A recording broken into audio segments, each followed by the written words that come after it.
Welcome to all the foreign guests from all over the world.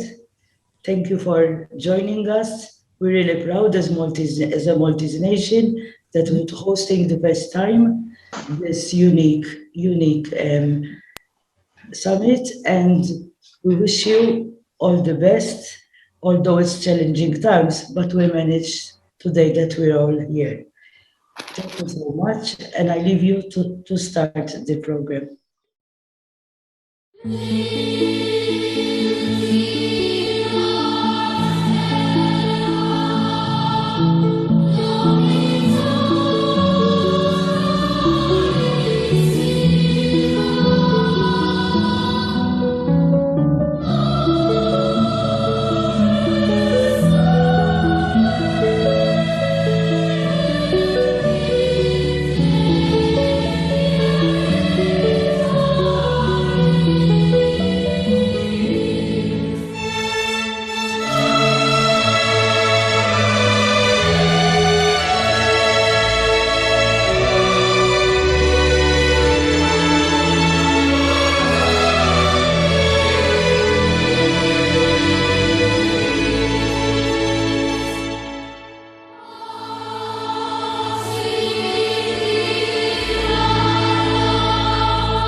Namaste, my dear soul sisters, dear soul brothers in beautiful Malta. I wish you all a very, very happy International Women's Day. Today, you're also starting a very important event. This is the Women Economic Forum taking place for the first time in Malta. At the Women Economic Forum, this event celebrates our 44th global edition. This is also the annual edition, the very prestigious annual edition.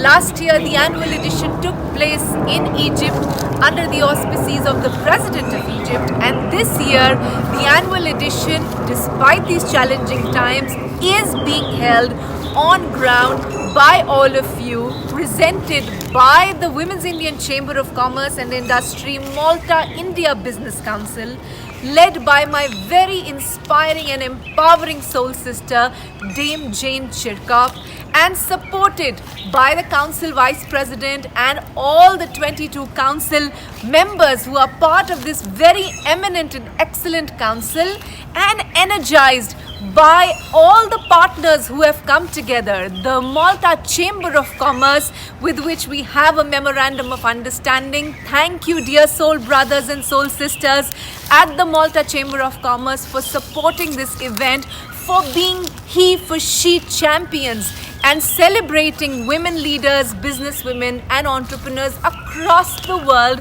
on this very important International Women's Day, and at this event which is taking place for 3 days in Malta. I also stand to thank, with the deepest of my gratitude, the government of Malta, where all the ministers and all the embassies and everybody has come together in oneness of spirit to support the cause of women, deeply realizing that none of us is truly empowered until the women of the world are empowered. We are 50% of the global population, so if we are not participating, it's like a car moving with only 2 wheels and the rest of the 2 wheels not moving at all. Of course, every one of us sitting in that car will not move unless all the wheels are moving in tandem, in togetherness, in trust and transparency, which is what your event is doing, holding up that flame of possibility, and also very importantly putting Malta on the global map. Never underestimate the power of a small country, of a small group of people who are determined to rise in unity and in togetherness. And today, you are making a statement to the whole world that Malta as a country and every member of the country, every citizen, beyond gender and generation. I also know my soul sister, Dame Jane Chirkop's daughter, Vivian, has worked a lot in making this possible. So different generations have put this together, different genders have put this together. You are making a very big statement to the world that even if you are a small country, or even if you are a small business or a small enterprise, your vision can be big. And when your vision is big and you're determined to come together and do something, then nothing is undoable. Then actually you become unstoppable. And with this unstoppable momentum, I see the theme of the conference is energizing creativity and enterprise towards a vision 2030. What is this Vision 2030? I urge each of you to ask and deliberate in the various sessions that this conference has put together. Never before in the Women Economic Forum, even in the annual editions, have we ever had 22 parallel sessions. We used to have around 10 to 12 parallel sessions over the 6 days of the conference. You put a 3-day conference together and you have put 22 parallel sessions in addition to the one main plenary that is taking place. I think that's already showing the leap of faith, the giant leap of faith that Malta is taking, that women of Malta, women of vision, women of courage are taking and saying, let us think big. Let us not look back at the past, at what has been done in the past, and just simply repeat that. Let us refresh ourselves, let us think afresh, and let us completely out of the box posit a new wave of thinking for 2030. If we want this decade to be different from the decade that has gone by, we have to think different, we have to live different. And in that context, you have put Malta not only on the global map but in my heart.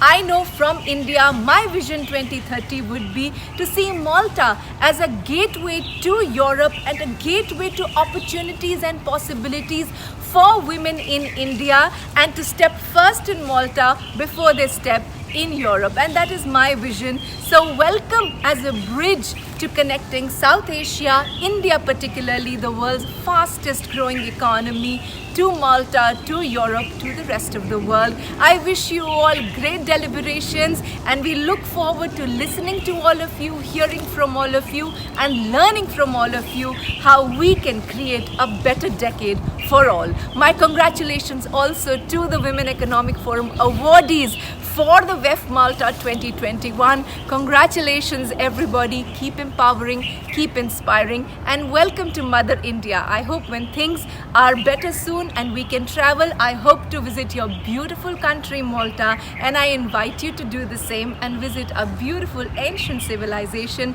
Mother India, that loves all and serves all and embraces all. God bless you all the best. Namaskaram to all of you who have gathered at the Women Economic Forum at Malta. It's very important that the women of this world participate in the economic process to create a gentler economy, a more inclusive economy, a compassionate economy is needed in the world. So it's high time that women in the world participate in this, not to be more aggressive than men, but to bring a little ease to the economic process, because in pursuit of human well-being, we are destroying the planet itself. I think women participating in economic process is a very, very important thing. We have just passed the International Women's Day. My best wishes and blessings to all of you so that your forum makes an impact.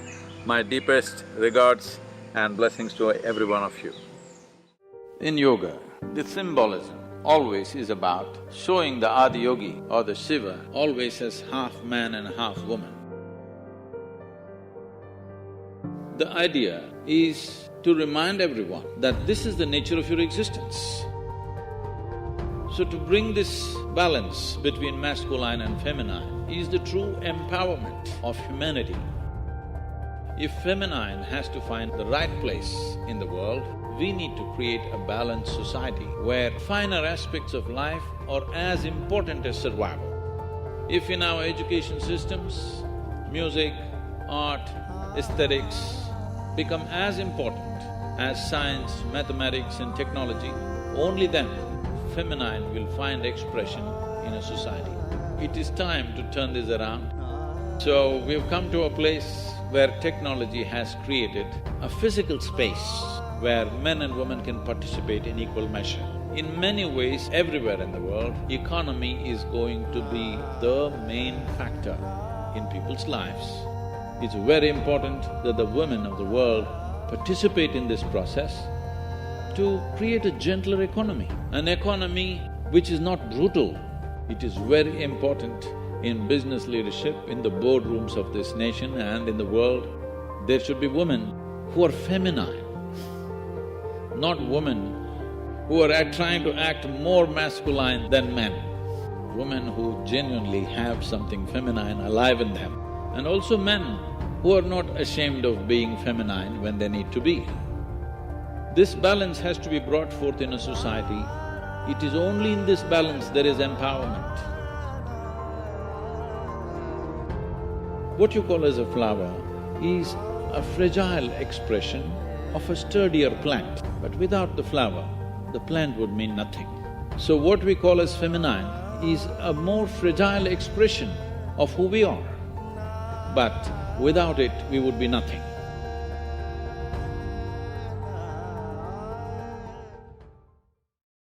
Good morning to you all, and I welcome you to our Maltese Islands, Malta and Gozo together.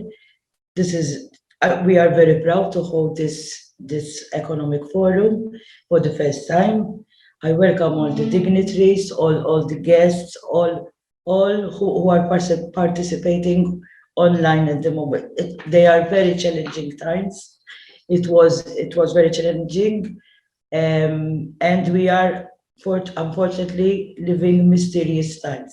We have to adjust, and it has shaken all our status quos. But I believe this is something which we will obviously overcome, and obviously we move forward to the next level on a different and towards the agenda of 2030. Thank you for participating. I thank all my counselors for being there. We are 22. We worked hard for it, and it was very challenging from one day to the other, but we are here today and hope everything will be according to what was planned. I'll thank you for being here today, all of you from all over the world. I present you architect David Schwireb to deliver his speech. As the president of the Chamber of Commerce of Malta, which we gratefully thank him for being with us, for believing in us, and together we did a milestone. Thank you so much, Architect David. Thank you. Thank you, President. Thank you, Dame Jane Kirkhope. It's a pleasure for me to be here with you this morning. So many familiar faces. Of course, lots of smiles this morning, which energizes me. So I'm really happy to spend time with you this morning. The subject of today, women in business, is, I have to admit, very close to my heart. And I'm not saying this in a frivolous way. I actually mean it in a number of ways. I mean it because I have personal experience in my own little world as an architect, but also as a leader in business. And I have understood and appreciated that the empowerment of everybody, all the minorities, is actually a good thing for any business objective. But ultimately, this morning, speaking as the president of the Malta Chamber of Commerce, having been very proud to sign the agreement with this organization, WICCI, and the Malta Chamber of Commerce, is a true sign of what we really mean. Now, tangibly,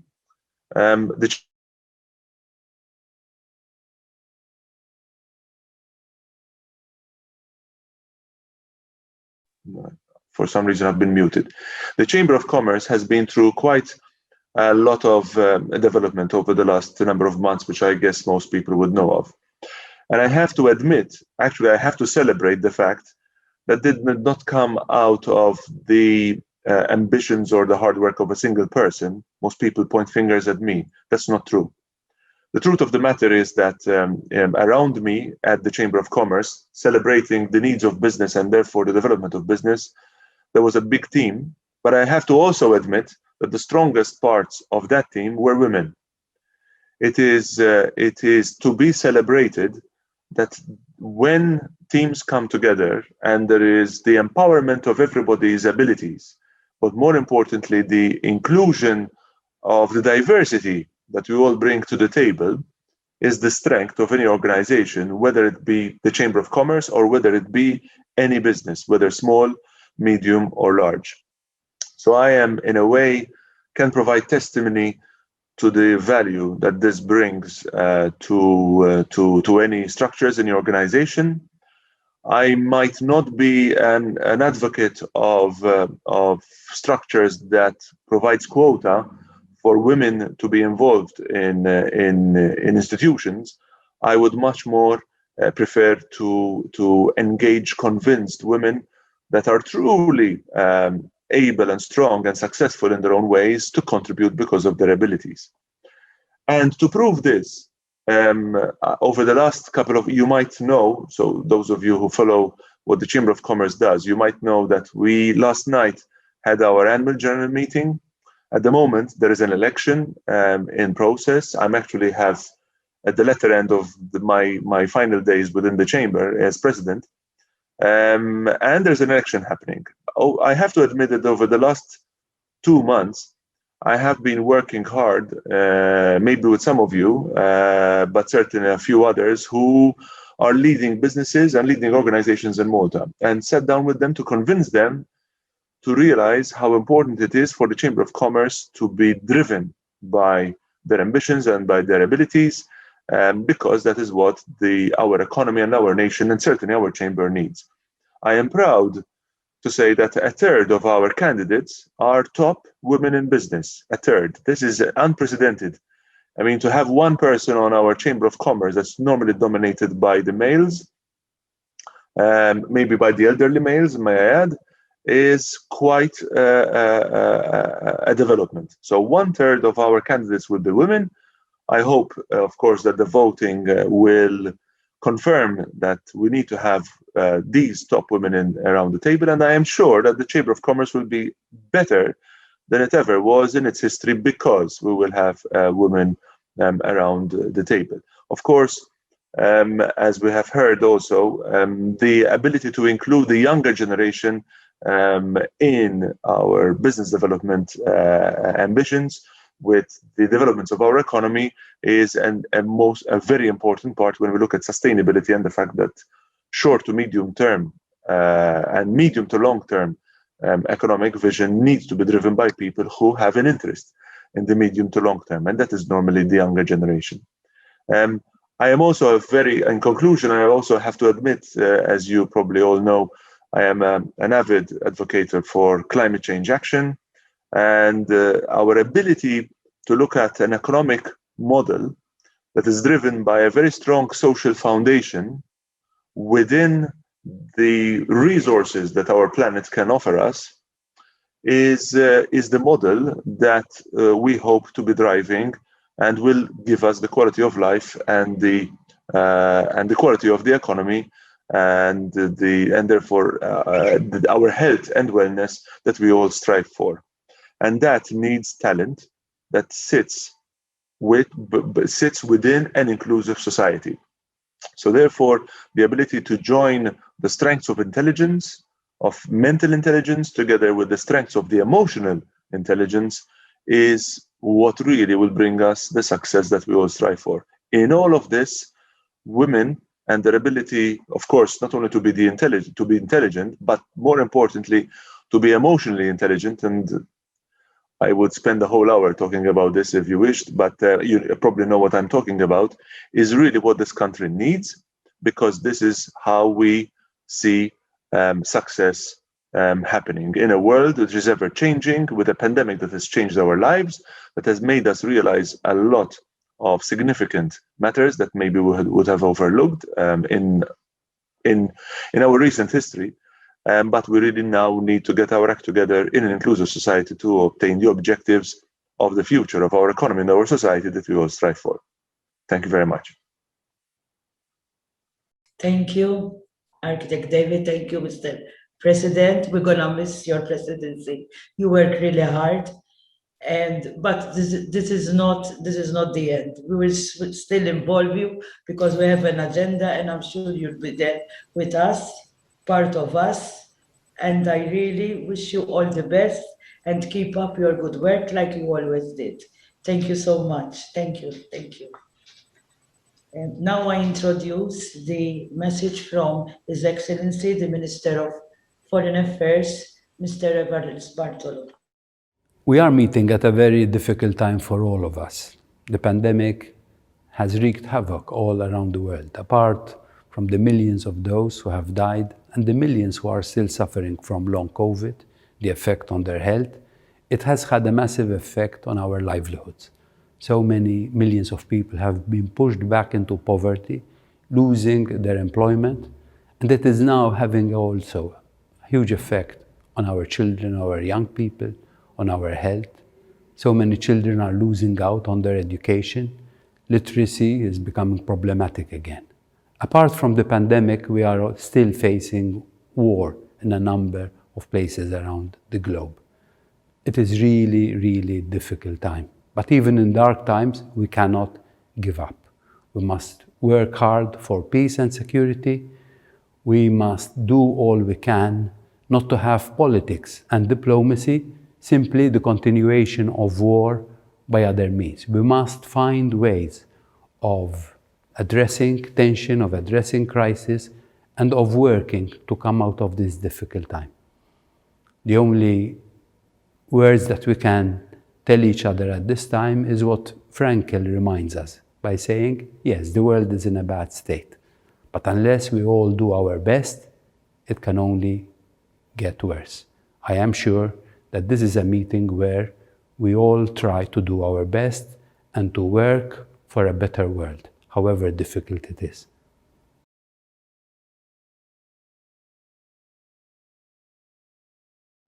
Namaste. I am the High Commissioner of Malta in India. My name is Ruben Gauci. It is my greatest honor to be addressing you in this Women's Economic Forum taking place in Malta.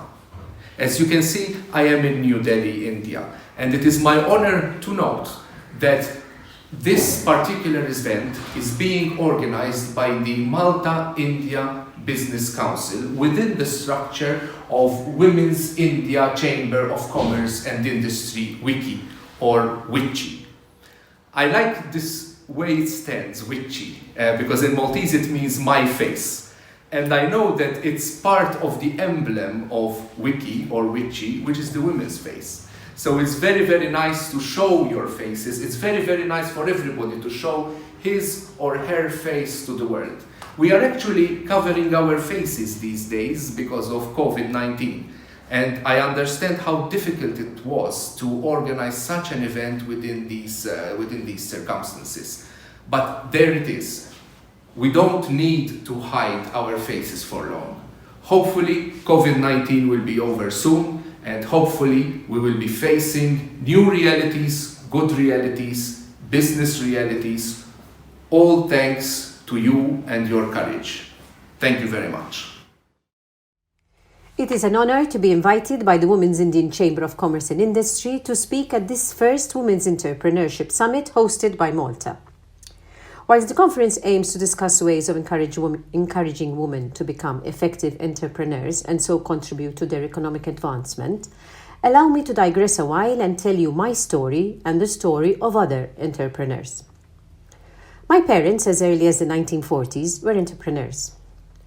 In the immediate period post-partition of India, at a time when the economy of the new India was unsettled, they travelled to the Mediterranean, risking all, taking with them their little savings, and set up a small business in Valletta, Malta. They did their market research and, having some experience in textiles, settled on the importation and retail of textiles. At that time, a number of other similar Indian families had set up shop in Valletta, mostly dealing in textiles, souvenirs, and curios. In fact, the first Indians in Malta go back to the late 1860s, in the time of the British Empire, when a number of Indian shops had set up in Malta as branches of larger enterprises originally in Hyderabad, Sindh, to facilitate trade between India and Europe and the UK. As all entrepreneurs do, my parents in Malta in the 1960s recognized the need for the presence of a support network to aid in their businesses. The Sindhi families together set up the Maltese Indian Retailers Association, now the Maltese Indian Community, and slowly became the market leaders in this sector of the Maltese retail clothing businesses. Up to the early 90s, these were the shops you went to if you had an occasion where you needed a new outfit, a christening, an engagement, a wedding, a funeral. They were the Indiani Tal belts. All the while, as they carved out their niche in the market, another subtle niche was being slowly set up. The Maltese Indian community became famous for their mild, non-confrontational manner. Their good name was taken very seriously. They had a strong work ethic and prided themselves on being a peace-loving, but above all, an honest, well-respected group that caused little disruptions to the local society. They kept good relations with local governments and were always ready to host new Indians as these, over the years, continued to arrive in Malta to work in other sectors in Malta, be it IT, finance, healthcare, and construction. Nowadays, as the number of Indians in Malta has increased up to more than 12,000, our Maltese Indian community is a significant stakeholder in the good relations enjoyed by the Maltese and Indian governments, regularly liaising with our own Indian High Commissioner, now recently resident in Malta. I was born here, the fifth sibling of a family of 7 children. From an early age, our father, a small businessman, instilled in us the notion of being immigrants, drumming into us the value of hard work, the pride in service, and the need for gratitude to the country that supports us and facilitates us continuing our business here. In 1988, I was honored to graduate as a Doctor of Medicine from the University of Malta, a first for our family and for the Indian community. I never looked back. I worked hard and gained experience in hospital medicine, specializing in emergency medicine. When I married, my husband and I juggled child rearing, our studies and careers. In the late 90s, I left hospital medicine and switched specialties, specializing in family medicine, in a solo GP practice in my hometown of Mosta. a job that at that time gave me the flexibility to tend to my family. My practice flourished as I worked on my father's axioms. In 2007, being identified as a young general practitioner in a large town, I was approached to stand for election in the local council elections. This I did, immediately becoming councillor. At the next election, I was elected mayor. It was a first for Mosta, inherently a conservative city then. I was a woman. I was not originally from Mosta, and my parents were foreign. It was an experience that enriched me. My recent acquisition of a master's in management was put to good use. Out came all my experience from my previous jobs, my values and my work ethics. Mosta thrived in the time that I was mayor, and after 3 years, our council was proclaimed as best in class at the subsequent local council elections. At the end of my tenure, Mosta was cleaner. We had better roads and valuable recreational parks for our families. The residents were giving a voice, and the council listened to them. I was proud of all that our team had done and consciously put away my forays into politics and concentrated once again on my practice. Back to today. As today we meet to discuss the economic contribution of women in the workplace and how we can facilitate and empower the women in this field, I cannot but look at the communities around us and how much we can emulate from them. Let us, yes, find ways to acknowledge the value of the woman in the workforce. Let us, yes, find ways to get her the recognition she deserves. And let us, yes, make her burden easier. But even more today, in the current climate within our country, it is increasingly evident that as entrepreneurs, we are not only called to be economically successful in our business, in our startup, it's more than that. And maybe this is the right forum to say this. It is the values you bring to the job, your work ethics, your honesty, how your business safeguards your reputation that gives you the added kudos. It's about your gratitude to your clients who support you. And above all, it's about being proud to serve. If we can give this thought to our women, this will take them further. Thank you. I am Rosalía Arteaga, former President of the Republic of Ecuador, and I want to give a big thanks to my good friend Arvin Aurora, the head and the inspiration of Women Economic Forum and other initiatives, great initiatives. And I want to say some words about this big event. Thanks for the invitation, of course. And I know that most of you are young leaders, are entrepreneurs, and want to make a change in the world. How we can do it? We know that especially in these times of the pandemic of the COVID-19, we are facing a lot of challenges, and these challenges has to be with opportunities to work, to educate other people, to do our business, to do good things for our families and for the society. I'm sure that all of you want to do this change and to face all these challenges with our arms, your brain, your spirit that is so important, and I'm sure you are going to get it. How? It is important to remember that we are very strong, that we have ideals, that we are honest people, and we are fighting against corruption, against discrimination, because we want to include everybody. And this is something very special in women, because we want to include everybody. We want to be part of all the initiatives and to put our efforts in make it a better world. I know that for sure you young leaders, young women are working very hard, because we have to work hard. Sometimes we say that we, like a woman, we work 2-3 times more than men, and it's true, because we are concerned about what's happening at home, about our possibilities to do art, to write, to paint, to do music, and of course to work to win some money for our homes, our houses. Then it's 2-3 times, and of course to raise the family, to have the kids and everything, because we are not letting it because we say that we want to dedicate only to one thing. We are multitasking, and this is a big weapon in our hands. be multitasking. Do the things that you want with all your smiling face, your desires to change and to make it better. I'm absolutely sure that with your effort and a lot of inspiration, we can arrive to that world that we want to build. On the occasion of the International Women's Day 2021, I would like to congratulate my sister Harbin for the inauguration of the annual Women Economic Forum in Malta this year. On this day, I want to celebrate all women and sisters around the world, celebrating working women inside and outside their homes, celebrating women who are paving the road for a new generation, celebrating women's power, passion, and resilience, celebrating women's path for equality and empowerment, celebrating women's efforts to this moment as doctors and nurses during the COVID-19 pandemic and women's unpaid care work. Egyptian women led the way during the pandemic and contributed effectively to the development and economic stability and growth of our nation. I always say that the best ingredient in the women's empowerment agenda across nations is having a sincere political will and belief that women's empowerment is a national duty. Luckily, we have this in Egypt. We wake up every morning committed to our own families, our people, our countries, and all the women around the world. We have to be the corridor of influence, and with others, and with our power of presence and effective participation, we can make this world a better place. To all the women out there, happy International Women's Day.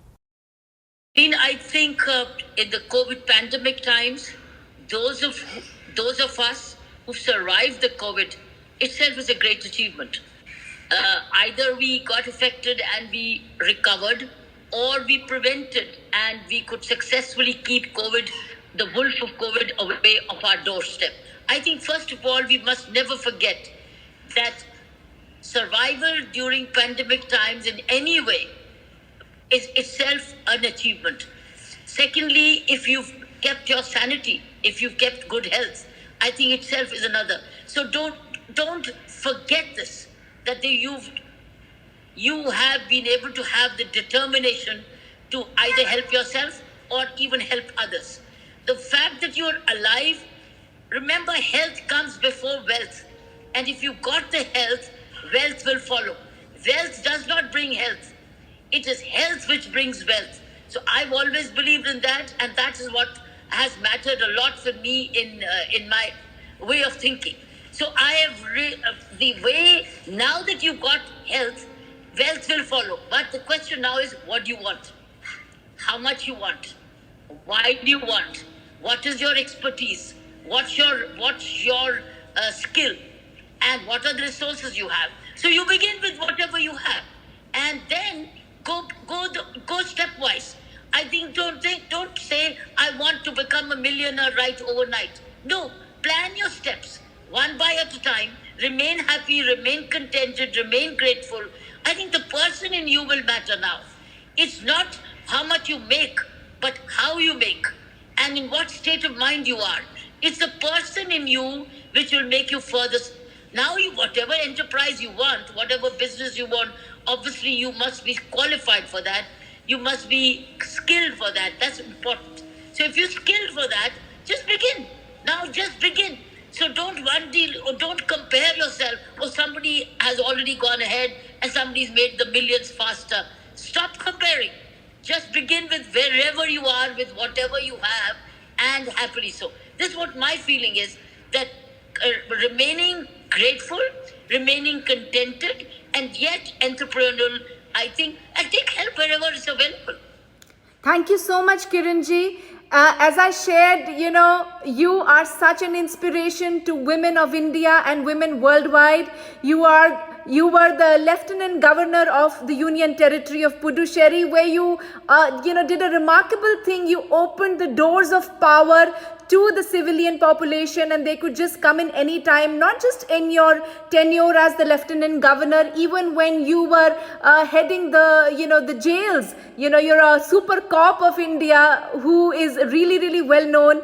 You turned and transformed what we know as a prison into an ashram. For our sisters abroad, it is close to what we can call a spiritual retreat. You transformed the stigma of inmates in prison into making them feel feel that they were into a retreat for rejuvenating and sort of finding a new lease of life. You introduced so many beautiful rehabilitation programs, economic employment programs to give a sense of dignity. So you are a pathbreaker, you are a trailblazer, and a role model that a lot of women in India look up to. A Raymond Magsaysay awardee, your accolades are so many.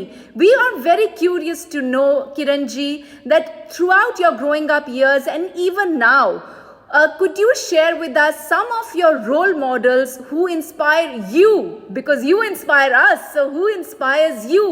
And why so? Could you share a bit about that? I draw my inspiration from all sources possible, all directions possible. It's not linked with individuals. It is linked with reading, it's leading, it's observing. It's also enjoying my work. My inspiration is even coming from small happenings. So I'm not linked with any one individual who would say, I need to follow them. As I already said to you, I don't follow anybody. I just follow myself. I follow my heart. I follow my thinking. I follow my instinct. I follow my intuition. And I work hard for it. So I don't wait for nature to fall into the good luck to follow in my lap. I work for it. I strive for it. Yes, individuals who are doing very well in life, and I listen to a lot of YouTubes. I listen to spiritual lessons. So spiritual masters, creative women, they're all my, they won't be calling role models, but they inspire me. And there are two, if you're talking now really of women, then I'll tell you two women who recently inspiring me immensely. One is Indira Nui, and the other is Nirmala Sitaraman. So Nirmala Sitaraman, and I've been hearing a lot about their interviews. They inspire me. Indira Nui inspires me, and Nirmala Sitaraman inspires me. Indira, for the manner in which she led PepsiCo for so many years and turned it around and gave it performance-linked purpose. It's purpose with performance. So purpose, I think that's another message for the entrepreneurs. I think if you're really looking for entrepreneurship, these two women are brilliant. One who's doing it so well in the government, holding her own stand, and certainly Indira Nui for entrepreneurship. I think if you really have to study more and to find out how well, she is the model. She is the model, and very deeply rooted in values, very family-oriented equally, and yet, but I think she was very blessed and is blessed with a very understanding husband and loving children. But the manner in which she turned around the PepsiCo, survived it for so long, I think she's a great success story. And that's why she was topping the Forbes most of the time and most powerful CEOs. So I think in management and leadership, Indira Nui, I would love to read more about her, listen more about her, and maybe one day see a film on her. So I think these are and Nirmala, the way she's held the budget, the way she's started, how she started, because Nirmala was handling my election as well. So I've watched Nirmala so closely so therefore I think these are my two women who I admire a lot. Good morning, beautiful ladies, and welcome to the 2021 conference in the Republic of Malta of the Women Economic Forum. What a great opportunity for all of you to be together. I'm only sorry I'm not with you in body, but I'm certainly with you in spirit. I'm honored to be here to just give you a few opening remarks and welcome you all. First of all, to Dame Chirkov, who was able to put together this conference during a worldwide pandemic. For anyone who knows anything about putting together conferences, you know there's a tremendous amount of time and effort and resources into the planning. But to know she did it during this amazing time is even more incredible. I want to give you a couple of thoughts that I had when I was invited to speak. The first is that these conferences are very special, and I hope you see how special they are while you're there and that you don't miss everything that you can avail yourself of. Every Women Economic Forum has infused into it the very spirit of its founder, a visionary, Dr. Harbin. She's not only a woman that sees a lot, but she really runs these conferences by example, and it gives women a very good opportunity within that framework to get to know one another and to also interact in ways maybe they wouldn't in a traditional conference. I've attended 3 women economic forums, and I look forward to attending many more. I'll tell you that when I did attend, I've gone out to dinner with women. I've worked in tandem with them, putting together various projects. We have helped and supported one another.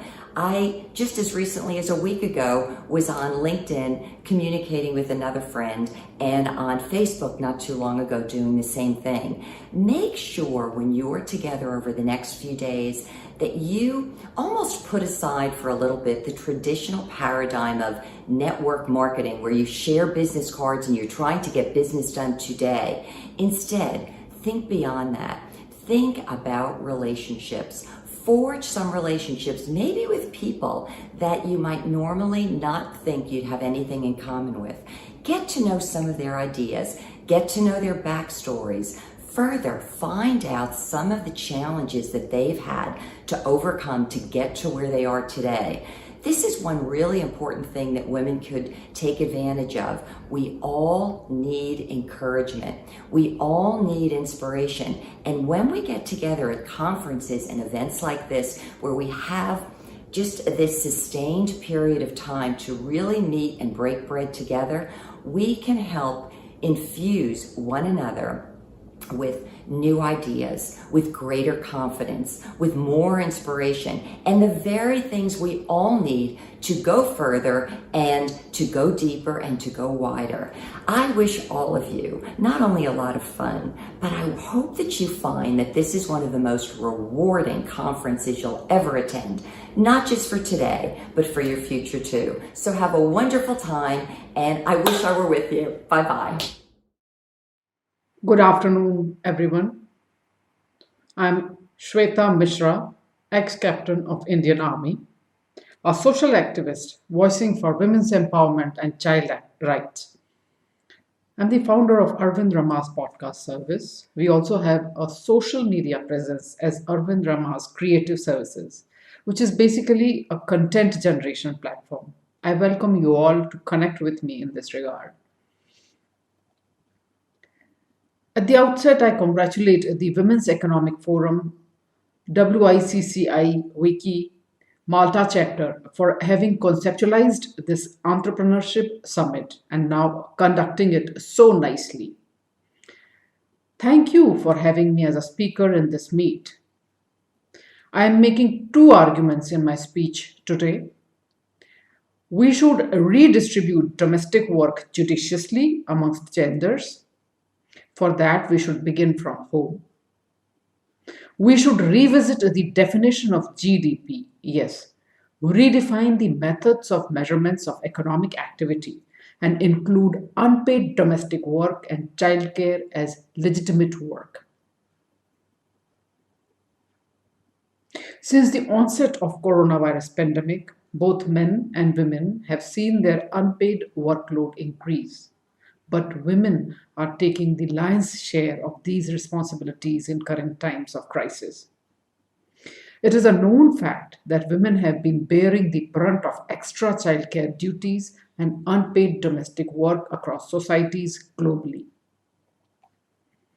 A study by United Nations has found that women in a number of countries around the world have been spending around 31 hours on average a week on childcare. This was an average 5.2 hours a week more than pre-pandemic times and 3.5 hours more compared to men who were spending time on childcare. World Economic Forum has also considered that the proportion of unpaid work per day is far higher for women than men globally. Therefore, I want to speak about these unpaid domestic work and childcare responsibilities mostly taken up by women, silently without getting their dues for it. I am not limiting my voice for homemakers or housewives only. I am including in my arguments working women as well. Women's inclusion into the workforce is considered a sign of empowerment, but it leaves them doubly burdened. They have to handle their paid job as well as unpaid domestic work and childcare at home. These roles are highly gender specific. The traditional imagination of a household takes it for granted that certain jobs within the household are to be performed only by women. These tasks can include domestic upkeep, cooking, cleaning, and childcare, while a broader definition would also include hours of emotional labor that goes into holding families together and putting up with patriarchal constructs of what women are expected to tolerate. It is because of these women at home that most people are out there performing their duties without worrying about the chores.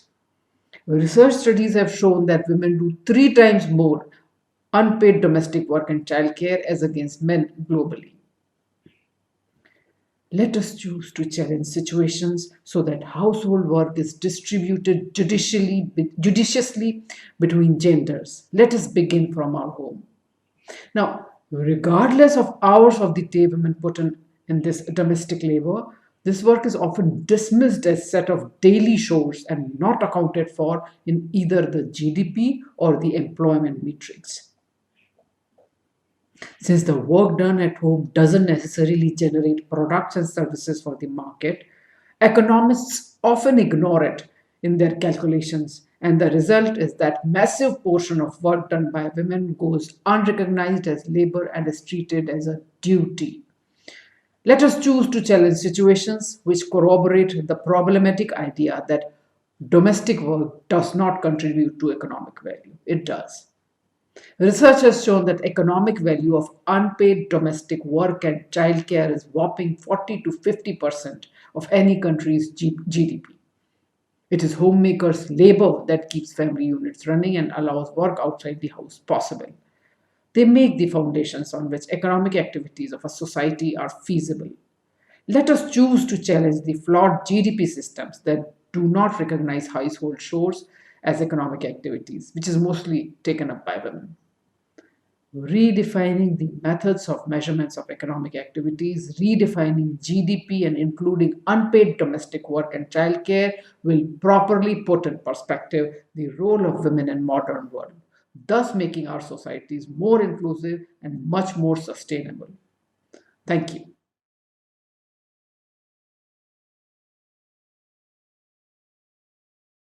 So for those who might have never heard of it, J is a member nation of Junior Achievement Worldwide, which is basically an organization that aims to improve young people's understanding of business, economics, employability, and entrepreneurship. It has always been a dream of mine to start my own business in the future. In fact, I'm aiming to take the Bachelor of Communication at the university.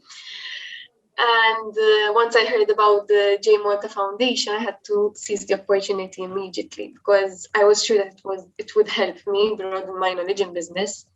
And indeed it has. Just to give a brief explanation of what was expected from us, first we were taught the basics on how to create our own mini company. So we attended different workshops for that, and then we implemented what we learned. Therefore, we take a business idea, we formulate it, and then we make it a reality as a team. It has been very fruitful for me and my future career. It has helped me in so many ways, starting from, for example, improving my problem-solving skills to coming up with more creative and innovative ideas, to helping me build my confidence too, because we had to give multiple presentations in front of judges and teachers. And we also created and executed our own mini company business plan. Apart from all these skills and apart from learning how to collaborate with others in a team, I found it very empowering as an experience in general. It helped me to prove to myself that I could handle and understand more things than what I thought I could, not just as an individual, but also as a young woman and as a female entrepreneur. It has helped me gain more confidence and build some kind of I believed in myself more after the whole experience. And then eventually I was also awarded the ESP, the Entrepreneurship Skills Pass. During this course, I also attended seminars like the Women in Business seminar. So I got the opportunity to listen to female entrepreneurs, and they shared their own experiences. Most of them managed to reach their goals and level of success because they were determined enough to do so, even if those around them discouraged them and told them that they couldn't do it. With very little to no support, they managed to make their dreams a reality because of their determination and courage, and because they believed in themselves. And this left a great impact on me, because I think it is very empowering even to those women who wish to do the same, to build their own business, and they might be a bit discouraged, or they might think that they can't really do it. So I wish to conclude by passing on this message. That for no reason should you give up on something you really wish to achieve, and that believing in yourself and not giving up is the key to achievement more than anything else. Thank you.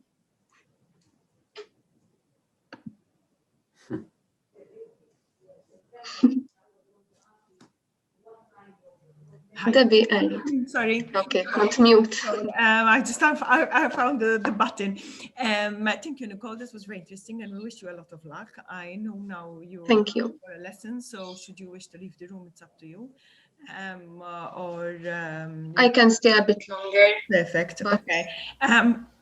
One thing which I had as talk was boarding schools in Malta.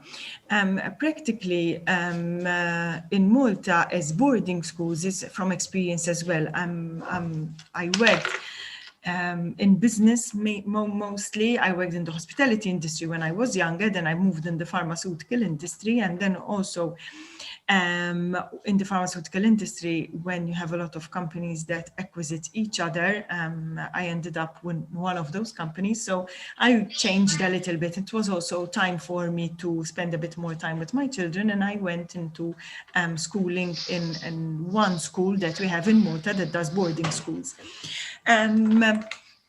It's not that easy as it's said. You know, boarding schools in Malta, we only have one school when it's catering for the age of 13 till 18 years. So that covers secondary school and also high school. The rest, there's no other boarding school, except there was another one which is of a foreign entity, but it's a different way or how they work. This boarding school is facilitated with all facilities as if you are in a family practically, but it's rather small.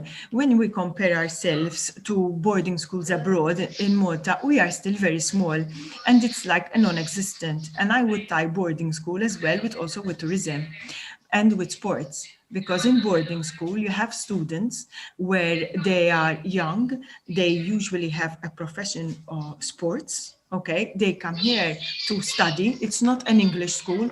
We're talking normal schooling. So they will be doing O levels and A levels. Or in the specific school, there's the IBDP, the International Baccalaureate Diploma.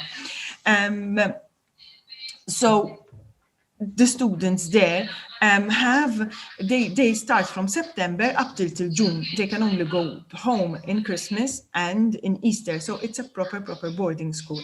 When we compare ourselves, Malta, to the foreign schools, to the boarding schools abroad, we are still lacking a lot. We are lacking from only one school. You cannot do everything. You cannot advertise it.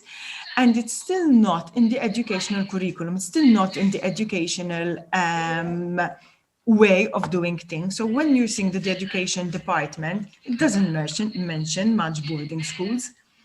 Okay, and this we have to see it as well, not just as students coming here to study and it becomes their home, but as well as a part of tourism, because and sports, to encourage more sports, because tourism, because parents come and visit them in the time before they go to their home. And also the students usually visit Malta and they have to do a certain amount of cultural activities. Sports, because some of them are professional sports. They either be doing some kind of professional sport, and they are here on training as well, but they have to continue their studies. It's the same thing as when we have athletes in Malta going to live in boarding schools to do as well their professional career. All right. So there is a lot of aspects about boarding schools, and it will be very interesting if we can broaden this with Malta having more boarding schools and also more students. For example, I have my son who's a teenager, 17 years, he's an athlete as well, to go abroad and study and be in a boarding school because it gives a lot of advantages. And also, we view life in a different way. You are opening your door to a larger scale, larger schools, no much pampering and the way for a mother brings, it's more of you're there alone outside and you have to make a living out of it. There's the advantages, there's the advantages. As well for our professional athletes, I combine education a lot with sports. I believe that every person studying, every person should have a sport. Some take it more professionally, some take it a bit lower, which is fine. You can't have everybody professional, However, those who are professional or those who want to study abroad, at the moment, how it is at the moment, it's that you have to be rich to go in a boarding school abroad, which shouldn't be like that. It should be much more affordable. And as well, somehow, I know there are the reimbursements and everything, but I believe that students of a younger age, the more they travel, the more they see the world, can be quite an opportunity. Certain things you do them once when you are young, like Nicole is doing, so if we could do it at my time, then why not do it now? And the students will benefit from it.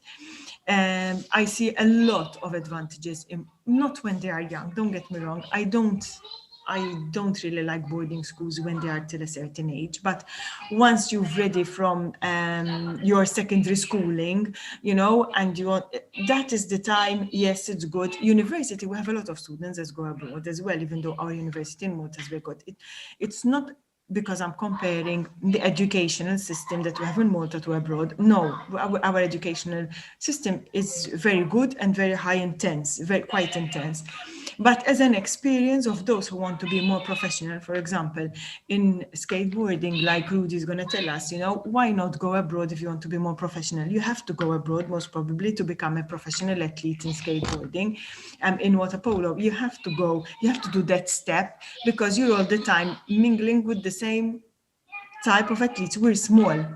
You know what I mean? And when it comes to certain sports, and if you want to be more of a professional, you'll have to seek abroad, to be honest, and a boarding school is good abroad. And also in Malta, it will be more of income to schools and also as a part of the economical system of Malta, because we offer quite a safe country compared to countries abroad as well.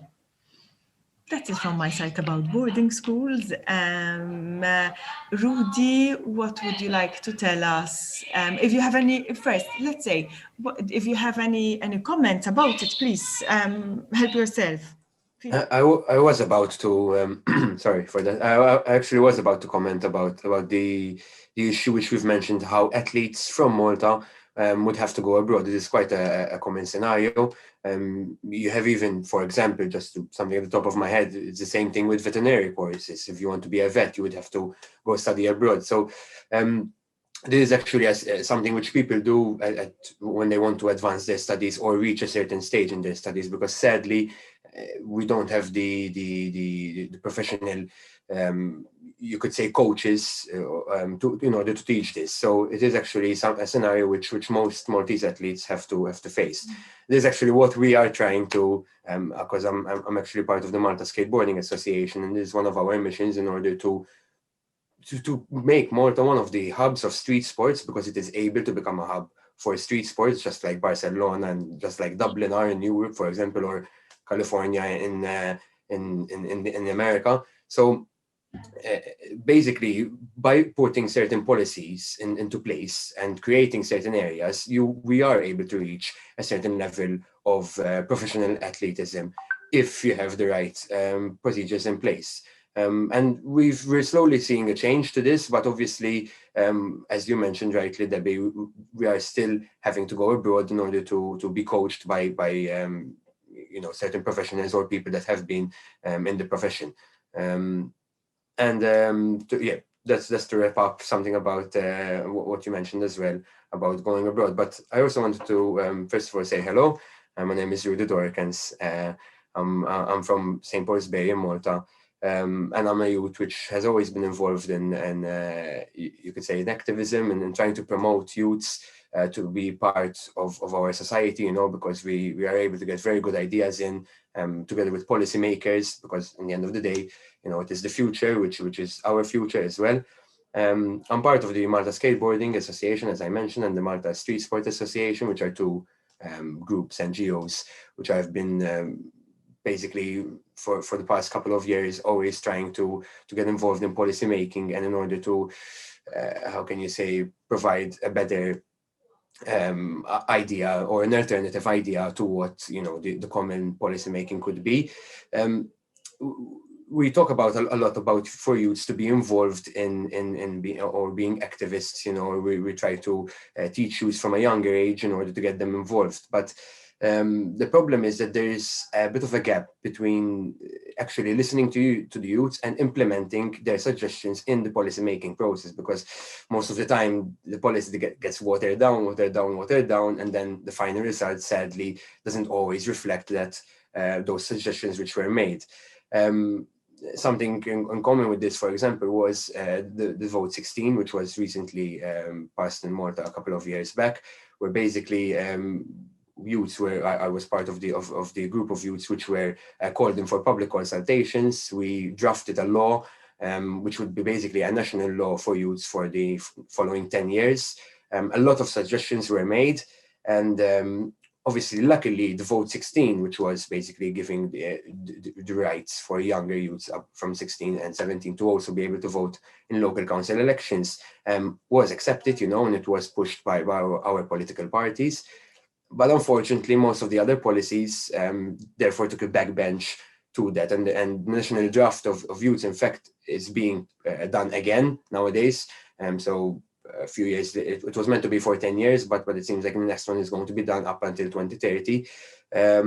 So basically, without going into too much detail about that, this is what our NGOs are pushing for. So here in my locality in St. Paul's Bay, for example, we pushed for an open area because we needed to see how basically we have not many open areas, unfortunately. See, St. Paul's Bay, just to give a bit of information, is one of the top three, the main three, you could say, hubs for tourism in Malta.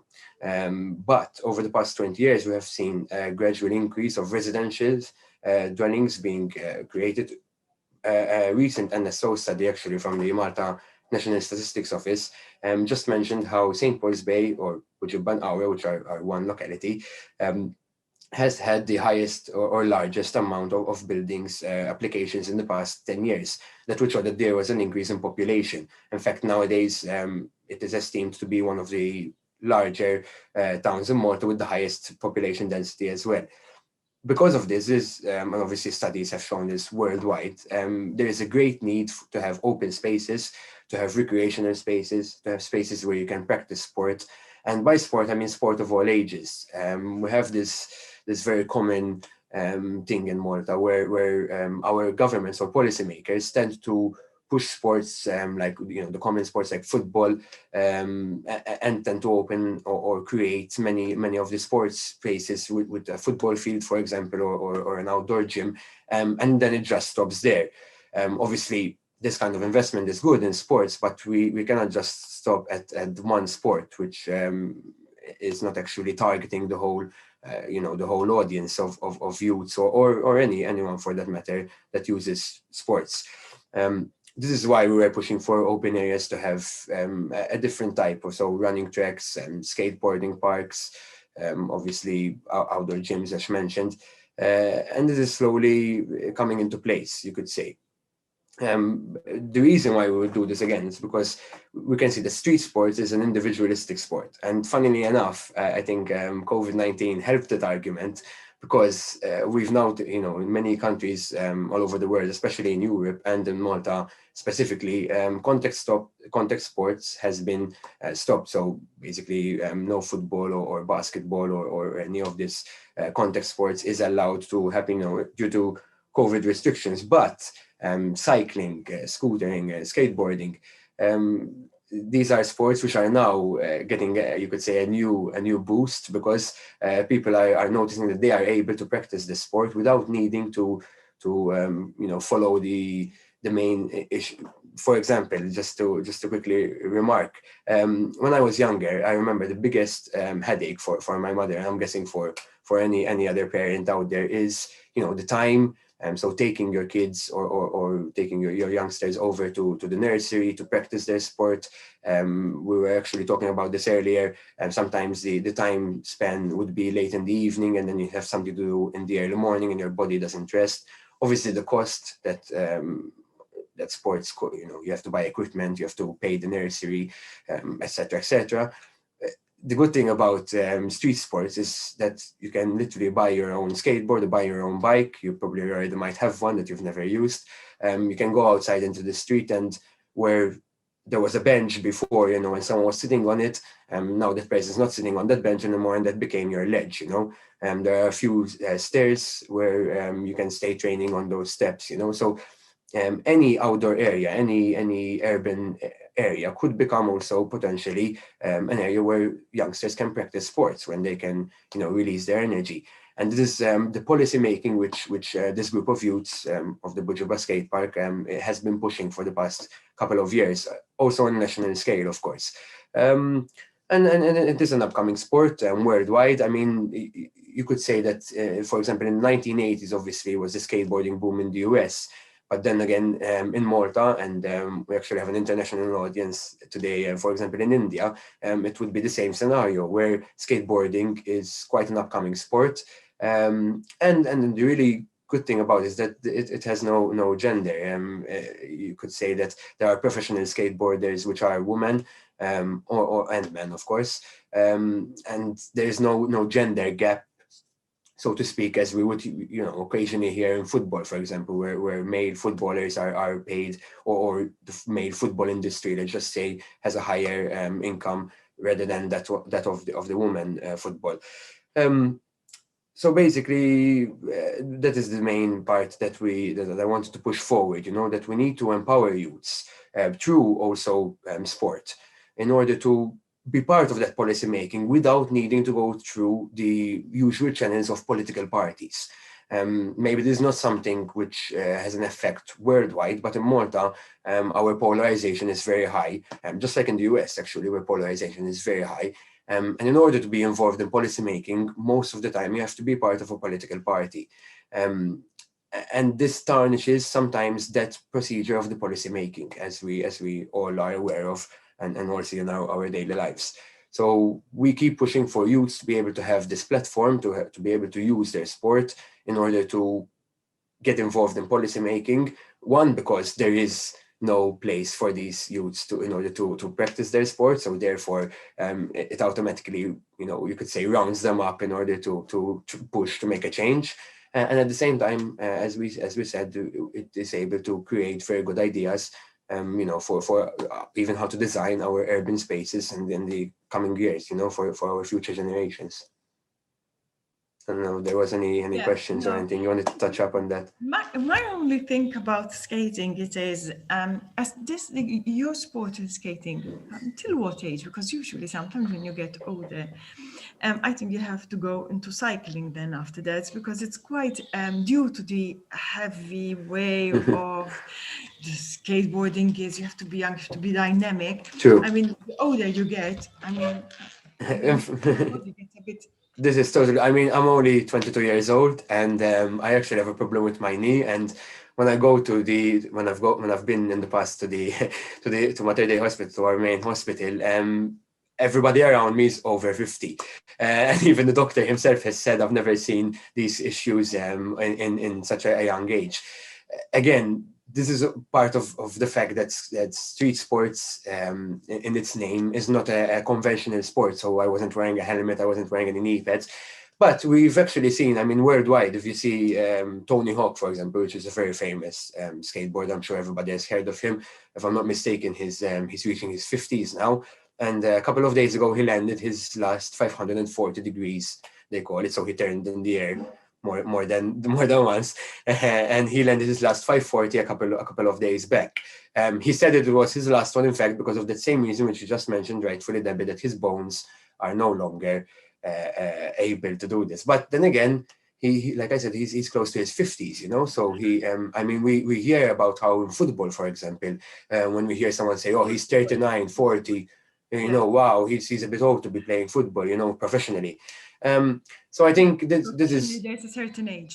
Yeah, exactly. For example, I used to play when I was young water polo, and now again, after my kids have grown up, and you know, I started back into swimming and water polo, and still I don't compete as much as possible. I try not to because you know it's very, very dynamic. So this is the thing. It is that I think then with skateboarding, it's a very young till a certain, then they will go into. Not that they stop sport, but they will go into another sport, which is easier for the knees, for the.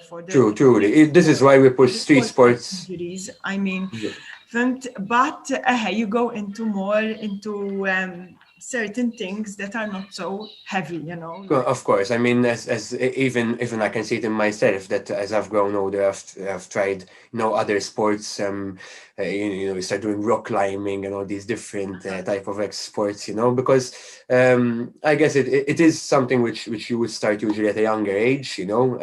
There's also a culture to it. But we can see actually that when there are proper places, so this is why we push for to have open spaces or skate parks built. There is no age really, or as we were saying, no gender.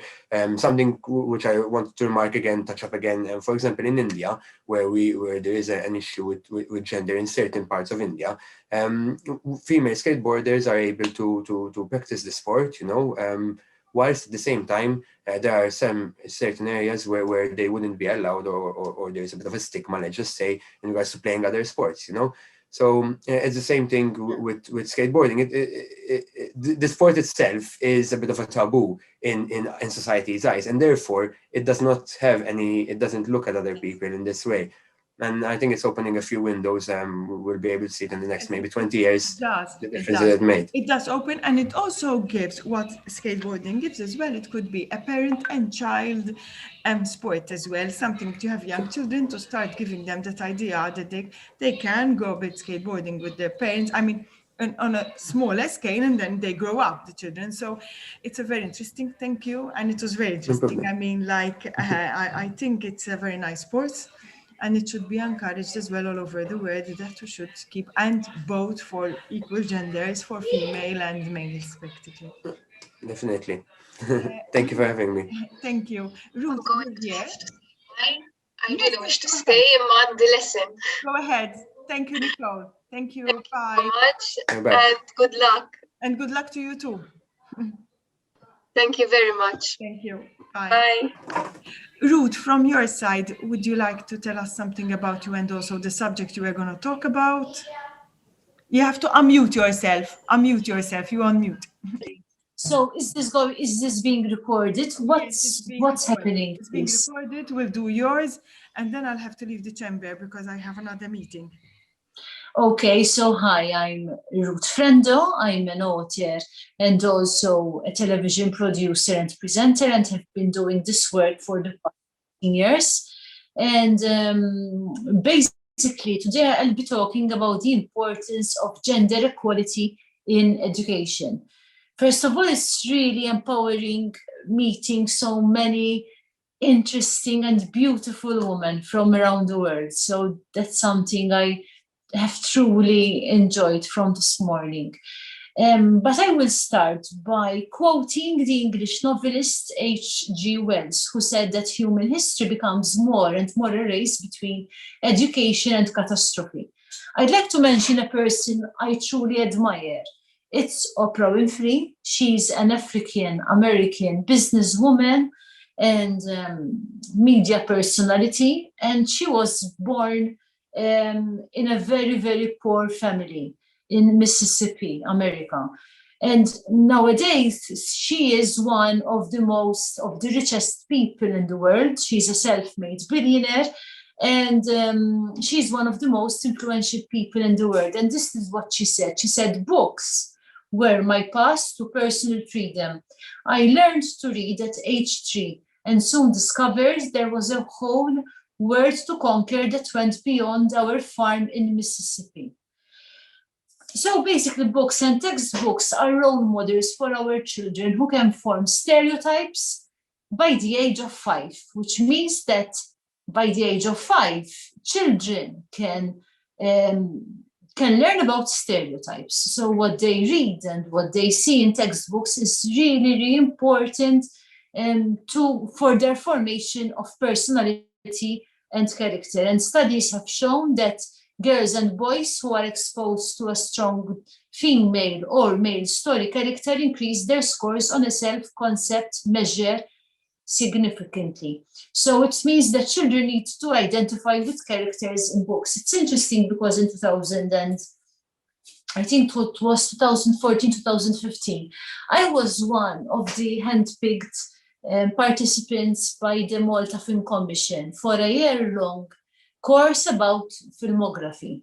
And I had the opportunity to enjoy a week-long session with an amazing storyteller and story consultant. She's a popular American story consultant and the official consultant to Pixar and Disney, amongst others. In fact, she's credited as the official consultant to blockbusters like Toy Story, to the franchise of Toy Story and many others. And something which she told us was that, this is what she said, more or less, that when writing, it's important obviously to know our audiences. And that when a protagonist is a boy, both girls and boys will enjoy watching or reading the story. But when the protagonist is a girl, only girls are interested and not boys. Which means that if you want to do a story or if you want to do a movie, it's better if the protagonist is male, because then you're sort of assured that the audience will be both male and female. And a few years later, I wrote the script to a movie which became Malta's first family-oriented movie. It's now being distributed in India. It was supposed to anyway because of COVID. It appeared in local cinemas and a book was out. And I went against what this consultant said. And in fact, the character is a girl. And I'm very happy that I did this because in fact, both girls and boys responded to the movie. And since then, there were other movies like Wonder Woman. Before, all the action heroes were male. But again, Wonder Woman, amongst others, proved that there's a good market for both male and female, even if the protagonist is a girl. Even in Western communities, most of the fairy tales, I feel, are very sexist. Growing up, I couldn't understand why the princess always needed to be saved by the prince, and it wasn't the other way around. So I got the opportunity to rewrite the story of Sleeping Beauty. As you can see, the beauty was a male, and he was saved by a girl. So she saved him.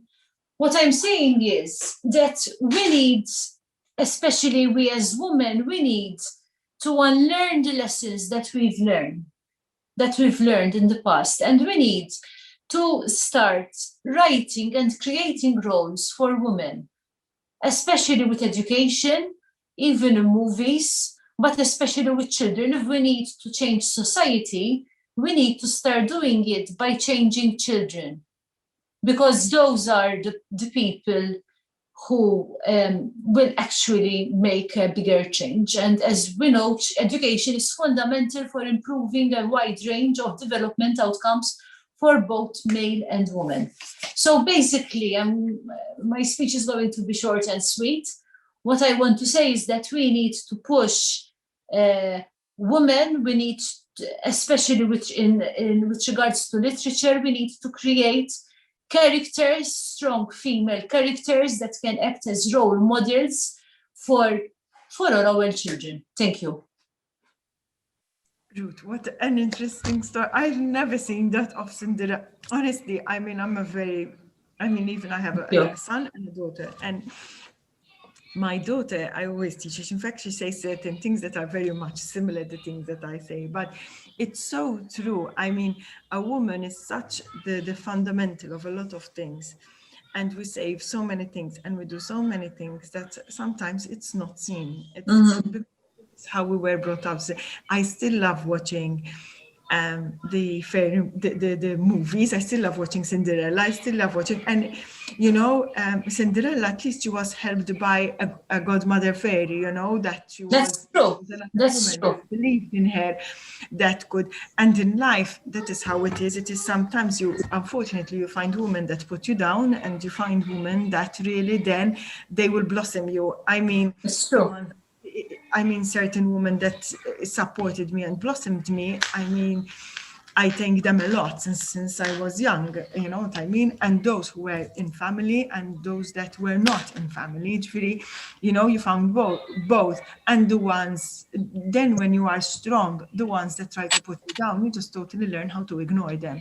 Something which we need to teach as well, our girls and even our boys. It's the same thing I tell my son. There are certain things in life. Don't be an illusionist. Don't think that everything what's glitter is gold. The role of a mother, I think as well, from what you are saying, it is to teach the girl to be stronger and to be a woman and to support each other and everything. And the boy is how to treat a female, is how to treat a woman, to be a woman, and to let her glow and blossom as well. Exactly, and not to be afraid of her strength or not to be intimidated. Exactly. There is a lot of learning, but it is all, I think it starts a lot from home. Exactly. Teachers can teach our children. However, what is learned from the home, what is learned from home, that is what we carry throughout our lives, I think. What makes us, and the people that we meet and everything. It's very, but this one, the Sleeping Beauty, I had never seen it, it was really nice. Thank you. And it really bugged me because growing up, I couldn't understand why princesses couldn't save themselves, or it was in the other way around. So. Yes. And in actual fact, to become a princess, let's say a princess, not I'm telling you the queen and, the royal families, it takes a lot of courage for a woman to become whom she wants to become, and nowadays, at our time, we didn't have Facebook, we didn't have this social media haunting us all the time. But unfortunately, nowadays, social media is good. It's part and parcel with things that we need to grow up with. But I think in certain things, it gives a bit of an illusion way of life in how they grow up, to be honest. It's true. It's very, very true. So in youths, it's something, and we can't say we live without it because we cannot live without it. It's part and parcel of our life. So we have to be careful of what enters through us, And I think, but realistically, we can't control what children watch. Yes, to a certain extent, yes, but especially youths. But at least when it comes to textbooks, it's something that, should be pushed. Like, it was interesting for me to read that in for example, in China, the textbooks that children are given, only 20% of them are depicted are female, the rest are male, and these 20% are portrayed as being less vibrant and less interesting than their male counterparts. So I think that the lesson is that we need to start from our kids. We need to, bring up to make them feel confident that it's not about who you are, it's what you do, what you're able to do, and you can do a lot if you put your mind to it.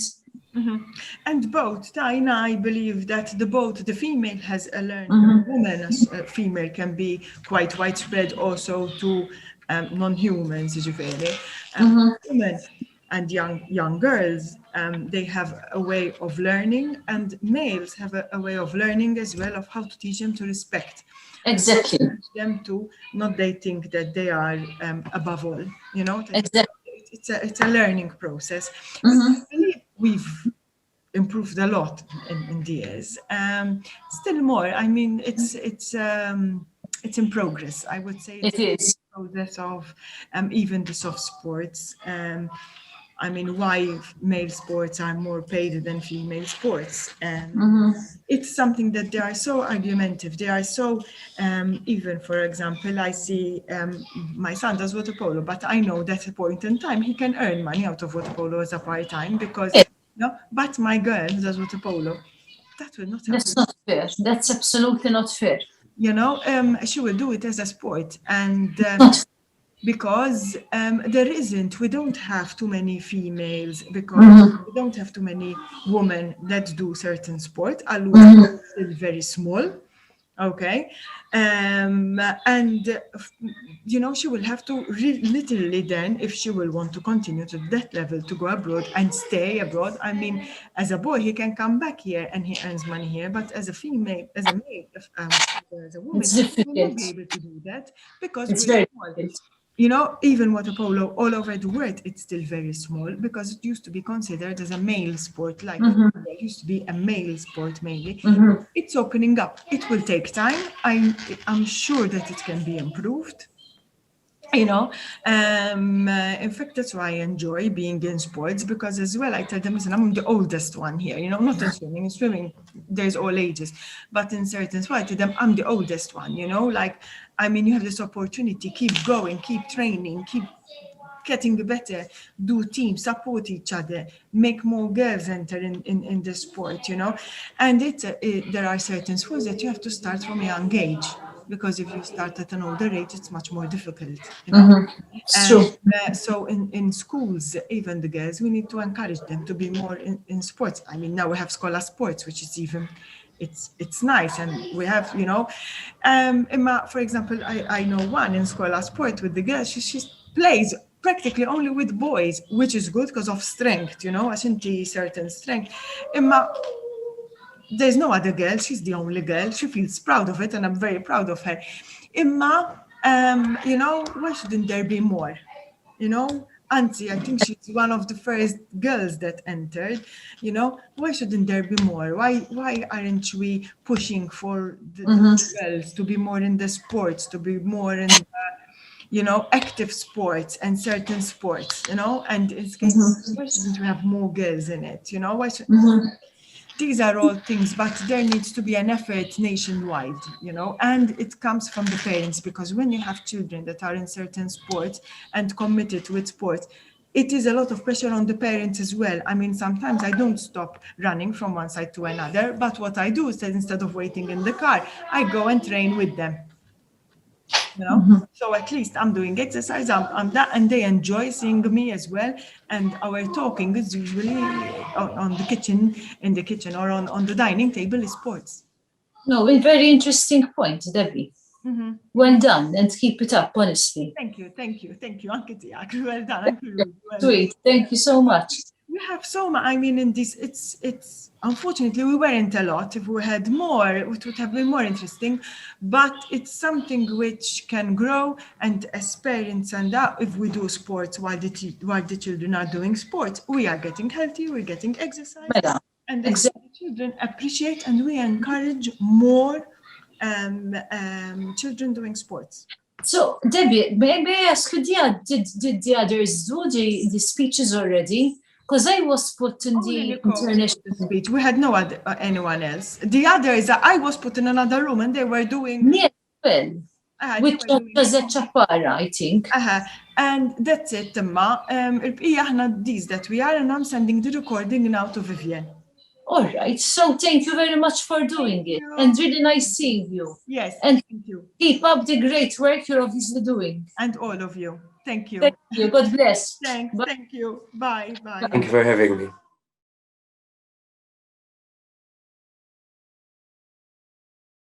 Welcome everyone for the Media Journalism and Communications Summit here in Malta. This is the 44th edition in Malta that we are welcoming you all from all over the world. Unfortunately, we cannot meet, but at least we have this virtual meeting together. And today we will share and talk about journalism, media and communications. Namaste.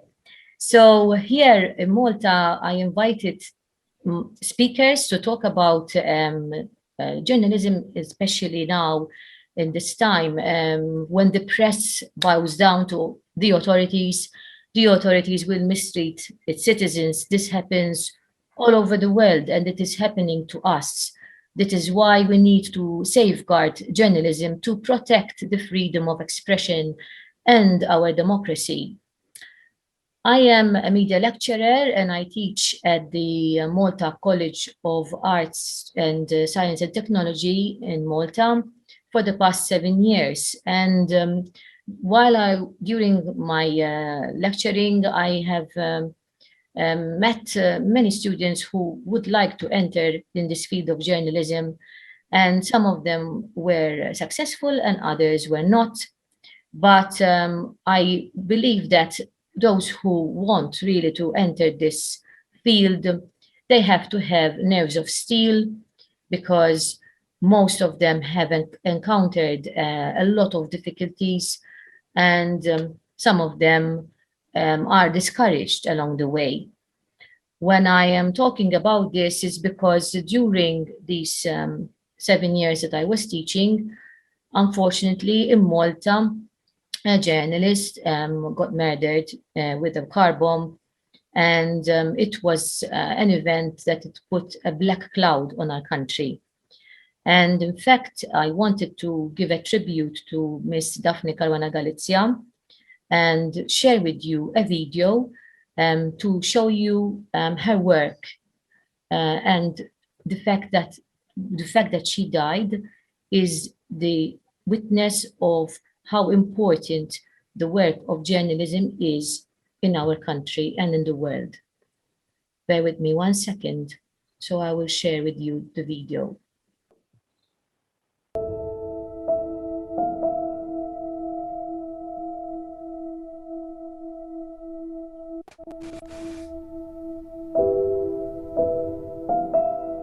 So my mother was the first woman in Malta's history to write a political column in the papers. She was also the first person to write using her own name rather than anonymously. So people wrote anonymously out of fear of violent reprisals at the time. It seems like any job, but to be able to do that in Malta required this incredible force of personality and this total conviction in what you considered right and what you considered wrong. It was always the same thing that motivated her. It was this sense of injustice and this sense of outrage, I think. So my mother grew up in a Malta that was really restricted. It was a really controlling state, and growing up in that environment, you either accept that as normal, as a way of living, and you sort of work with it or around it, or you just refuse to accept it. She refused to accept that it should be controlled by corrupt people and corrupt institutions, and she set out to change it. The main reason that she started that blog was she felt very restricted writing for a newspaper that, like most Maltese newspapers, is editorially quite conservative in what it allows its writers to say. So before my mother was killed on the 16th of October last year, she was working on 4 major stories. The people who my mother was reporting on, they're still there. They're still in government, they're still part of the state apparatus. and they have little interest in a much broader inquiry into what happened to my mother. So there are a lot of interests working against justice, unfortunately. Some of the people who my mother investigated as a journalist are now involved in her own murder investigation. So it's hard to have confidence that everyone has a shared interest in uncovering what really happened. We are hoping that this inquiry looks more seriously at what happened to Malta so that it became a place where you can detonate a bomb powerful enough to take down a skyscraper on a Monday afternoon. And I think we in Malta really need to look at what happened, why we have become so systemically corrupt. We need to start recognizing corruption as really a major defining problem of our time. It's literally costing lives, and we need to talk more about this. Thankfully, more and more journalists, through the Daphne Project, they are banding together and they are taking a stand against these attacks. And I hope that governments and all institutions that can and should do something about this also join in this fight. I think that if my mother were alive to receive this award, she would feel a sense of relief, first of all, that other people also care. Other people care about her and her work, and other people care about the issues on which she's reporting. That she isn't, in fact, alone in this fight. I would want my mother to know just how important she is as an individual, just how incredibly powerful she is and continues to be, and that she really set an example not just for my brothers and me, but I think for a large part of the world. I would want her to know that she will continue to provide that example and that she will continue to be a deeply loved and valued human being.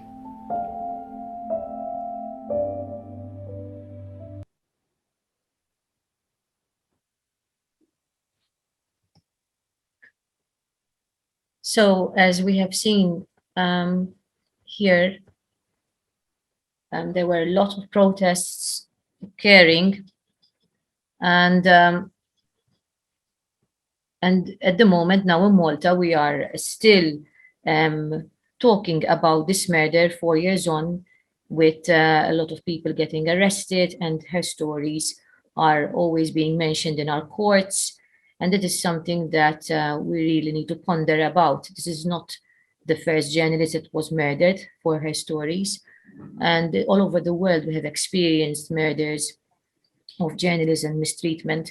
And today, we would really want to talk together here in our forum of why we choose this field of journalism when we know that people, we will eventually one day be threatened, or our families. So I want to start to speak to Carla Zoppardi. Hi, Carl. How are you today? Hi, I'm fine. It's been a busy couple of weeks, but yes, that's why we're in the job. So I understand you completely, because we are tired even of following things on television and on our social media, let alone if you are always working and on the job day and night. Carla Zoppardi is the deputy editor of the online portal of Malta Today, and he studied his degree in journalism. He graduated 2 years ago, I believe, Carl. yes. And now he's the deputy editor, so well done. He also is he was awarded for his human stories from the Institute of Journalism of the Maltese Journalism Institute, and here we are going to speak to him about his experience and what he has learned so far from this field of journalism, which I think in today's world do you think journalism is in danger for, and is discouraging young people, to venture into this job? I mean, I believe journalism is a calling. It's not, a job that you wake up one fine day and decide to pursue a career in journalism. When writing stories, when covering political events, when covering court events, it requires commitment in sense of time. For example, I believe when the Maxar brothers were charged in recent weeks, they were brought to court at around 11 p.m. Not The everybody Maxim will. brothers are those who were The Maxar brothers are part of the group who organized the importation of the bomb, who explained to the hitmen how they should detonate the bomb. There are alleged mafia connections, but going back to that event, it was an 11 p.m. It was an 11 p.m. event. We had been working all day. New things are constantly coming out, so it requires a commitment. Then you also have, when your articles or an interview comes out on social media, for example, you have people calling you out, you have people talking disrespectfully. It's very hectic as well. Yeah. It's a very hectic job, but at the same time, I enjoy that part of the job. I enjoy the adrenaline rush after waiting 3 hours outside court, and then seeing the police escort roll in outside the law courts, or getting a chance to ask the person the whole country is speaking about, having the opportunity to actually go in front of that person and ask him. For example, I can recall the first time that Keith Cambry was brought to court.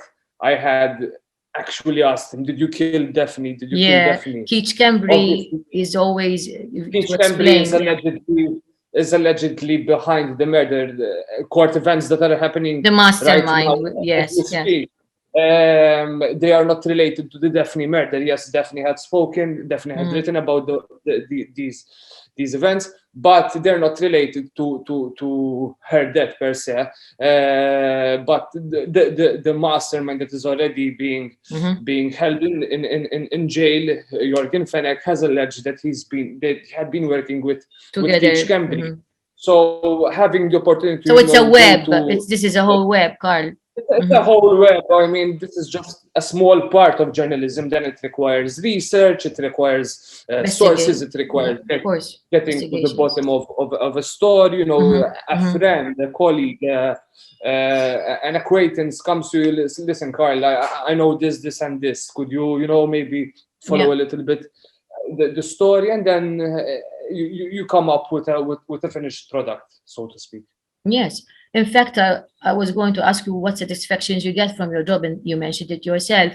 I mean, I know you have been following and investigating stories on tuna, the tuna quota in Malta, and you also were telling me that you won the best human story as well. How do you get these sources? How do you think they are willing to speak to you? I've been covering the fishing industry in Malta for quite a while now. I had started off by investigating Lampuki fishers who had been harassed and attacked by Tunisian fishers.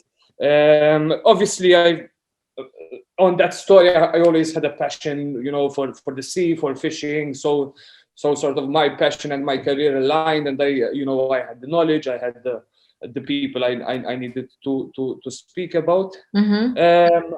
But I mean, it's a game. So you have to approach a person. You have to see how this person will react. A lot of people, once you tell them that you're a journalist, they sort of take a step back. That we still have that culture here in Malta where sometimes people are afraid to. Sure. Malta is small, insular. What happens if my name gets out? What happens if I lose my job? So this is unfortunately the reality of a small country. I mean, it's not just in journalism; it's everything. It's in everything we do. So journalism is in. I mean, the connections we have with people.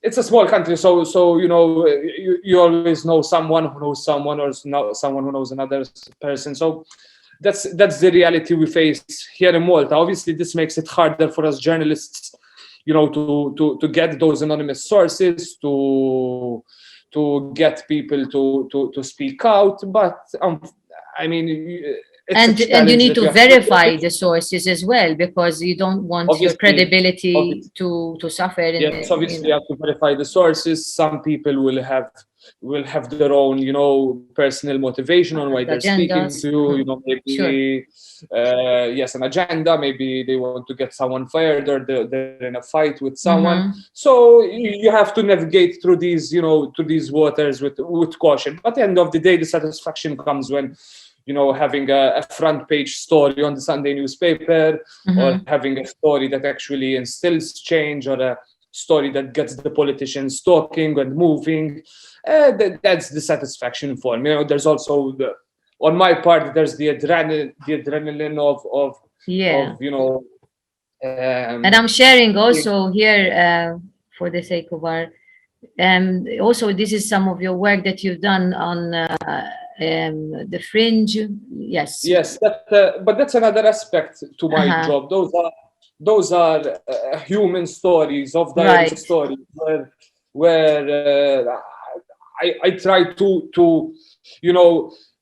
couple my love for journalism and my love for aesthetic video, high quality productions together into. And I see you have covered people who are maybe ostracized from society here, or maybe they are. Fringe. It's about fringe characters in society who have an interesting story to tell. Exactly. If you look at the interviews that you're showing right now, I can share them in the chat. Maybe I will share it in the chat. Who has face tattoos. I have an exorcist right now. We're working on season 2, where we have an occultist. These interesting people where I speak to them without judgment, without questioning their beliefs, and I just get to know their story, which is an interesting story at the end of the day. That is good. So, Carl, I wish you all the luck in the world. You are starting, you're very young, 23, right? Very young. 24 now, still very young, Carl. And I wish you all the best. Thank you for joining us today. And I will continue now to talk to the next guest, who's Nikki Aquilina. Nikki Aquilina is... Good morning, Rose. Good morning, Nikki. Good morning, Carl, Marianna, and all the other participants in this conference. Thank you for inviting me to be a part of this. It's an honor. You're welcome. You're welcome. Nikki today has her birthday. She's celebrating her birthday. So we appreciate that she's here with us today. This birthday doesn't count, Rosemary. We had this discussion already. COVID birthdays don't really count. No, it does count, because this year has taught us so many things, and we grow when we learn. So I think, as a lecturer, you are a lecturer, my colleague, and you know how much learning is important. So I think this year has been strange, yes, but we have learned so many things to appreciate as well. So just a brief bio about my friend here, Nikki. She graduated in Media Moving Image from MCAST, and also her master's from the University of Leicester in communications, mass communications, and also she's been working in the industry for the past 12 years. And also she has experience in front and behind the camera. She did producing for many programs on national broadcasting television. And also she teaches and directs our students to do television programs as well on our national television. Nikki, today here we are discussing journalism, and as we are also citizens, not only lecturers, and we have a duty now to safeguard democracy. Not only journalists have a duty. And when we were discussing this together, this came up a lot because we always discuss, the murder of Daphne and how could it happen and why. In your opinion, what is the role of the citizen today? How can we make a difference? Thank you, Rosemary. First of all, thank you for your introduction and for the question you've put forward. I think it's a very valid question which necessitates a lot of self-reflection, and I think we need to stop and pause and think a bit about our role in society as citizens, and also the role a journalist has in society. I think this definition needs to really be clarified. I still think people don't fully understand what a journalist's role is and how important they are as a contribution to one of the pillars of democracy, really, and how pivotal they are. I mean, in Malta, I've seen protests before, but I've never seen so much intensity, from the citizen, like every week, every day in December, in the month of December, we're seeing people who are angry. In my introduction, I said so, when. Yes. Do you think the press has bowed to the authorities, though? Do you believe that? I think that this is something that Paul Caruana Galizia, one of Daphne Caruana Galizia's sons, had mentioned, and I took note of in the video you shared with us, was he mentioned that we need to really question why this happened, and really need to ask in what circumstances it happened. Did we allow it to happen? And yes, 4 years have passed. Yes, we have some information, not all information, but just a little part of what could have led to this, even though Daphne had been bringing this to the public's attention. Now, whether we wanted to listen to it or whether we found it just because let's face it, our ears or not is another matter. But and I feel that even 4 years on, there is still this element of people wanting us to forget, people wanting us to turn over a new leaf. But are we really ready to turn over this new leaf? Are we really ready, not simply to obtain justice and for Daphne Caruana Galizia, but have we as a country, as a nation, really learned how we've allowed this to foster, and how have we really learned what is necessary to have all checks and balances in place for this not to happen ever again? And I don't think we are really ready for this as well, because people now have been so completely politically divided in Malta, especially. Yes. And we've seen this also in Europe and also in America, this populism, rising populism happening here.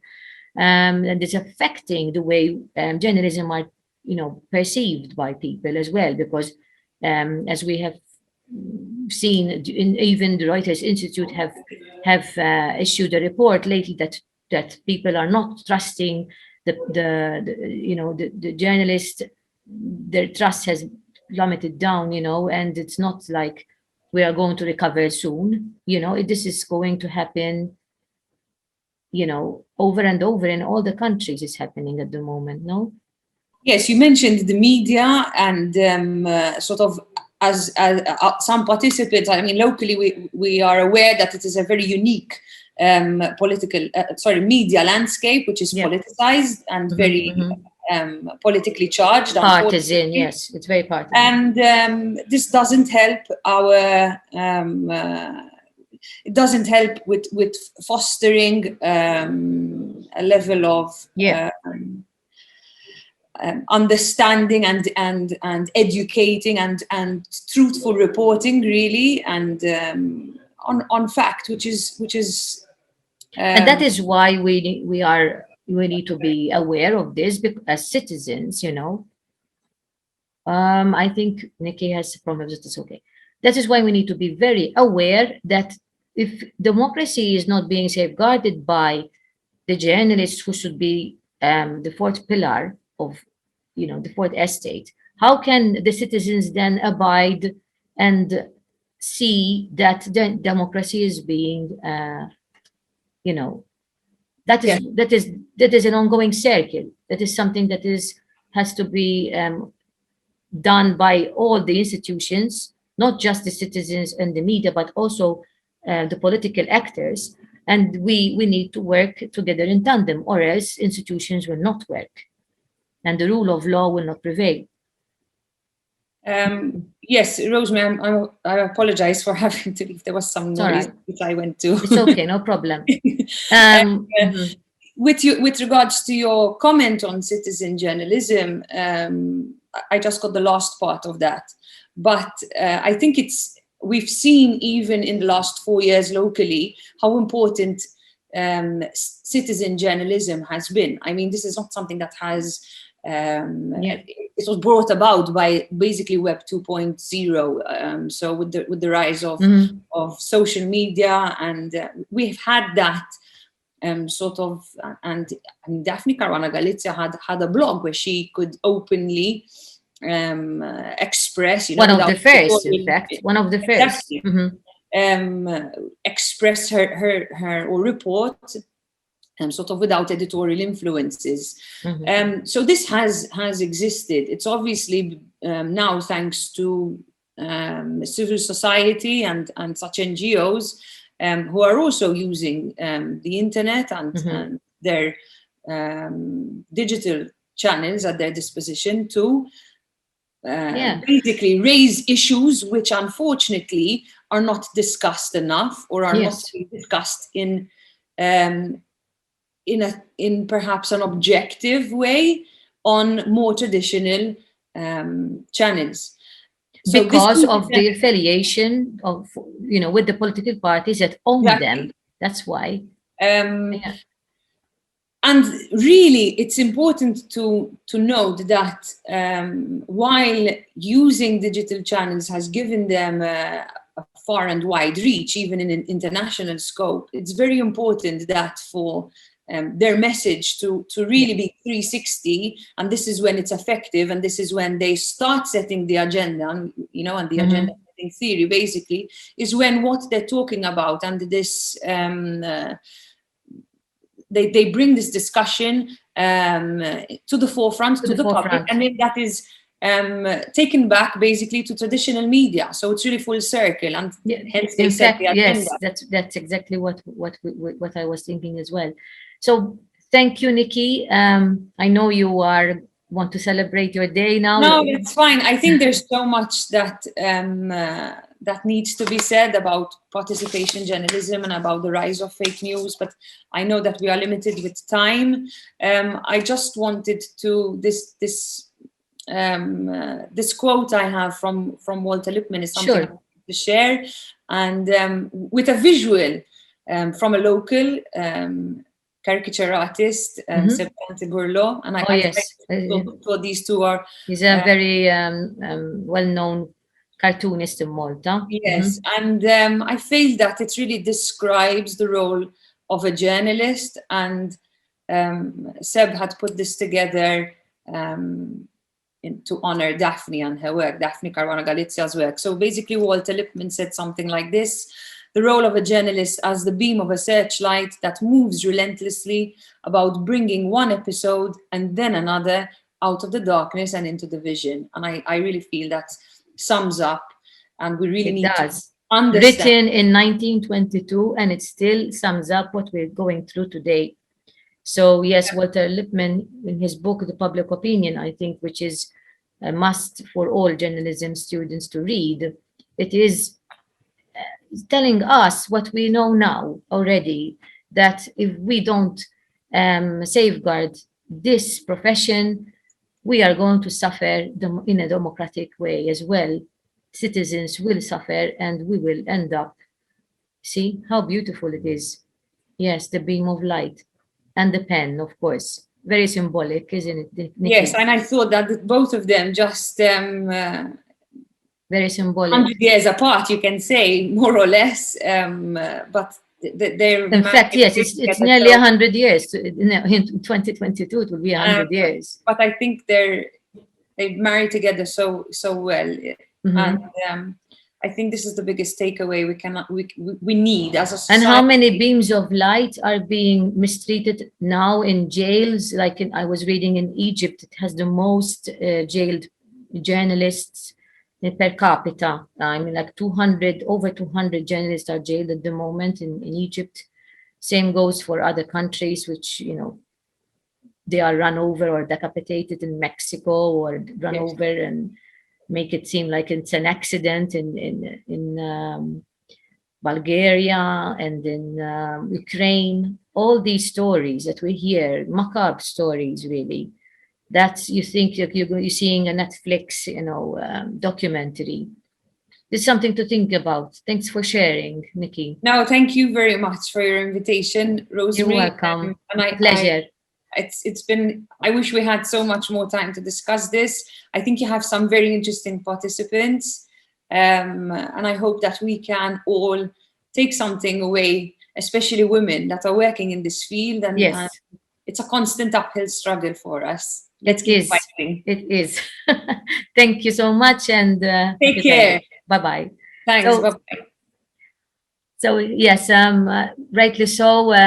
Nikki was sharing with us a beautiful cartoon, and it is symbolic in a way that sometimes a single light can do a lot of difference in our lives. No, it can even topple governments. It can even topple the president of the United States. If we think about the film All the President's Men, what Bob Woodward and Bernstein did to Nixon.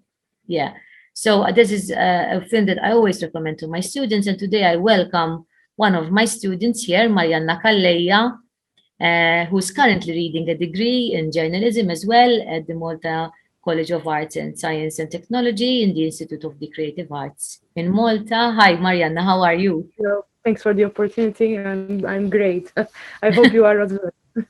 Yes, she is also working as a journalist as well with the news portal Illum, and specializes in social injustice and environmental on both digital and the print platforms. Marianna, we speak and argue a lot in class, but I know you have a lot of opinions which are words that you voice so well, and also that you are at heart, you feel a lot that you should speak up, and that is good. No, I believe that as a woman and as a journalist, we are sometimes looked down on and vilified sometimes, and demonized as well, unfortunately. And true.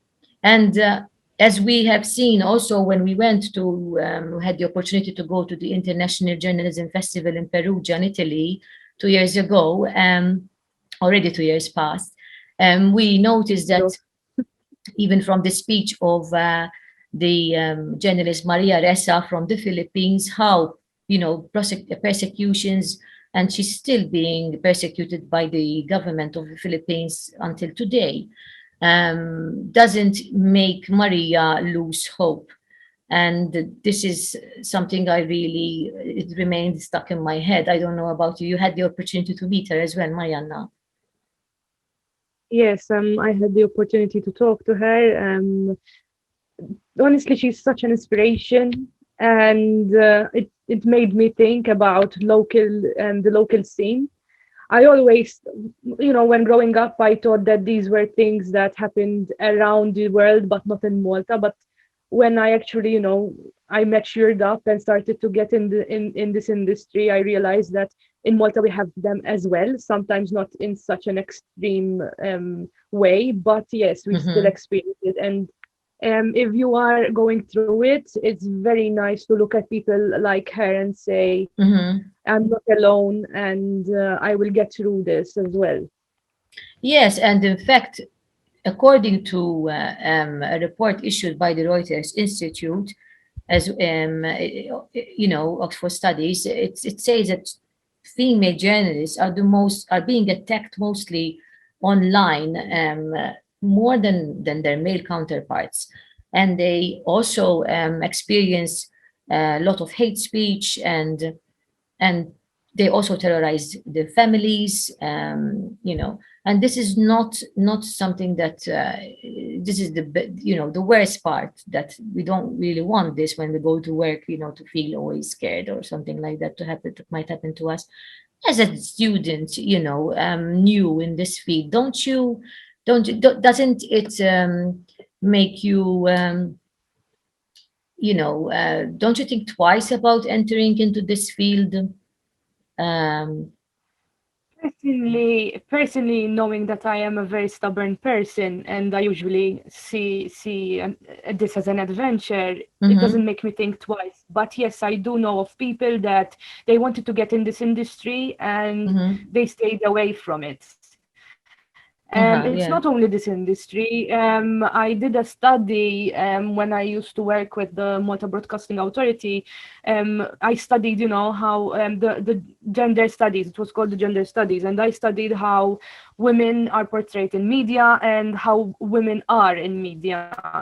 And I realized, okay, I knew that I was not exactly surprised by the results, because I knew that men dominate the media industry as well. I mean, it's not exactly big news, but we never asked the women why they are not in the industry. And I've always wanted to go up to fantastic women that are really good in their jobs, but then they are scared.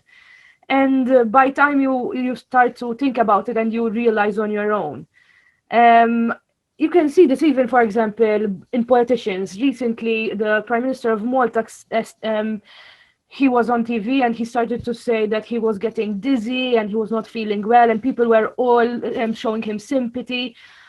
And if that person was a woman, not a man, I'm pretty sure he would not have received the same sympathy. The same Why? treatment, yes. Yeah, because people would have said, I don't know, she's probably, Weak, yes. weak, Yes. or we have to work twice as hard and Hard. sometimes even more to show that we are doing the same work or even better work. Sure. Just No, because this is in we every are field, having not only in journalism, I believe. It's in yes, politics, definitely. it's in every field. But yes, I mean, with the Me Too movement, many things have already changing in the media industry, and women are eventually speaking up and saying, look, this is not how I want to be represented. This is not how I want to be portrayed. And at least we are voicing our concerns to the world and to the authorities as well, because there should also be in line. The system should also favor those who are not being treated fairly, and of course there are many women who are discriminated and feeling discouraged by this treatment, and then they give up, as well you said, Marianna. Definitely. So I wanted to tackle also with you the issue of fake news and all these misinformation that we have having at the moment because of the infodemic, especially because of the pandemic. As a young and millennial, let's say you are a millennial, nearly Generation Z, you are a digital native, not like me. So what do you think about how are you going to reach your audiences, knowing that maybe they use a lot social media for getting, informing themselves and, getting information from. How do you think the generous role here fits in? What can we do so we stop, at least we minimize, let's say, because we cannot stop it, but we can minimize it, the misinformation that we are. I think I've only been in this industry for not a long time, actually, because even though I have been studying it for a number of years, it's the practice. No, from the perspective of a young person, do you think young people are media literate, or? No, I think people are getting better now. People are more aware that there's fake news. People are more aware that they need to ask. They are, we have this muscle in our head, it's called critical thinking, and we're finally more aware of it. So that's already a great step. And we are aware that technology sometimes is not helping when it comes to fake news. But I think what we need to do as journalists, and mind you, this is just from my perspective, two things that I would honestly work on is first transparency. I'm a big fan of transparency.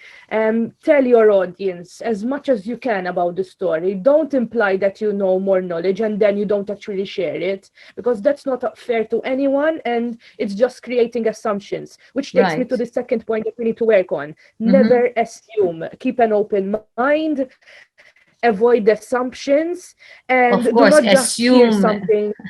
makes you, Yes. we know that acronym already, yeah. So yeah, Yes. of course, that is And do not true. just, exactly, do not just hear something and immediately decide to write about it. Practice the ability that, Yeah.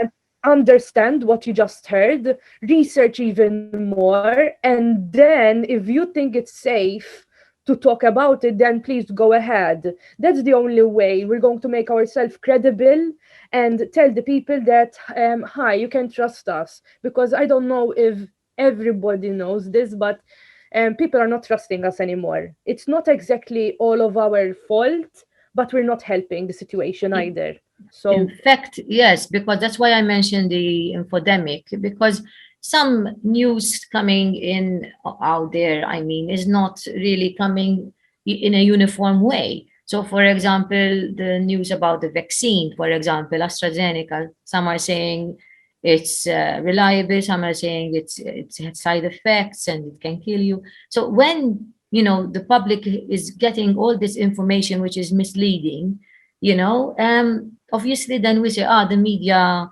is we can't believe, it's not credible, it's not, there is not enough information, they are saying, just inventing here, this is not the truth. And that is what we are worried. Yeah, we have to understand scientists, but we also need to learn how to analyze the information we're getting ourselves, because we are not scientists, we don't know everything, and we are not experts of everything, of course. Yes. On this note, on this, what you're talking about, I remember my first assignment at a loom. It was following a discussion at the European Parliament. And I remember I was the only Maltese journalist there, and I sat down and I started to listening. And I actually realized that the government of Malta was not entirely honest with the population. And that's when I realized that even the pandemic is being politicized, and it's being a number of misinformation regarding the pandemic was being shared from the authorities themselves. And I went up to my editor and I told him, and he's a very nice person. He always sits down and tries to, make me understand and stuff. And he told me, look, sometimes people do things that they don't want to look bad in front of their voters. And I realized hi, misinformation is being twisted. This piece of information is being twisted because it makes me look bad. And I realized that the global rise in fake news is not going to, be won with the people in authority themselves twisting the information.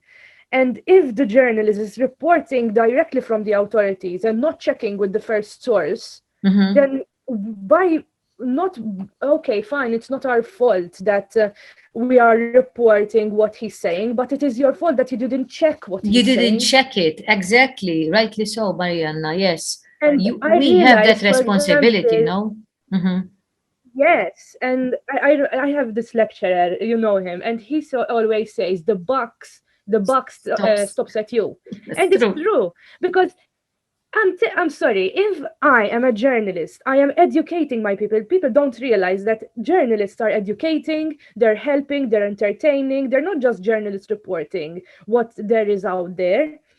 So please educate with the And we right do have an facts. opinion as well. I mean, journalists can have opinions as well, Definitely. right? Definitely. I mean, we're not machines. We think with our minds and with our, you know.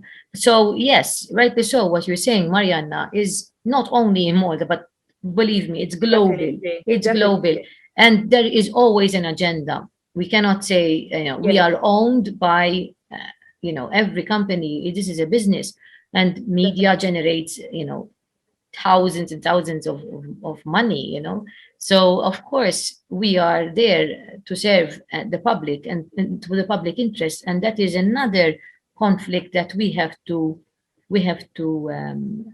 fight, to maintain.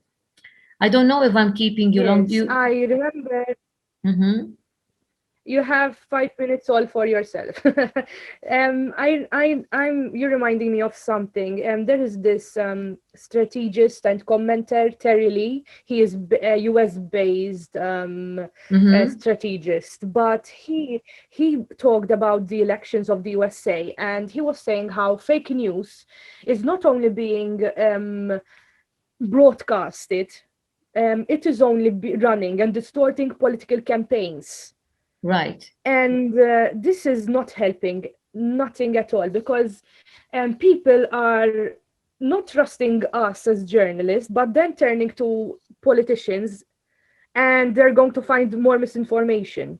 Mhm. So True. democracy now is going to, it's going to be under threat, because people are not going to be able to understand who to trust, and they might be confused, and people, when they are confused, And they this might is, yes, in fact, we were know talking everything. earlier with Nikki about this, the democratization.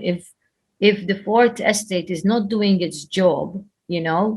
revering the authorities instead of challenging and asking the right questions. I mean, we should not be asking nice questions here. We are not, PR. Definitely. We need to ask the tough questions.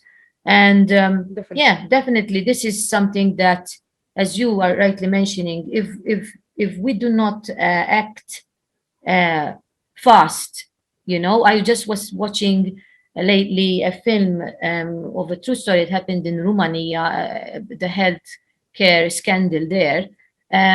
There was a fire in a club, and 37 young people died, and the fact that they did not have enough intensive care, Yes. equipment. Another and further people died afterwards, days after, and actually this Mhm. scandal helped to for there was another election, and new people were also and in fact, the journalists did not act quickly. If they did ask the right questions in the first 2, 3 days, then more information could have come out. But in fact, they were Definitely. complacent, and that did not help at all. Justice for the We have a citizens. lot of power, Hmm. and people underestimate that. We Hmm. we The pen is mightier than the sword Then the cannot sword, be yes. a better. I mean, we have such power, and we either misuse it or we forget about it sometimes, because Hmm. for I think we can change things Yeah, together, we all can and change sometimes we things, forget about it. even but sometimes the more the merrier. The more the merrier. I Yes. think on our own it's very difficult. I'm seeing Maria here with us as well, so thank you, Hello, Marianna, for hello, your. Rosemary. How are Hi, you? Marianna. All right. Um, we I'm going are to we be are leaving. recording the session, Maria. Thank you for joining us, and thanks, Marianna, for your time. I know you have an exam, so good luck. Thank you. Grazie. So, Bye. hi, Hi. Maria. How Hi. how was your day so far? I know you are I'm at at work, work. Yes. so you look so good, Maria. Thank you. Oh, thank you very much. So yes, it was a hectic day already, and I don't want to keep you long, but of course we need to introduce you to everybody here. And Maria has been working in the media industry for over 25 years now. And she's a journalist with the national broadcaster in Malta. And of course, she's been working also in many platforms and newsrooms, television, print, radio, and online. And she specializes in human stories and produces various television shows. And the latest one is called Umani, which I will show you a short clip as well. And she has been running this program for 4 years, right? Yes. And Maria worked also in the communications field of the head of communications for the President of Malta, the Minister for Foreign Affairs, and the Parliamentary Secretary for the Elderly and Persons with Disability. So namaste, Maria. Namaste. And namaste. And yes, it's 11:30 and the day goes so fast. So we only have 15 minutes with you. Yes. And I'm going to share the video. 1 second.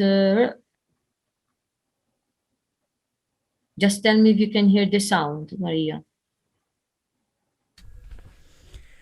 Amy Attart stqarret ma' Television Malta it-trauma li għaddiet minna minħabba l-komunità Ġesu Salvatur illi ila fija flimkien ma' familta sa minn mindu kienet tifla, bil-konsegwenza li llum saret ħsara kbira lila u anki lill-familja tagħha. Xi 6 jew 7 snin tħalt mal-ġenituri tiegħi għax bdew isiru jafu l-dan-nies u deċidew li jingħaqdu magħhom.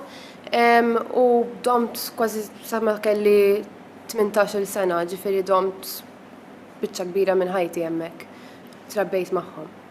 Amy qalet li meta ddeċidiet toħroġ mal-ġuvni li għandha llum, il-komunità ħaduha kontrija għax ma kienx membru tal-komunità u saħansitra qalula li kien se jaqlibilha fil-futur biex ma tkomplix miegħu. Qalu li l-arrest tiegħi kien se jaqlibilhi meta jien qatt ma rajt din it-tip ta' behavior mill-arrest tiegħi stess u konna vera open flimkien u għadna flimkien illum il-ġurnata. Nies oħra stqarrew u ġieħ li kkawżatilhom il-komunità fosthom Melita Farrugia meta qarib tagħha li kien membru fil-komunità għalilha li binta għax hi omosessuali ma tistax iddaħħalha ġodara għax iġġibilha s-seħta, kliem li kisser lila u anki lil żewġa. Jiena nistieden in-nies jidħlu fuq il-Facebook page tagħha u jaraw il-videos li hemm jaqbdek il-biża'.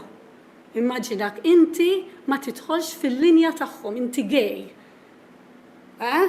U jittrattaw kek. Television Malta staqsa l-Kurja dwar jekk tafx bl-akkużi li qed isiru fuq din il-komunità. Bit-tweġiba kienet li b'deċiżjoni tal-Arċisqof ebda saċerdot jew reliġjuż m'għandu jieħu sem f'kwalunkwe laqa organizzata mill-komunità Ġesu Salvatur u lanqas m'għandha tkun ospitata fi knisja jew xi proprjetà tal-knisja fil-waqt li l-Arċidjoċeżi ta' Malta tiddiżassoċja ruħha minn din il-komunità. Television Malta għamel ukoll kuntatt mal-komunità Ġesu Salvatur fejn mitluba għar-reazzjoni tagħhom għal fatt li qed jiġu akkużati li kkawżaw tbatija u anke ħarġet ordni dwarhom mill-Kurja. Clyde Attart fissem il-komunità qal li dwar dan m'għandhom ebda kummenti x'jgħaddu u li kull diffikultà jiċċarawha mal-Kurja.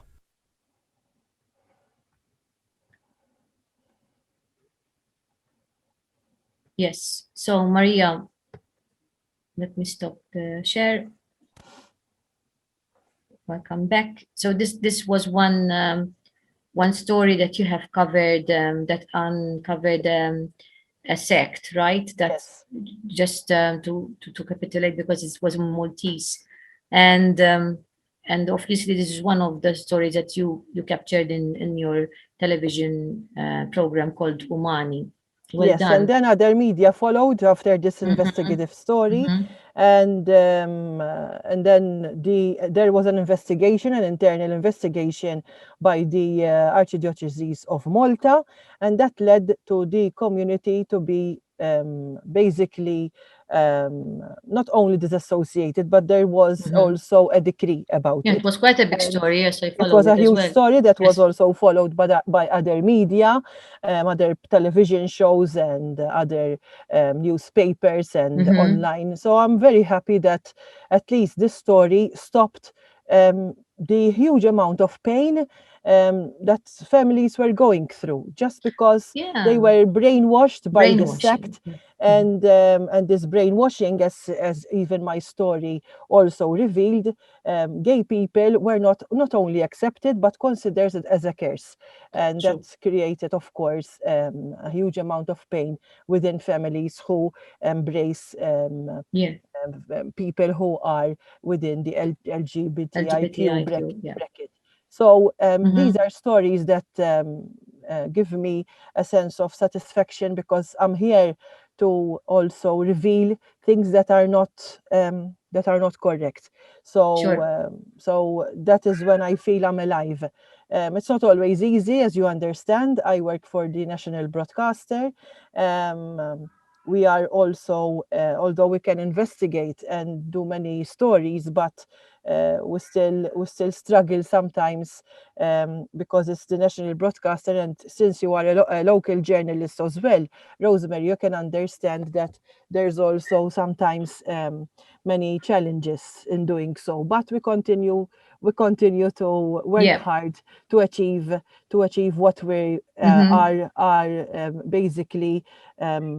I have to oblige, and of course my work is to reveal things that are not correct and also fight those who are not in line with the law. Yes, that's why I invited you here, in fact, because I know you have a lot of experience as a woman working in this field, and I wanted to ask you a bit of your experience here. I mean, the question of this talk is, are women journalists better off or worse? And I don't like asking this question really, but it is a question that we should ask. In your opinion, working for 25 years in journalism, do you think female journalists are better off or worse today? Well, And let if me not, answer why? you. Let me answer you like I have never let anybody stop me because I'm a strong person and I will let nobody to stop me from investigating or revealing something. But I had experiences, unfortunately. I'm not going to mention any names, but I had experiences in various newsrooms where the head was a male. And because I'm a female, I am not considered as good as a male journalist. I don't like discussing these issues. Me neither. I don't consider myself as a weaker sex. I am one of those that I don't celebrate. I see people as persons, not as Exactly. male I or do not female. celebrate Women's Day as Me such. neither. I do not like also being advantaged or given some sort of advantage just because I'm a woman. No, because if we believe that we are all equal, I do not need any advantage. It's like you're telling me I am running a race, and because I'm a woman, you give me an advantage of 1 kilometer. I'm sorry, that's like you're telling me I'm not capable. No, we are capable. So yes, unfortunately, Rosemary, yes, I have personally suffered because of that. Even sometimes I had the head of news telling me, no, this is not, you can't handle it because you're a woman. Let me give it to the others, to the male journalists. And yes, yes. But I believe that to change this, because I know that you want to ask this question, to change this, we have to be honest. And it has to come from above. I will continue being stubborn because, of course, some people criticize me for being so, but I will continue to be stubborn and fight this. But it has to come from above. And I also make an appeal to women, because this is very important, women who are in boards and in the higher administration. To support women, right? That not support women, Rosemary. I'm going to be very to support careful everybody. to bring justice. Justice as well. I Social justice. I yes. do not want to be advantaged, to given an advantage because I'm a woman. No, I want to be appreciated for the work, that you do. Me and also my colleagues, whether they are men, women, LGBT, whatever. It's that's what I want.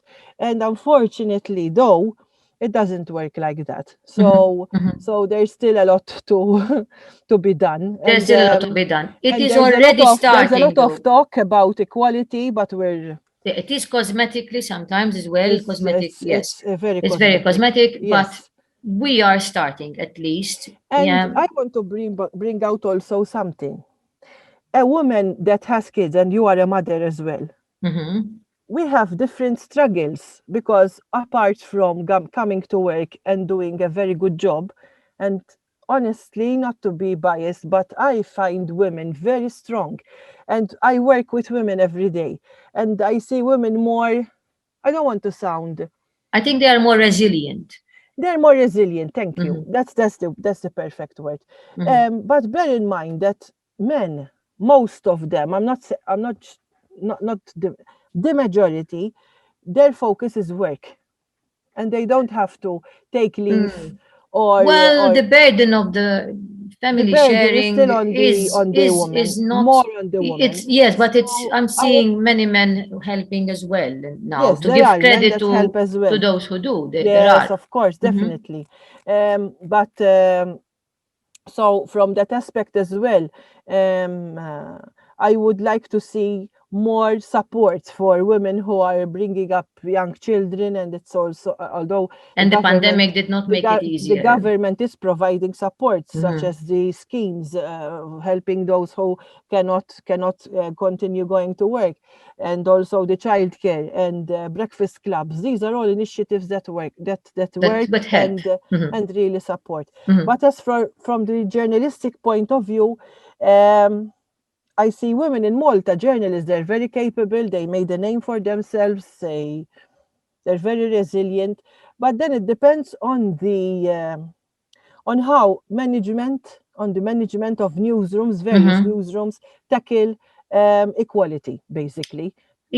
And you're mentioning management, and there should be more. Do you think there should be more management who understand the fact that although we're all equal, but we all have different lives back home, and we all lead, our own lives in a different way. We're not all the same, So we're not all homogeneous. We're not wake up early every day and go to home in the evening. We have to have also some free time as well with our loved ones.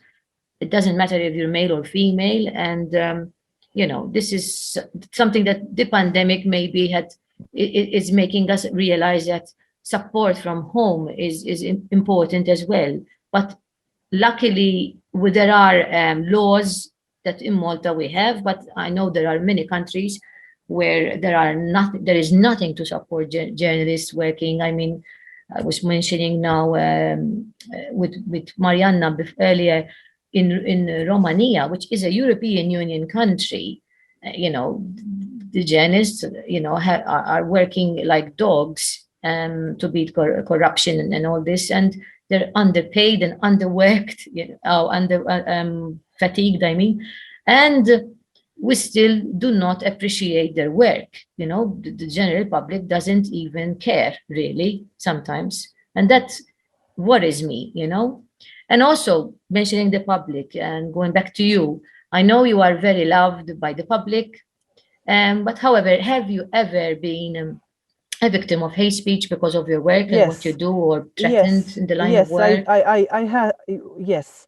I once was not investigating, reporting a court story where drugs were involved, and the accused looked at me and she said to me, "You're gonna pay for this if you mention my name." And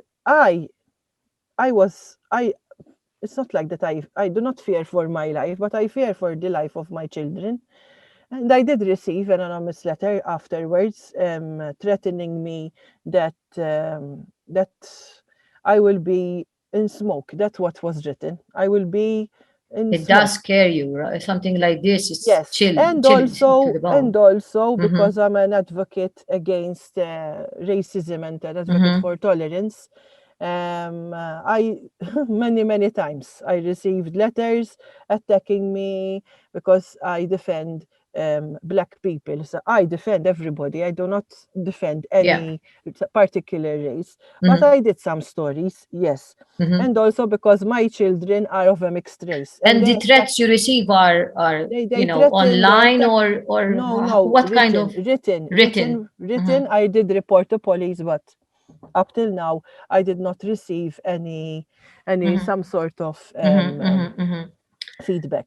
Well, Maria, it was nice talking to you today, and thank you so much for your time. Thank you for having me, and I would like to congratulate because I had some time to follow, and this was still a very interesting conference because when I say women are so capable, I mean from all over the world. They're very strong and resilient, and so let us keep on doing what we're doing without any fear, and keep on, pushing the equality agenda, equality in the real sense. Thank you. Namaste. Thanks. Namaste. Thank you. Thank you. Right. So I move on. It was a really interesting talk with Maria, and I will move on to another colleague of ours, Nigel Mifsud. Hi, Nigel. Morning, Rosemary. Good morning. Hope you are well. I enjoyed the discussion with my colleague at TVM, Maria. Yes. We're just in time, and thank you for making your time here with us here today. My pleasure. Let me introduce Nigel Mifsud. I know him from the Institute of Journalism, Maltese journalist, because he is the General Secretary of the Institute of Maltese Journalists. And in 2009, he successfully superseded the Maltese Association application to become a member with the European Federation of Journalists, and also rekindled IGM's relationship with the International Federation of Journalists, introducing the possibility for Maltese journalists to obtain the International Press Card. Thank you, Nigel, for the first time in IGM's 30-year history. While fulfilling his duties in the association that represents Maltese journalists on a voluntary basis for the past 7 years, you have been working as a journalist as well for the Malta's national television and radio station, TVM, being one of the main news anchors during the daily Time News Bulletin. And you graduated in the Bachelor of Communications with honors from the University of Malta, specializing in journalism. And also you successfully completed a master's in European Politics and Economics and Law from the University of Malta as well. And we were presented for the Best Dissertation Award for the analysis of the institutional dynamics in the appointment of the President of the European Commission. Impressive, Nigel. Thank you. So, yes, I've known Nigel again from the Institute of Journalism, Maltese journalist, and this is voluntary work that you do. This is not paid work. Exactly. So to give a brief introduction about the Institute of Maltese Journalists, last year we celebrated the 30th anniversary of the Institute. It was an initiative back then to sort of gather, join forces with regards to the media houses. Before, everyone walked his own path, and they did not have this unique forum.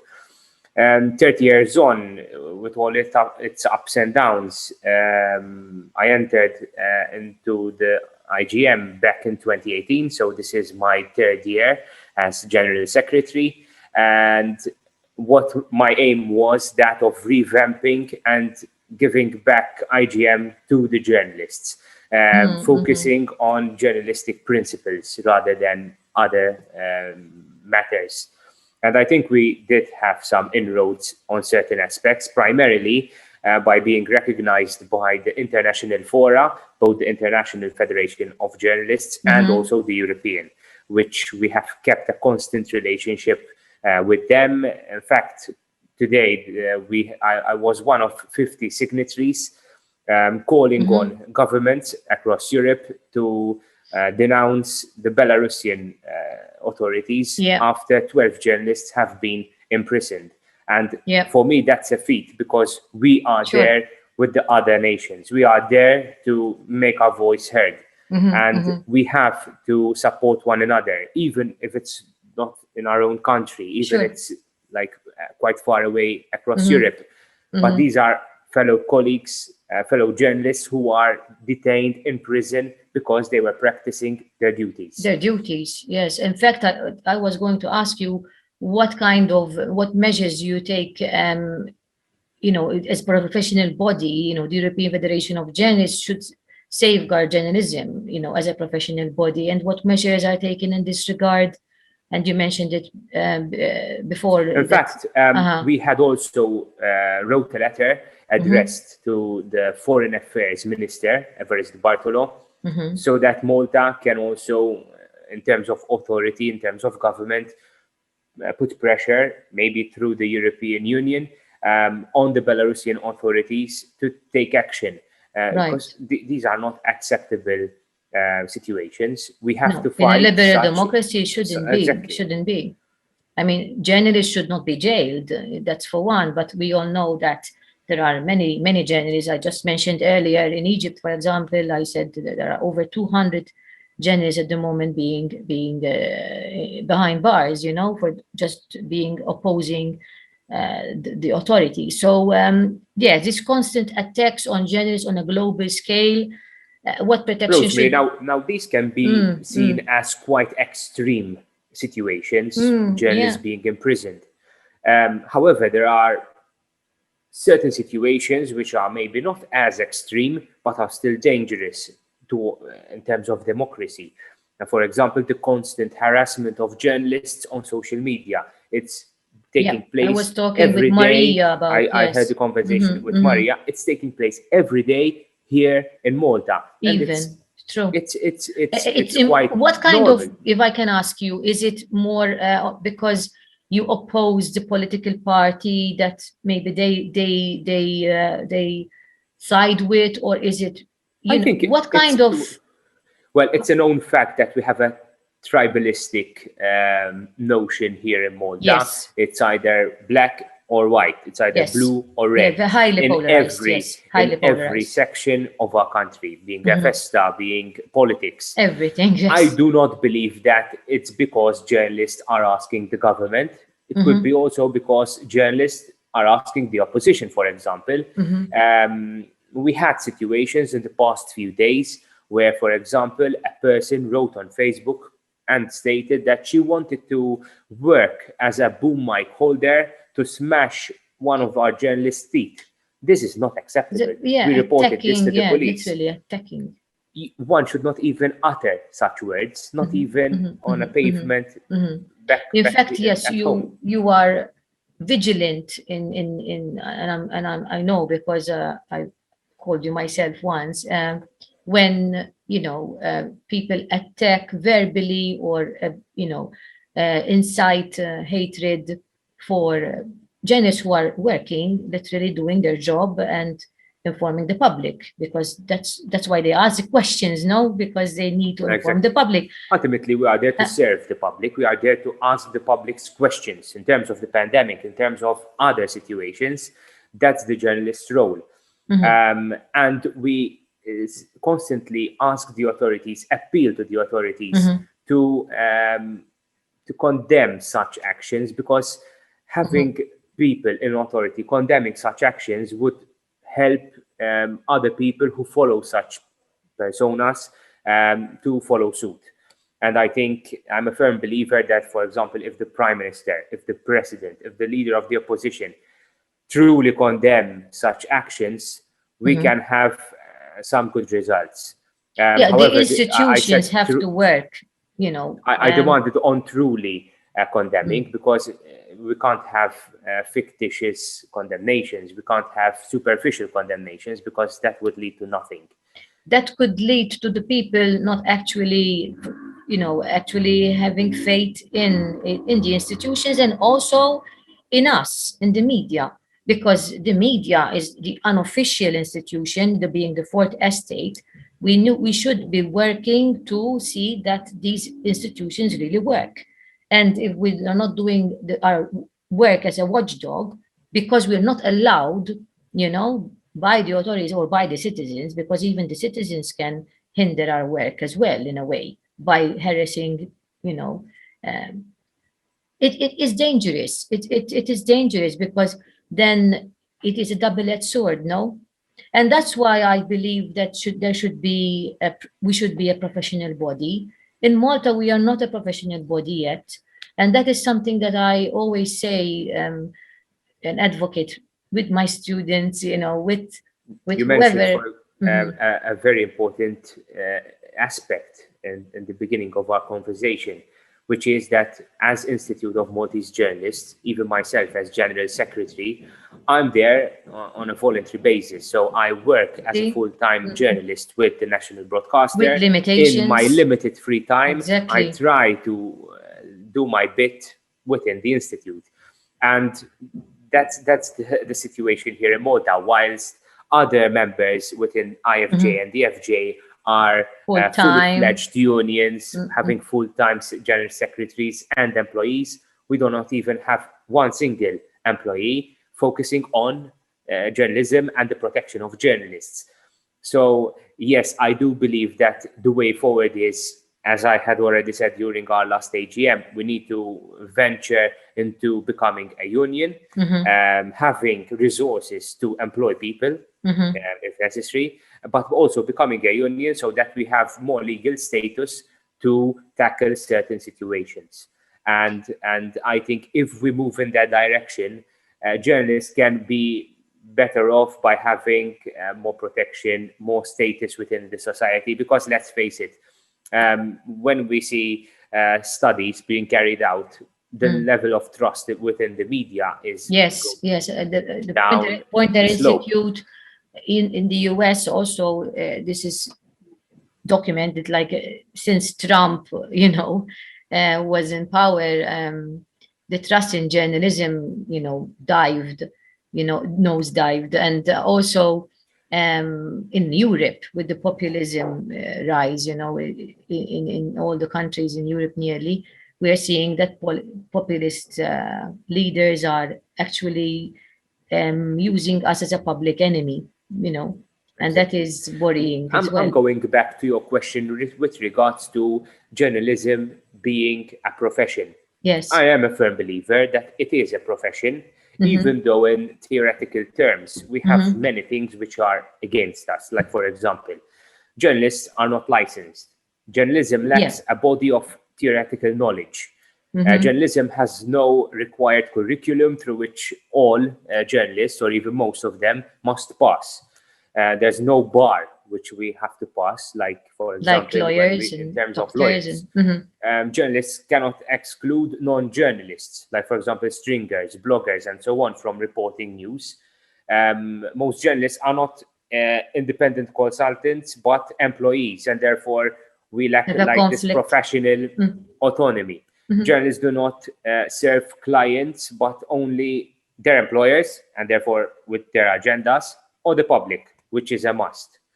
Most journalists are not members of any professional organizations, such as the Institute of Maltese Journalists. Although most are members of the Institute of Maltese Journalists, they're not obliged to become members. And so when having this situation, one asks whether journalism is in fact a profession. But ultimately, I do believe that we have a code of ethics, which we must follow. There's an international charter of ethics that we are obliged to follow. And having that charter of ethics gives journalism more credibility. Now, my only concern is that there's no body, there's no entity to yes, we got you. which can condemn, for example, such actions and penalize such people. So in Malta, we had the Commission for Press Ethics. And unfortunately, it's not functioning at the moment. Because it was run on a voluntary basis as well. Yes, but not just. The problem is that it does not have its teeth to bite. So if, for example, I find Nigel who broke journalistic ethics or conduct, what are the ramifications? We just issue a report. That's it. That's it. Media houses or maybe cannot you go and even report it to the police and it was on deaf ears. Exactly. So we do need something which self-regulates. Somewhere in favor of having a warrant. The problem with a warrant would be that warrants are normally issued by the government, which is a no-go area. It's even in the Charter of Ethics. However, having self-regulatory bodies is very important. And we need to venture into having a newly formed Press Ethics Commission or even another form of commission, which may be independent from IGM, for example, but which has the teeth to bite. So it cannot be superficial. During the past few years, we have seen a functioning public standards commissioner issuing report one after the other. His functioning was through damning reports being published within the media and being presented in front of Parliament. When you say Parliament, you say European Parliament, right? No. I'm referring to the local Parliament. We have Dr. George Hisler, who is the Commissioner for Public Standards. All right. And we have seen various judgments. What we do need is that if, for example, a journalist is found in breach of ethical conduct, action can be taken. So if, for example, we have the self-regulatory body, which issues local press cards, and such local press cards are accepted or even demanded by authorities, entities when organizing press conferences, this body can, for example, stop from issuing such a press card to a particular journalist who was found in breach. In fact, I was questioning earlier as well. I was lecturing, and I was questioning how certain news websites are sprouting without even knowing who is the editor and who is. That is not good. You know, we need to know who is running at least this website and where the information. You know. And what I find difficult is that certain websites might be sprouting for commercial interests. So we're using the news to attract people to see advertisements. That's not the way forward. It's not the new generation of media, but it's also reflected within the broadcast media, for example, in the US. Whereby they use the news commercialization of news to attract people to watch such adverts. That is not the way forward. Our true intention is to serve the public. There's issues of public interest which we must cover. We have to ask the questions to scrutinize the authorities, to scrutinize important entities within the country. That is our role, and that is what we must follow. Exactly what we were saying today during this forum, small forum that we have today. We covered so many issues that you have mentioned here, Nigel, and this is absolutely what you're saying is a must. We need to safeguard all the things that you were mentioning, from harassment to legalization and regulation of even how we should be protected, because we need to be protected to be able to serve the public. We can't do it when we are in danger and when we are suffering injustices because of our jobs, you know. So thank you so much, Nigel, for your time. It was a pleasure. Yes, and I wish you all the luck. I know you are going to have a new venture now in your career, and thank you so much for being here with us today. Thank you very much for your contribution in journalism, Rose. Thank you so much. Thank you. Bye-bye. Bye-bye. So to end the session today with you, I want to thank you for attending here, and I wish that all our listeners can share their stories. I could maybe talk to some of you today, but there were some technical issues, I believe. So I invite you, if you ever, after this pandemic, you can ever come to visit us in Malta. We are a very small island, but we have a very big heart. And I'm sure that our president, Dame Jane Kirkhope, will welcome you with open arms. Namaste.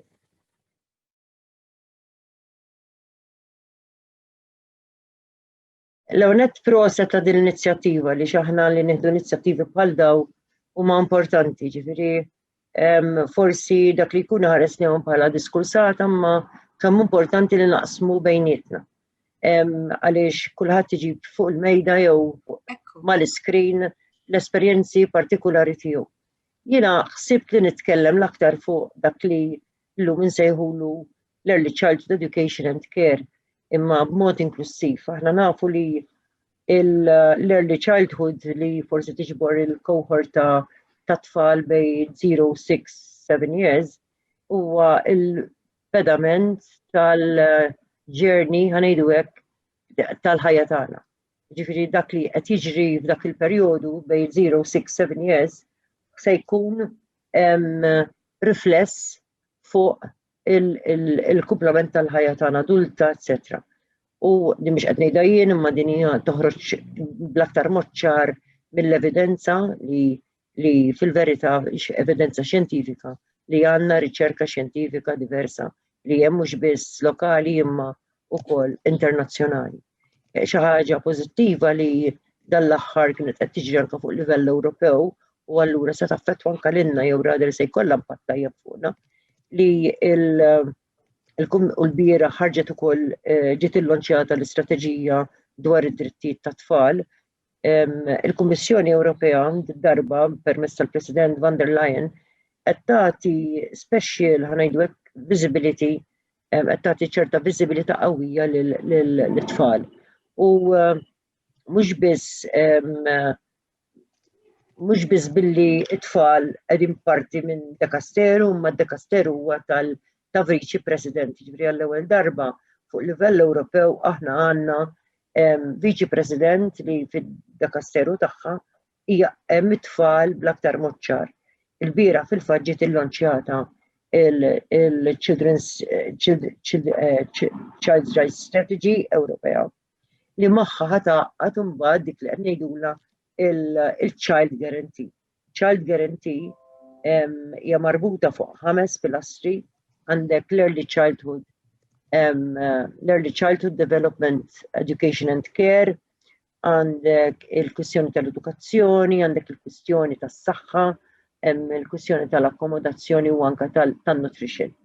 U allura naħseb hemm opportunità ġdida issa anke fuq livell Ewropew u aħna bħala membru stat li anke ħajkun hemm fondi li ħajkunu maħsuba propju biex imorru għal l-Early Childhood Development, Education and Care, bil-bilan għaliex qed ikun hemm rikonoxximent hemm sħiħ tal-importanza ta' dal-perjodu.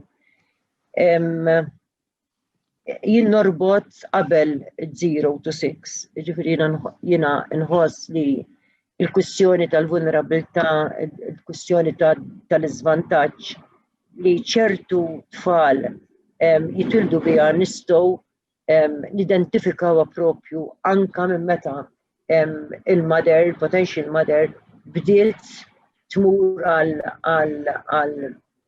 għal-visti ġew għall-isptar, servizzi tas-saħħa aħna poplu jew pajjiż li aħna xortina tajba li jeżistu dawn is-servizzi. Ġifieri ma naħsbux li l-Ewropa kollha għandha dan il-ħanajtek jew in-nies Ewropej kollha għandhom din l-aċċessibilità għal dawn it-tip ta' servizzi. Kont involuta anke fuq riċerka li konna minna fuq livell Ewropew dwar maternal health u waħda mill-affarijiet li jien personalment kont vera sorpriża kienet li jinstab li wieħed minn kull 10, waħda minn kull 10 ommijiet fil-kuntest ta' European Union m'għandix aċċess għal maternal services. U allura dal-kuntest li aħna pajjiż li tas-servizzi jeżistu. Għandna din il-window of opportunity, kif inħobb ngħidilha, fejn aħna nistgħu mill-qagħda tal-omm, mill-strengths jew weaknesses jew nuqqas ta' reżiljenza li għandha l-omm, nistgħu nidentifikaw dik il-vulnerabilità jew dak l-iżvantaġġ li dik l-omm qiegħda fiha u allura nafu mill-ewwel we can predict x'tip ta' ambjent it-tifel jew it-tifla se jitwildu fiha. Jekk allura se jitwildu diġà f'ambjent vulnerabbli, f'ambjent ta' disadvantage, ta' inugwaljanza, ta' xi tip, aħna huwa l-mument fejn is-servizzi tagħna jridu nkunu hemm biex nagħtu support lil-mara. Għaliex il-riċerka turina ċarutont li dak it-tifel jew dik it-tifla, dik it-tarbija li qed titwieled f'ambjent svantaġġjat, vulnerabbli jew inugwali, allura hemmhekk aħna diġà dak it-tifel jew it-tifla alla volja tarbija beda biżvantaġġ għal ħajtu. Nafu mir-riċerka wkoll li it-tfal ta' dal-grupp jibdew jekk ma jkunux supported u ma jkunx servizzi biżżejjed biex inkissru ċikli ta' żvantaġġ, aħna dawn it-tfal meta jiġu anke fejn tidħol formal education se jkunu żvantaġġjati with their peers u tkun diffiċli ħafna to catch up fuq l-istess livell u allura dan għandek multiplier għandek ċirku li jibqa' jdur. Anke mir-riċerka nafu pereżempju għandek element ta' tfal huma ħafna aktar predisposed għal dak li huwa early school leaving. Allura mbagħad l-istess early school leaving jkompli jimmultiplika ċertu vulnerability anke ta' saħħa mentali l-qudiem, ġifieri dak kollu joħroġ mir-riċerka. U allura il-kwistjoni ta' l-early childhood irridu ntuha ferm aktar importanza. Ferm aktar importanza pereżempju aħna llum għandna iċ-child care centers li huma miftuħin madwar Malta u Għawdex. U hemmhekk irridu nanalizzaw x'qed jiġri. X'tip ta' care qed nagħtu f'dak il-perjodu. Min huma il-caregivers li qegħdin joperaw propju child care centers.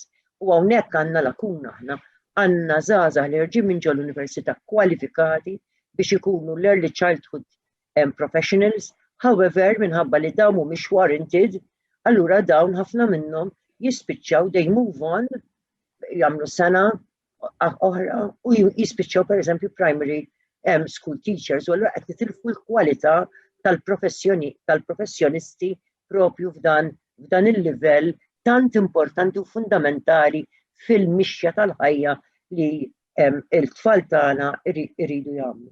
Hawnhekk anke ġifieri mela fil-waqt li għandna servizz importanti, imma probabbli qed inħarsu lejha aktar minn l-aspett ekonomiku milli l-aspett fit-tul ta' investiment sostenibbli għal persuna imma wkoll għas-soċjetà ġenerali. U ma nridux inħarsu biss l-early childhood development, education and care mill-lenti ta' x'senatu biss l-individu. Irridu nħarsu lejn l-individu ġifieri t-tifel jew t-tifla u mbagħad x'se jkunu qegħdin jagħtu. Mhux biss lilhom infushom il-familja tagħhom imma lis-soċjetà in ġenerali. Ġifieri hawnhekk aħna dan l-investiment irridu nqisuh, ġifieri żieda u t-tissiet tal-investiment tagħna li rridu nagħmlu anke bħala pajjiż f'dan is-settur.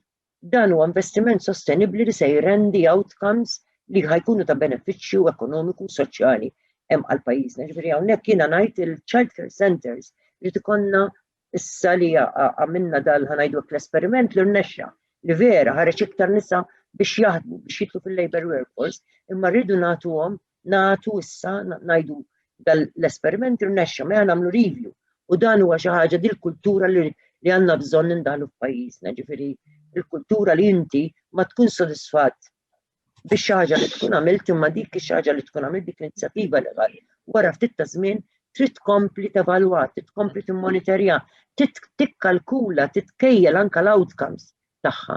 U naħseb wasalna f'dal perjodu. Għaliex il-child care centers naħseb se jgħalqu xi 5 jew 6 snin u naħseb huwa perjodu tajjeb ħafna biex nagħmlu dan ir-review. U rridu nifhmu li biex ikollna child care centers ta' kwalità li jkunu tassew b'investiment soċjo-ekonomiku għada, irrid ikollna wkoll il-professjonisti ta' kwalità. Imma ma qas nistgħu inħarsu f'iżolament lejn sitwazzjoni waħda. Jiena nemmen ħafna f'dawk li huma servizzi integrati. Jiena nemmen ħafna f'dawk li huma interdisciplinary approaches, ġifiri li mhux għandek il-professional child care center u qed taħdem b'mod iżolat minn pereżempju dawk il-professjonisti li anke saħansitra qed jaħdmu fuq livell ta' maternità, ma dawk il-professjonisti li mbagħad dawk it-tfal se jmorru fil-kindergarten centers. Jekk nibqgħu għandna ħabta, ġifri m'għandniex dik il-kultura ġo pajjiżna li naħdmu flimkien, unfortunately, il-kollaborazzjoni semmieta Ruth għalet speċi ta' anka jekk forsi hemm nies li mhumiex fiċ-ċivil u jaraw burokrazija ta' ċivili waħda minnhom, fil-fa kont se niċċajta magħha dak il-ħin u kont se ngħidilha naħseb qed tibbottja għaliex Ruth nafa meta kont Ministru ġifri taf kemm jiena persuna dwer u jekk nista' nagħmel affarijiet il-bieraħ ma nagħmilhomx illum jew għada. Imma il-verità. Naħseb kull bin qiegħed hawnhekk qegħdin aħna, ġifieri verament. Tajjeb. The best audience il-binet qegħdin. Grazzi, mela qed tifhmuni sew ġifieri it-toqol li tħoss meta ikollok viżjoni, ikollok pjan trid twettqu u ikollok naqra waħda ta' min iktar jgħidlek u le hemm nies unfortunately li anke jġibulek il-problema u s-soluzzjoni tittarek minn fejn se ssibha inti. Ma niddejjaqx inħares lej problema, ma wkoll mal-problema rrid inħares lej s-soluzzjoni nkollha inkella hemmhekk ma tkun qed tfixkel l-affarijiet li qed tagħmel. Ġifieri jiena nemmen ħafna li anke hawnhekk u naħseb il-professjonisti fis-settur das-settur li qed nitkellem fuq ġifieri maternità, early childhood development, mbagħad anke care, huwa settur li mimli nies li nistgħu nagħtu ħafna eżempju hemm barra. Eżempju ta' kollaborazzjoni, eżempju ta' mod interdisciplinari ta' kif naħdmu. Jekk jirnexxielna nagħmlu din it-tip ta' newnet il-policies li jkunu integrati, ġifieri li jgħinuk anke l-policies biex inti taħdem flimkien. Inkunu qegħdin nagħtu l-eżempju tal-kultura li dal-pajjiż għandu bżonn li ma naħdmux territorjali, mhux is-silo type approach, imma il-collaborative approach. That we network, naħseb jekk hemm kelma li issa saret bħal kulħadd, networking. Din networking għandha tkun il-mission statement jinnejt ta' kull poplu. Imma aħna poplu żgħir u kif dejjem anke niddiskrivi lil Malta jien meta nkun irid ngħidlek nuri l-vantaġġi li għandu xi ħadd li jiġi Malta, jaħdem Malta, jinvesti f'Malta, dejjem ngħidilhom Malta hija il-laboratorju perfett għax il-ċokontana mhux żvantaġġ, iċ-ċokontana huwa vantaġġ għaliex jiġi aċċessibbli ħafna aktar għal xulxin u allura inti tista' toħloq ngħidulek il-pilot projects li mbagħad anke il-pilot project ta' good best practices li tista' mbagħad toolkits li inti tista' tesport. Jiena nixtieqkom ukoll tħarsu lej studju li għamilna riċenti permezz ta' Eurochild flimkien ma' 4 organizzazzjonijiet oħra kbar internazzjonali u reġjonali fuq propju l-early childhood development dal-lonċajni xi 15 jew 3 ġimgħat. A very interesting project fejn jagħti an in-depth look fuq dan il-perjodu u bżonnijiet li hemm fuq livell Ewropew imma naturalment aħna parti mill-Unjoni Ewropea u allura hemmhekk żgur hemm xi ħaġa li tottalina. Xi ħaġa li xtaqt nagħmel enfiżi fuqha. Aħna għandna bżonn jiena l-ewwel semmejt l-aċċessibilità tas-servizzi. U din għandna jien ukoll anke din nara naqra waħda ta' perċezzjoni ħażina fuq l-affarijiet. Aħna naħsbu li għax għandna s-servizzi tas-saħħa b'xejn, l-edukazzjoni tas-saħħa b'xejn, naħsbu li huma aċċessibbli għal kulħadd. Fil-verità, biex ikunu aċċessibbli għal fqir u għal min hu żvantaġġjat u għal min huwa qed ibagħat minn igwaljanza u esklużjoni soċjali, jekk mhux se jkunu free of costs u tgħidu li x'inti tgħid, inti qed tgħid servizzi tas-saħħa b'xejn.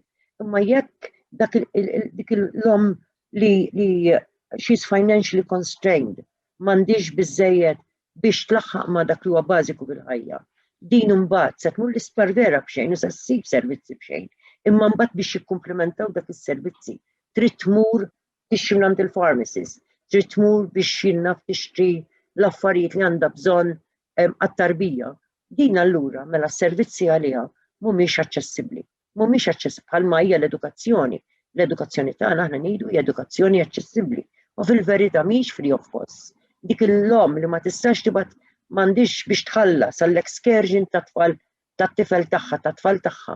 Mela hemmhekk mhijiex aċċessibbli jekk m'għandix biex tħallas il-lista li tuha fil-bidu tal-iskola tas-sena skolastika. Mela mhijiex aċċessibbli.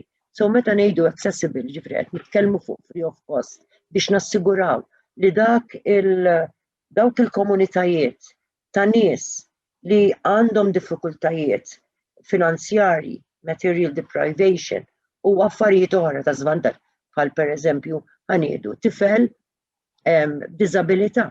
Ġifieri dik il-familja li għandha dak it-tifel dik it-tifla b'diżabilità. Jekk inħarsu probabbli lejn l-inkam tagħhom, jaf ikun inkam komdu. Però minti ma sax tħares lejn l-inkam, biss tħares ukoll lejn il-peace. Jiena niftakar li anke meta konna noħroġ għall-elezzjonijiet, jiena dejjem man-nies, nidħol fi djar in-nies u nsib il xi ħadd pereżempju jiġini każ tipiku f'moħħi bħalissa familja li b'tifel bl-awtiżmu illum sar fih raġel u daw kienu jħallsu madwar 40 liri Maltin, 40 liri Maltin dak iż-żmien. Għal-terapija. Ċini ġibulu t-terapista d-dar, dat-tifel, għamel kambjament kbir, ġifiri dat-tifel fuq l-autism spectrum li kien jaddi minn periodi ta' tantrums għawija l-om niftakara dejjem minn benġla, għax daqqa jigdem fija, daqqa jisawwata, ġifiri. Pero, minħabba l-pis li kienu jġorru ta' dan it-tifel, unfortunately, ma tistax tgħidilhom li huma komdi. So, li qed nagħmel dan l-enfasi kbir għaliex aħna l-early childhood development u care ma nistax inħarsu lejha biss għalhekk qed inclusive childhood, early childhood development and care. Aħna rridu nħarsu speċjalment lejn dawk il-cohorts ta' nies li m'għandhomx m'għandhomx il-mezzi biex imexxu lill-familja u allura hemmhekk hemm aktar support u hemm aktar bżonn ta' servizzi li jkunu integrati imma li jkunu wkoll maħsuba u jkunu ġejjin ukoll bbażati mill-evidenza. Dawn huma għalija kruċjali, ġifieri jekk aħna ma naħsbux dawn it-tip ta' gruppi komunitajiet ta' nies, aħna nkunu qed inħallu ċank sostanzjali ta' nies. Ara ma naħsbux li aħna meħlusa minn dak li huwa faqar u esklużjoni. Aħna għandna wkoll il-child poverty min jipprova jaħbihom qed jagħmel disservizz lis-soċjetà kollha kemm hi u jiena ħafna nies jafuni kemm jiena persuna diretta.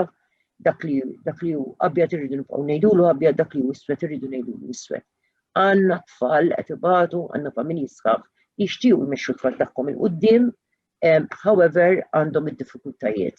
Għandna mbagħad familji li qed ibatu mhux biss għax m'għandhomx il-mezzi imma wkoll għaliex m'hemmx l-agency. Ġifieri m'hemmx l-awareness, m'hemmx l-edukazzjoni tal-adulti f'dik il-familja biex ikunu jistgħu jarfu li ma toroq jistgħu jgħaddu. Jiġuli wkoll frasi bħala gruppi ta' tfal li jitwildu fl-iżvantaġġ ħafna drabi jew inkella l-iżvantaġġ jiġi f'ħajjithom ħabba ċirkustanzi mhux biss faqar materjali imma wkoll pereżempju l-grupp ta' tfal fl-alternative care. Tfal qed nitkellmu fuq tfal li jispiċċaw fil-homes, ġifier tmur l-orsolin ta' Sliema li f'babies ma tarax. Dawk it-tfal li diġà għandhom u kont qed nisma'kom titkellmu fuq bonding, attachment, etc. Dawk it-tfal minkejja l-sisters hemm u l-carers hemm iħobbuhom. Imma aħna nafu li u di ħekej mhux ir-riċerka biss anke naħseb ħafna minn għandna l-esperjenza ta' tfal tagħna stess. Ġifieri l-attachment irid isir mal-om l-om li qed tikkonċentra fuq tarbija waħda, mhux il-care li għandha 3 trabi jew 4 trabi u li sakemm qed iddur ma' tarbija minnhom l-oħra qed tibki jew l-oħra għandha bżonn tbiddilha whatever, jiġifieri hemmhekk ukoll għandna cohort ta' tfal li rridu verament nagħtu kasom u allura jridu kun hemm ħafna aktar servizzi u ħafna aktar policies li jagħmlu li jaħsbu f'dawn il-gaps li għandna.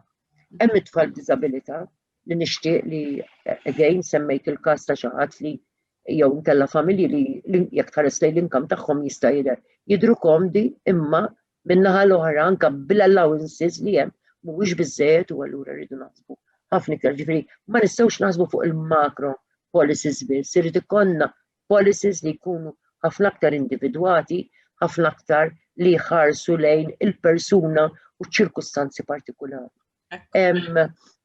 Għandna wkoll tfal li qed ibatu minħabba l-ambjenti tagħhom ta' nuqqas ta' housing adekwat. Ġifieri anke din l-ambjent huwa fattur, ġifieri dina again nafhom ir-riċerka aħna il-Fondazzjoni ta' Malta l-ġid tas-soċjetà matul da snin mill-2014 minn meta waqqafta għamilna ħafna xogħol fuq dak li huwa well-being. Naraw eżattament what is well-being all about. Well-being is not just health. It's a multi-dimensional concept which all of jekk għandek xi ħaġa nieqsa minnhom daw, allura inti għandek nuqqas ta' well-being. U semmejtu wkoll il-fathers. L-ewwel smajt lir-Ruth u anke Louise titkellem fuq il-missirijiet. Il-missirijiet irid ikunu preżenti kemm jista' jkun. Hemm ċirkustanzi fejn il-missirijiet ma jkunux iridu huma jkunu preżenti. Ma kellna policies ta' parental leave huwa u take-up għadu sal-lum huwa aktar mill-om mill-ommijiet iktar mill-missirijiet irid ikollna empowerment tal-missirijiet li jifhmu li hemm ħtieġa li huma jkunu preżenti wkoll fil-ħajja ta' tfal minn kmieni minħabba li l-attachment irid isir magħhom ukoll. U l-aħħar, ġifieri qed nara Louise naħseb li jiena out of xajdulu. Le, it's fine, qed nuħu vera qed nuħu gost u qed f'qalbi qed ngħid għax ħafna milli qed tajt konna qegħdin propju niddiskutuh anke bejnietna, ġifieri hawn anke Dr. Michael Gallia, he's a psychologist. U għandna żewġ fathers ukoll li ħanistidinhom jitkellmu warajk. Vera qed nuħu gost għax jisek qed torbot dak li konna qed niddiskutu minn qabel. Konvinta li mhux qed ngħid xejn ġdid għal ħadd minnkom ġifieri, imma biex inkun qed nipparteċipa. L-aħħar ħaġa għax li forsi għandna ħafna drabi aħna. Għandna dil xi ħaġa li rridu qisna nagħmlu bħal ostrich indaħlu rasna fir-ramel u ma nindunawx jew ma rridux nindunaw li hawn dan nies madwarna. Qed nitkellem għal dawn il-familji migrants li qed jiġu fostna u li qed ikollhom it-trabi. Hawnhekk għandna problema. Għaliex dawn il-migrant mothers jew potential mothers dawn ma jfittxux is-servizzi kif aħna imdorrijin bħala nisa Maltin ninfittxuhom malli aħna niskopri aħna tqal. Minħabba anke issues ta' transcultural. Jiġifieri aħna anke hawnhekk fil-livell ta' maternità għandna bżonn li jkollna il-transcultural kif taqbad tgħid considerations, otherwise ħajibqa' jkollna problemi. U jekk l-evidenza turina li għat-tfal tagħna early childhood, maternità, early childhood development, u mbagħad care hija importanti fuq il-life journey ta' dik it-tarbija. Dawn huma tfal ukoll u huma tfal tagħna wkoll. U għal daqstant hawnhekk għandna bżonn ikollna focus. U għandna bżonn nkunu kuraġġużi.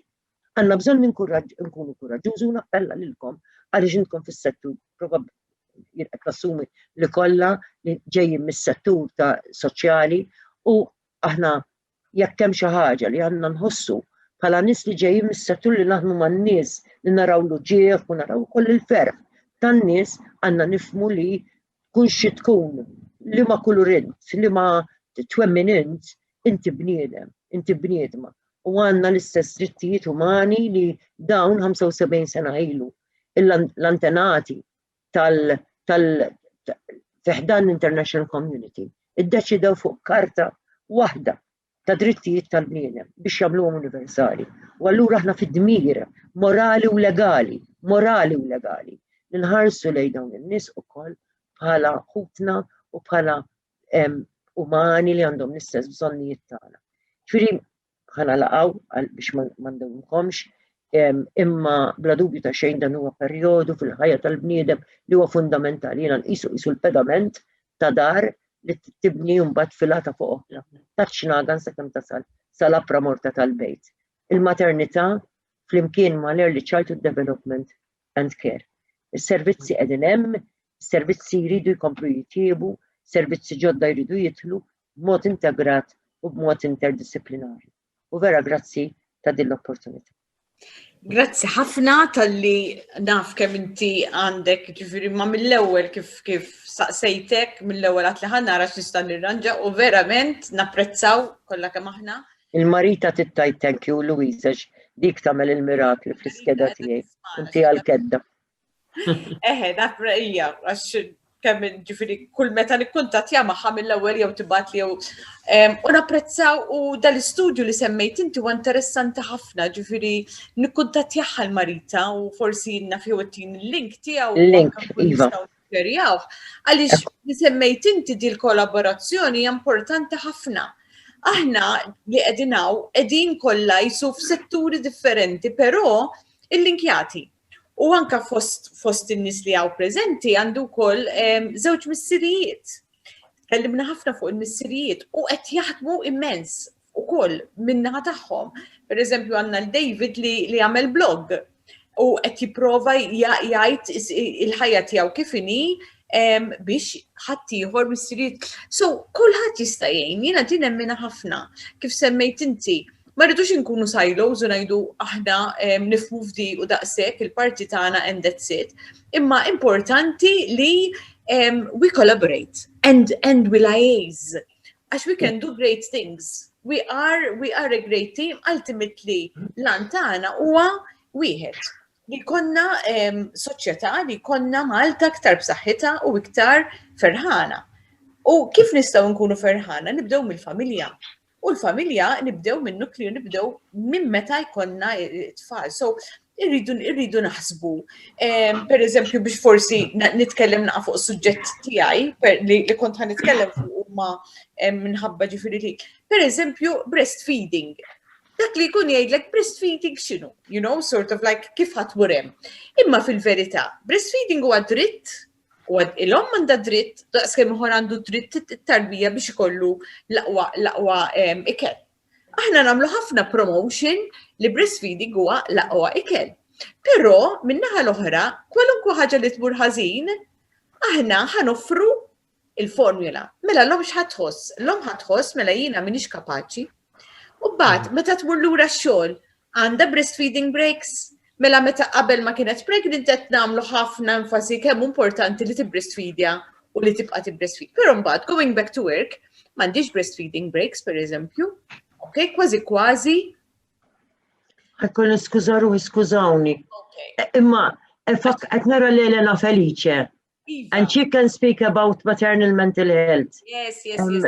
As that is very important. Many a time we speak of maternal health u għanna bizzjuna li għana u rasna. Grazzi, thank you, proset.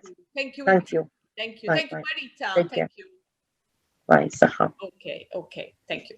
Mela, just biex inkompli naqra fuq li kontet ngħid, forsi anke sa ikun jistgħu jitkellmu l-fathers, għandna lil David, għax naf li anka u għanna li Roberto u Michael ukoll nixtieqkom forsi anka naqdu żewġ suġġetti flimkien li kienu żewġ talks. One ir-rwol tal-missier u anka tu l-effett li kollha tarbija fuq il-relazzjoni. Għax dik kultant ninsewa. Ħanħalli fidejkom. Forsi tibda inti, ma nafx minn, tibda inti, Michael. Ma nafx akkux qed tisma' għandek il-mic okay. Tajjeb. Mela, slim il-kulħadd, ħadd gost ħafna nisma' l-eċċellenza tagħha titkellem. Jiena nemmen illi jiena fader ukoll, tajb li ngħid, missier ta' twins. Li daqt jalqu 7 snin u l-esperjenza ta' missier l-iktar li nifoka fuqha hija l-preżenza. Jiena nemmen ħafna fuqha kemm mill-lat tiegħi background tiegħi ta' psikoloġija, jiena clinical psychologist, u naraf ukoll kemm hija kruċjali li jkun hemm dil komunikazzjoni. Ħafna drabi ħafna problemi li naraw fil-familji, fil-koppji, eċċetera, hija breakdown fil-komunikazzjoni. U jiena nemmen li l-ewwel step li rridu nieħdu hija l-preżenza. Li l-missier ikun preżenti. U jkun preżenti mill-bidu. X'ħafna drabi jgħidulek u le jisu hemm ċertu żmien jew gaps li jien nħoss li l-missier irid ikun mill-bidu preżenti jiġri minn qabel it-twelid, mhux dakinhar ta' twelid, u jidħol bruħu ġismu fil-familja, wara kollox il-familja mhijiex l-omm, mhijiex it-tarbija, hija l-omm, it-tarbija u il-partner tagħha, il-raġel tagħha. Jiġifieri inħoss li l-hands-on trid tibda mill-bidu. U dik tgħin ħafna. Tgħin kemm għas-saħħa mentali tat-tarbija, però żgurismu tgħin għar-relazzjoni u anke għas-saħħa mentali tal-omm, li ħafna drabi waħda mill-problemi li naraw hija ommijiet illi ma jarawx, ma jħossux support emozjonali, mentali, biex ma ngħidux fiżiku, biex ma nsemmux ukoll finanzjarju, f'ċertu każijiet mhux kollha min-naħa tal-missier. U din mhux dejjem issir b'intenzjoni ħażina.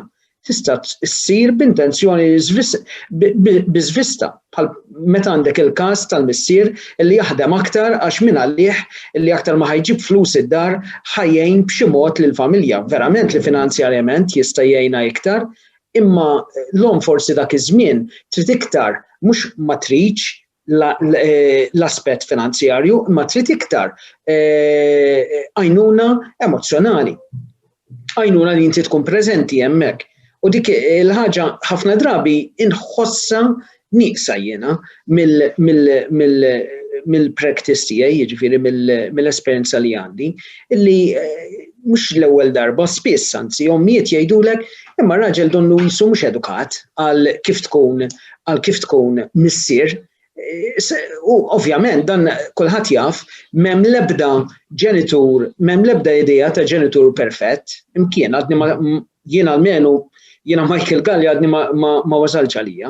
Għaliex, għax dan kulħadd qiegħed fi-storja tiegħu u f'sitwazzjoni tiegħu u qed jipprova jagħmel l-aħjar li jista'. Il-punt huwa kemm inti preżenti hemmhekk. Għax faċli li jiena ninsab f'sitwazzjoni sfidanti u allura nibekkja lura għax b'xi mod jew ieħor nħossha ta' teddida għalija. L-ewwel waħda. It-tieni punt kruċjali oħra hija nara kemm importanti li titgħallem il-cues tat-tarbija tiegħek. Nafu li t-trabi, it-tfal, l-iktar li interaktjaw magħna permezz tal-logħob. Jiġifieri jekk jiena qed nistenna l-baby tiegħi tgħid li isma' daddy jiena rrid McDonald's, dak mhux se jsir. Alright, walla ħares isir minn tarbija, okay? Imma t-tarbija ħatħares lejja, ħatibki. Illum nafu li hemm biki u biki, hemm ħars u ħars. It-tfal jikkomunikaw magħna b'mod non-verbali. Biex tikkomunika magħhom ma' tfal b'mod non-verbali, trid tosserva, trid tħares, trid tkun hemm, trid tkun preżenti. And it takes time. Imma time and practice makes perfect. U din trid tiġi mill-attitude tal-individu. Hija sfida u kulħadd irid juża r-riżorsi tiegħu. Imma nemmen illi with goodwill u meta persuna tagħmel lilha nfisha taħdem fuqhom, tasal għalihom, dan m'hemm xejn ma tridx tkun rocket scientist biex tkun missier, u ma tridx tkun rocket scientist biex tkunhom, trid tkun. Sempliċement trid tkun taċċetta r-realtà li tkun hemm. Il-ġurnata qed ngħidlek ilni 7 snin involut fil-ħajja ta' wliedi, napprezza u nipprova ngħix kull mument magħhom. Jiġifieri sew jekk jiena jisni taxi driver, sew jekk jiena meta kienu żgħar kont intihom il-formula, il-ħalib tal-formula. U dan ma ngħidux biftaħir, ngħidu biss anzi b'umiltà. Għax dawn kienu momenti li lili ġeluni nitgħallem ħafna. Noħroġ il-barra minn qoxorti. Ħafna drabi aħna għandna dak il-kukun tagħna li naħseb illi jiena okay, I am safe. Meta fir-realtà knibqa' hemmhekk immut. Alla ħars nibqa' fil-kumdità tal-ġuf tommi għax ma kontx nitwielet, ma kontx kelli noħroġ, kelli nibda nħallas it-taxxa, kelli nibda nseffaq wiċċi mar-realtà. Ma nagħmilx din il-ħaġa nibqa' hemmhekk u mmut. U naħseb jien din hija daqsxejn ta' kuraġġ f'kull individwu biex jagħmel parti tiegħu. Bħalissa pereżempju għaddej minn żmien ma tantx huwa sabiħ il-COVID. Semmitu l-President, semmejtu int Luisu qablek ukoll speakers. Hija sfidanti, jiena fil-Kamra tal-Kċina fejn l-ewwel xelt il-kamera u skużawni kelli nitfi l-kamera sakemm mort inbiddel għax battuni bil-flok ta' ġewwa ngħidlu jien. Dak il-ħin konna isna ma nafx jien isna il-control tower. Computers kontra computers u wires u t-tifel beda jgħajat irrid iċċarġ ma nafx liema wire għal liema computer u l-ġen kollu jiġifieri. Dik hija l-ħajja tagħna bħalissa. U min aħna fil-każ tagħna kemm jien u kemm il-mara tiegħi aħna edukaturi, jiġifieri nkunu d-dar ħafna mill-ħin. Imma hawn min li mhuwiex hekk u din hija sfida oħra. Pereżempju fi-klassi ta' tfal tiegħi hemm nofshom illi t-tfal ikunu weħidhom. Weħidhom fuq il-computer, jiġifieri din hija sfida li qed toħroġna l-barra mill-kukunes tagħna. U mill-banda l-oħra għandha anke ċertu elementi pożittivi. Għax ħatoħroġ l-tfal, ħatempowerja l-tfal biex ikunu iktar indipendenti. Iva, tista' tgħin din il-ħaġa. Jiġifieri dan kulħadd irid jiġbed ħabel wieħed. Ħafna drabi jiena nibża li aħna ħafna egoisti. Ħafna egoisti, anke l-approach ta' kif inħarsu, l-aqwa li jiena kuntent jien. L-Amerikani għandhom dik l-expression I'm okay if you jack. Jiddispeċini ngħid li ħafna drabi naradin, anke kif nipparkjaw, anke kif insuq bil-mobile. Eda ingrained fina li l-importanti li jiena komdu. Jiddispeċik għax dawn l-affarijiet they seep in, they overflow in our society. Jiġifieri kemm ngħidu li nħobbu tfal, wara kollox f'dan kollu min huma the main stakeholders f'din il-konferenza u fil-midwifery huma tfal. Neħħi tfal jaqa' kollox. Imma mhux it-tfal biss, it-tfal ma jiġux ġo vaku, it-tfal jitwildu ġo familja. U rridu nieħdu ħsieb il-familja, l-adulti.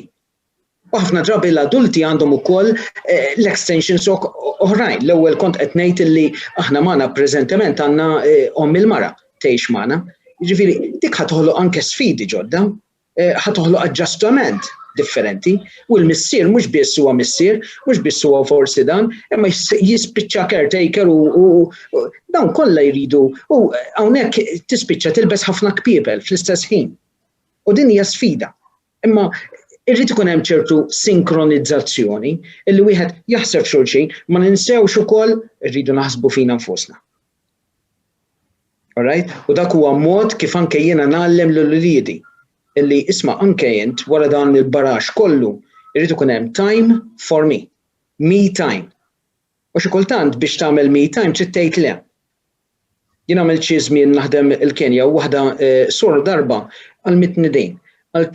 Kont qedtilha dan kif kulħadd ġej għand il-missjonarju ma nieqfu qatt u qalt li din l-expression noża għal omri. Għalt li no to others may mean a yes to yourself. Iva. Ma nistax jiena ngħid iva lil kulħadd il-ħin kollu. Għax imbagħad jien ħanimtela b'ħafna frustrazzjoni, b'ħafna rabja u dik b'xi mod ħatoħroġ. Allura xi kultant mhux tagħmilha b'mod kapriċċjuż, imma xi kultant trid tgħid le. Xi kultant irrid nagħlaq il-bieb. Anke l-uliedi stess, ovvjament, given illi m'hemm xejn ta' safety concerns. Illi m'hemm xejn jien naf qed jillikja gass jew it-tifel ħareġ u forsi għadu ta' 3 snin ħareġ fi triq, ma tarax dik hija emerġenza ovvja. Imma sakemm m'hemmx dawk il-każijiet serji, iva jrid ikun hemm mumenti fejn anke t-tifel tiegħi, anke t-tifla tiegħi tifhem dan huwa ħin tagħna. Għax inkella s-serħan tal-moħħ, inkella għas-saħħa mentali tagħna. Is-saħħa mentali mhijiex biss kemm tagħmel ħadd ieħor, kemm taħseb ħadd ieħor, kemm taħseb fik ukoll. Il-bilanċ. Fil-psikoloġija nafsu ħafna din li l-Griegi kienu jitkellmu b'dik l-expression tal-homeostasis li huwa l-bilanċ. illi ħafna drabi jkollok il-problemi meta għandek fissazzjoni f'xi ħaġa. Kienet x'kienet? Nixtieq nisma' dediż oħrajn biex ma nieħux il-ħin kollu jien.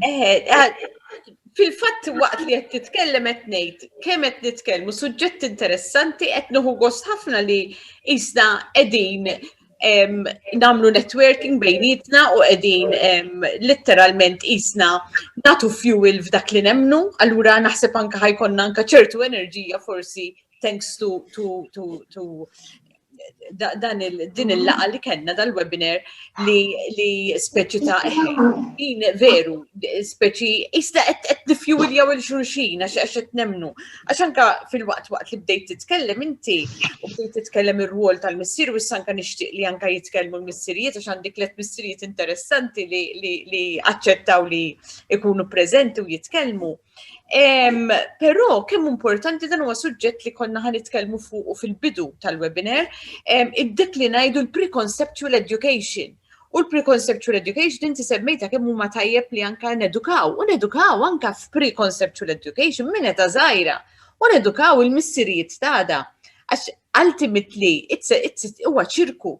Jiena il-baby ħajtwielet, jekk il-baby għandu attachment tajjeb, ħajkber iktar f'tifla b'saħħitha u għada pitada ħajkunu ommijiet u missierijiet li huma wkoll ħajamlu fl-attachment. Jiġifieri hija xi ħaġa li rridu meta naħsbu mhux nittrattaw biss il-mument akut, imma rridu propju naħsbu fl-ommijiet u l-missierijiet tagħna għax ħafna drabi aħna jisna naħdmu ħafna fuq li hemm ħażin bħalissa. Però irridu apparti dik, irridu wkoll naħdmu biex is-sistema tibda tkun tajba. Ħalli issa da pitada ma nerġgħux naqgħu fl-istess sitwazzjoni. Ġifieri hija xi ħaġa li naħseb irridu naħsbu fuqha anke meta nitkellmu fuq is-saħħa mentali. Però qabel xejn nixtieq li jitkellmu l-fathers għax naħseb ħajitilquli. U qabel xejn ukoll nixtieq naħseb ħadd titlaq Melanie għax Melanie ukoll hija ġifieri tuħsieb anke l-għoża u l-għoża fejn għandek inti mothers li għadhom żgħar, ġifieri ħafna drabi jkunu adolescenti u forsi anke tkellimna qabel jitkellmu l-missierijiet propju anke l-missierijiet f'din is-sitwazzjoni. Luis, kont se nżid punt, għax jien inħoss importanti kif qed niddiskutu propju l-missierijiet li fil-każ tiegħi meta niltaqa' mal-lura missieriet li huma żgħażagħ fl-etajiet ta' 18-il sena tajjeb jew anke taħt 18-il sena, waħda mill-lakuni li nara l-ewwel l-eċċellenza emeritus isu semmit anke fejn jidħlu policies u liġijiet. Però għandna lakuna daqsxejn fil-liġi fejn jidħlu missieriet żgħażagħ taħt 18-il sena li min-naħa tal-liġi ma jiġux rekonoxxuti.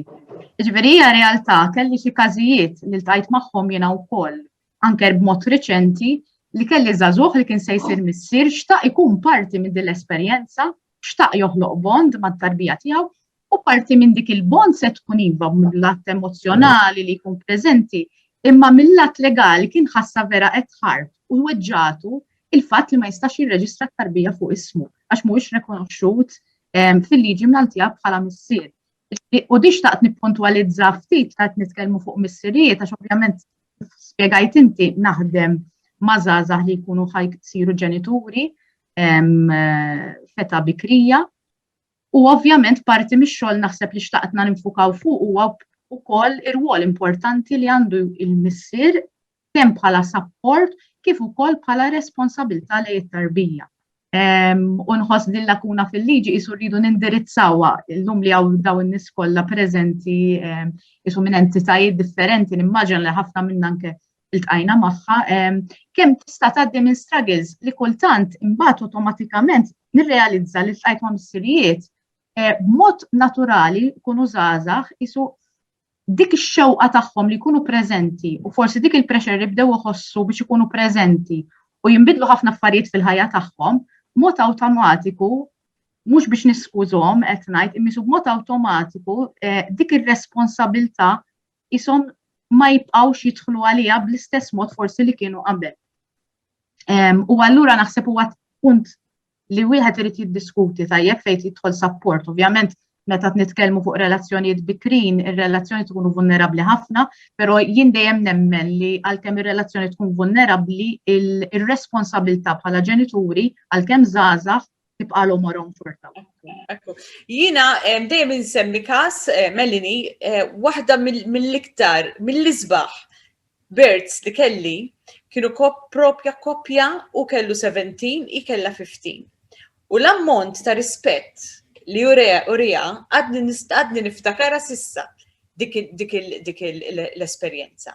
Ġifiri, yes, għanna importanti, għax ħafna drabi anka kif nisimaw il-kelma teenage mother, hemm ħafna sfortunatament swaba ippuntati u anki li jista' jkun l-om u l-missier bħal meta tirribella, jew meta inti jiena fejna fin tifel tajjatlu traskurat u jispiċċa jgħid mela jiena vera traskurat.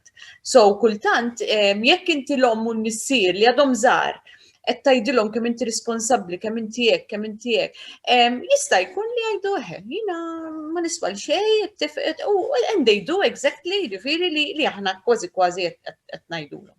So irridu naħsbu naqa' fuqha. U punt qasir li senzit mingħajr ma nħoddlok ħafna ħin Luis għax naf li hawn ħafna kelliema. Inti tkellimt ħafna kemm hu importanti nibdew minn età żgħira. Tajjeb, isu ir-rwol anke ta' motherhood u ta' fatherhood fil-verità nibdew minn meta żgħira, minn età bikrija anke fl-iskejjel.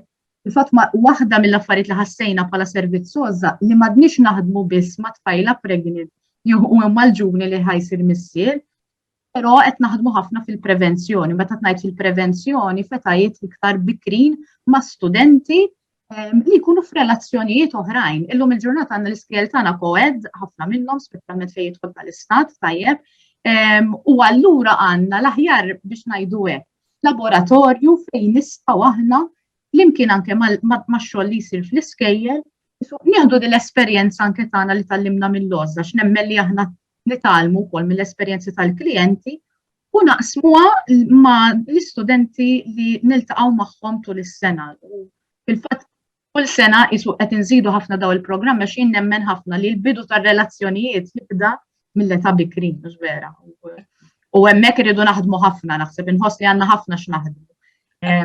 L-eċċellenza semmiet isu dal-progress u di r-riċerka li isu ħafna mir-riċerkaturi kemm fil-verità rridu nibdew mill-bidunet. Jien ngħid u nieqaf fuq di, ngħid li l-attachment għandu jibda mill-ġuf. Mill-ġuf. Mhux minn meta titwilet it-tarbija, x'kultant din insew li tfajlit u l-ġuventur ħobb ngħidilhom dak li aħna qed ngħidu dik it-tarbija fil-ġuf ma tifhimx il-lingwa daqs li kien qed nitkellem biċ-Ċiniż. Forsi mhux kulħadd ħajfhu. Imma l-emozzjonijiet ħadd tifhimhom. Jekk jien għaddejja minn ajjat jekk ħanawli leħni, jekk ħanisma' biċċa mużika, imposta riċerka llum il-ġurnata li turina li t-tarbija fil-ġuf tkun qed tirrispondi tajjeb għal dawn il-frekwenzi li jien nkun qed nitrasmet. Grazzi ħafna. Anke minn qabel, ir-responsabbiltà. Grazzi ħafna, ma rridx noħdirkom iktar ħin, skużawni, ħanibqa' sassija magħkom imma Grazzi. Ħammur għal David, għax naf li probably naqa' mafus mill-ħin, u mbagħad jitkellem anke Matthew huwa stay at home dad. Interessanti anke jgħidilna, u mbagħad Roberto li għandu tliet tfal u ġifieri għandu ġiex titfal insomma farfrin, l-ikbar waħda għandha 8, 9 minn għalija jew 10. U għandu baby ta' 3 months, 5 months. So, mela, David, fidejk biex tintroduċi lilek innifsek, jien għamilt bios ta' kulħadd, ovvjament. Ma I'm glad li anka il-meeting kif ilu miexi, it's good. David? Grazzi tal-istedina, Luis. Bażikament jien David għandi żewġ tfal, Sofija u Emilia. Għandi Sofija li kbar waħda 3 snin u Emilia għandha 7 months. Ġivisa tajt jisni għam a new dad, tifhem f'dil-ċirkostanza. Ma meta iżżewwieġt u bdejna naħsbu biex ikollna tfal, jien u l-mara tiegħi meta qalt li we're pregnant, tifhem, l-ol ħaġa li daħlet frasi għat okay, minix lest imma, minix lest tipo xirrit nagħmel, u bdejt ovvjament għat se nagħmel. U għala bdejt nfittex u nipprova minn mill-perspettiva ta' missier x'għandu jagħmel biex ilesti u biex ikun iktar involut waqt it-tqala u anka waqt tqala xi tittamel affarijiet bħal dawn. Ovvjament, sfortunatament, ma tantx hawn daqshekk għajnuna li jagħmlu f'isma' il-missier x'għandu jagħmel. Allura jien ovvjament meta waslet il-ġurnata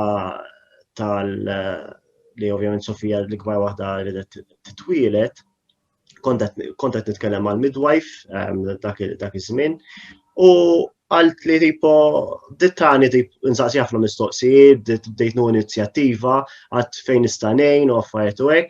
U mbagħad qalt li missek tikteb blog, missek tipprova teduka l-missierijiet oħra. Għadt li tipo why not, dejjem nipprova nara kif ħanejn lin-nies u għad tipo blog niseb tkun idea tajba biex nipprova naħħi it-tabu tal-missierijiet li ma jkunux available fil-bidu ta' tqala u anka fil-bidu ta' żminijiet ta' tfal.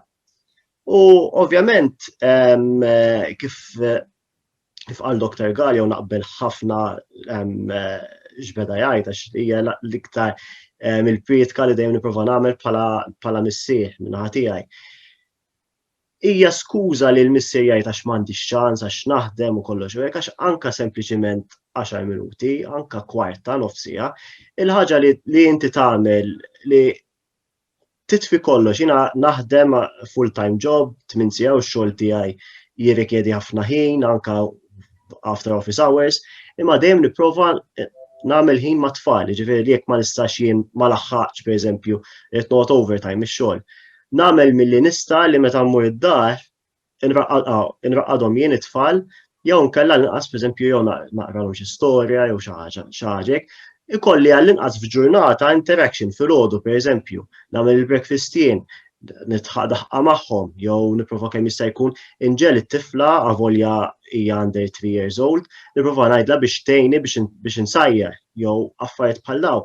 Huma dawn l-affarijiet iż-żgħar li taħseb li huma għax għadhom żgħar, jekk inti trawwhom ta' eta żgħira, tifhem, u tipprova kemm jista' jkun anke sempliċement bħalissa din ejja ngħidu semi-lockdown li ma tantx nistgħu noħorġu f'ċertu postijiet. M'għandekx għalfejn pereżempju bħala ġugarelli u affarijiet u hekk m'għandekx għalfejn toqgħod fuq ħafna flejjes anke sempliċement borma u ftit wooden spoons se tagħmel musical jew affarijiet bħal dawn. Ġifieri huwa ħafna importanti li il-ħin li jkollok huwa prezzjuż, iva, you need your me time ukoll għax jiena wkoll wara ġurnata xogħol. Ma tantx li ftit niġi u jissu dak it-tip kif gwerra tkun hawn ġew ġifieri danar toys lem, toys law, tifla twerzaq lem, il-mara twerzaq law. Ovvjament inti tista' tgħid se tagħmel. Ma allura jiena my me time li nagħmel meta kont qed immur ix-xogħol peress qed naħdem lid-dar. L-unwinding tiegħi u kienet fil-karza kon naqbad niftaħ il-mużika u nibda nkanta waħdi and I try to distress myself biex jinseb biex meta mmur id-dar nitfi kwalinkwa komunikazzjoni li għandi max-xogħol għal ċertu ammont ta' ħin, sija satej, biex jiena damel rutina kemm jista' jkun qatta ma' tfal u mal-familja. Hija ħafna importanti.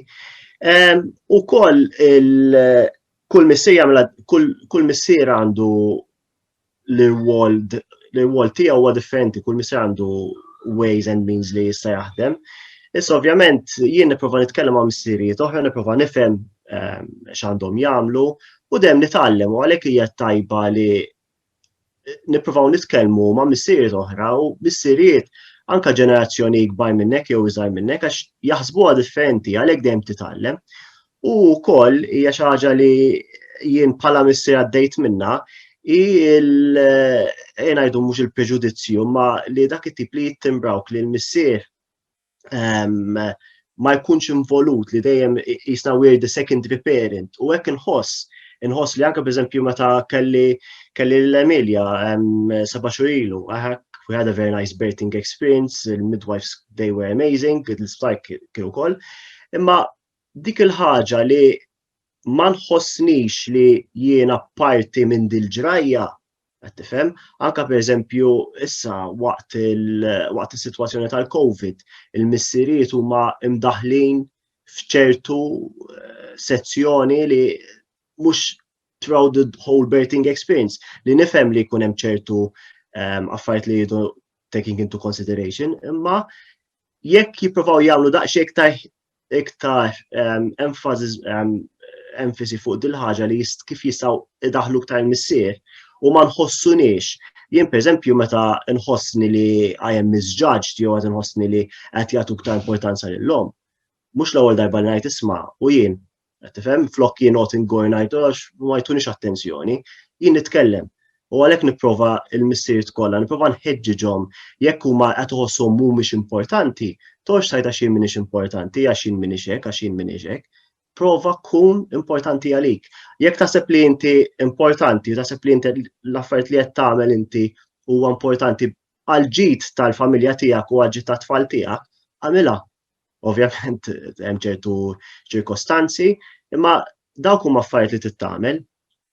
Ukoll din hija xi ħaġa jiena l-mara tiegħi Litwena, ovvjament għandha perċezzjoni differenti mill-kultura li għandna hawnhekk hawn Malta, speċjalment ukoll in-nisa Maltin, l-ommijiet Maltin.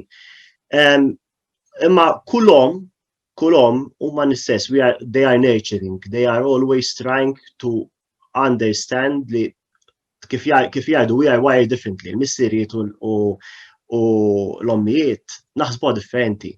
Imma hija importanti li l-ommijiet ittuna dik il-leeway biex nipprovaw, pereżempju anke nepi, jien l-ewwel darba li biddilt nepi. Ħassejt isa rocket science fil-bidu, għax ma tiġinix naturali, imma bl-istruzzjonijiet li nara, forsi il-mara tiegħi irnexxiela tagħmilha in 3 minutes. Jena inqas minuta. U jien forsi nexxieli l-ewwel darba nagħmilha f'2 minuti. Imma għamilta, ma mbagħad jien nagħmilha differenti, dak it-tip biex tbiddel u lest. Jiena not nilab, not pereżempju not inkantalhom affarijiet hekk. Ġifieri it-tnejn nagħmlu l-istess ħaġa, imma jien nagħmilha b'mod u jien tagħmilha b'mod ieħor, imma dik il-ħaġa li l-mara tatni isma' ħeġġitni u jien ħeġġix li nnifsi biex nagħmilha, m'għandix għalfejn noqgħod nistenna l-mara tiegħi tgħid isma' għamel hekk. Tiġik naturali, anke jekk taħseb li mhix qiegħda engraved fid-DNA tiegħek bħala missier, tipprova kemm jista' jkun tara kif inti tkun utli għal mara tiegħek u għat-tfal tiegħek.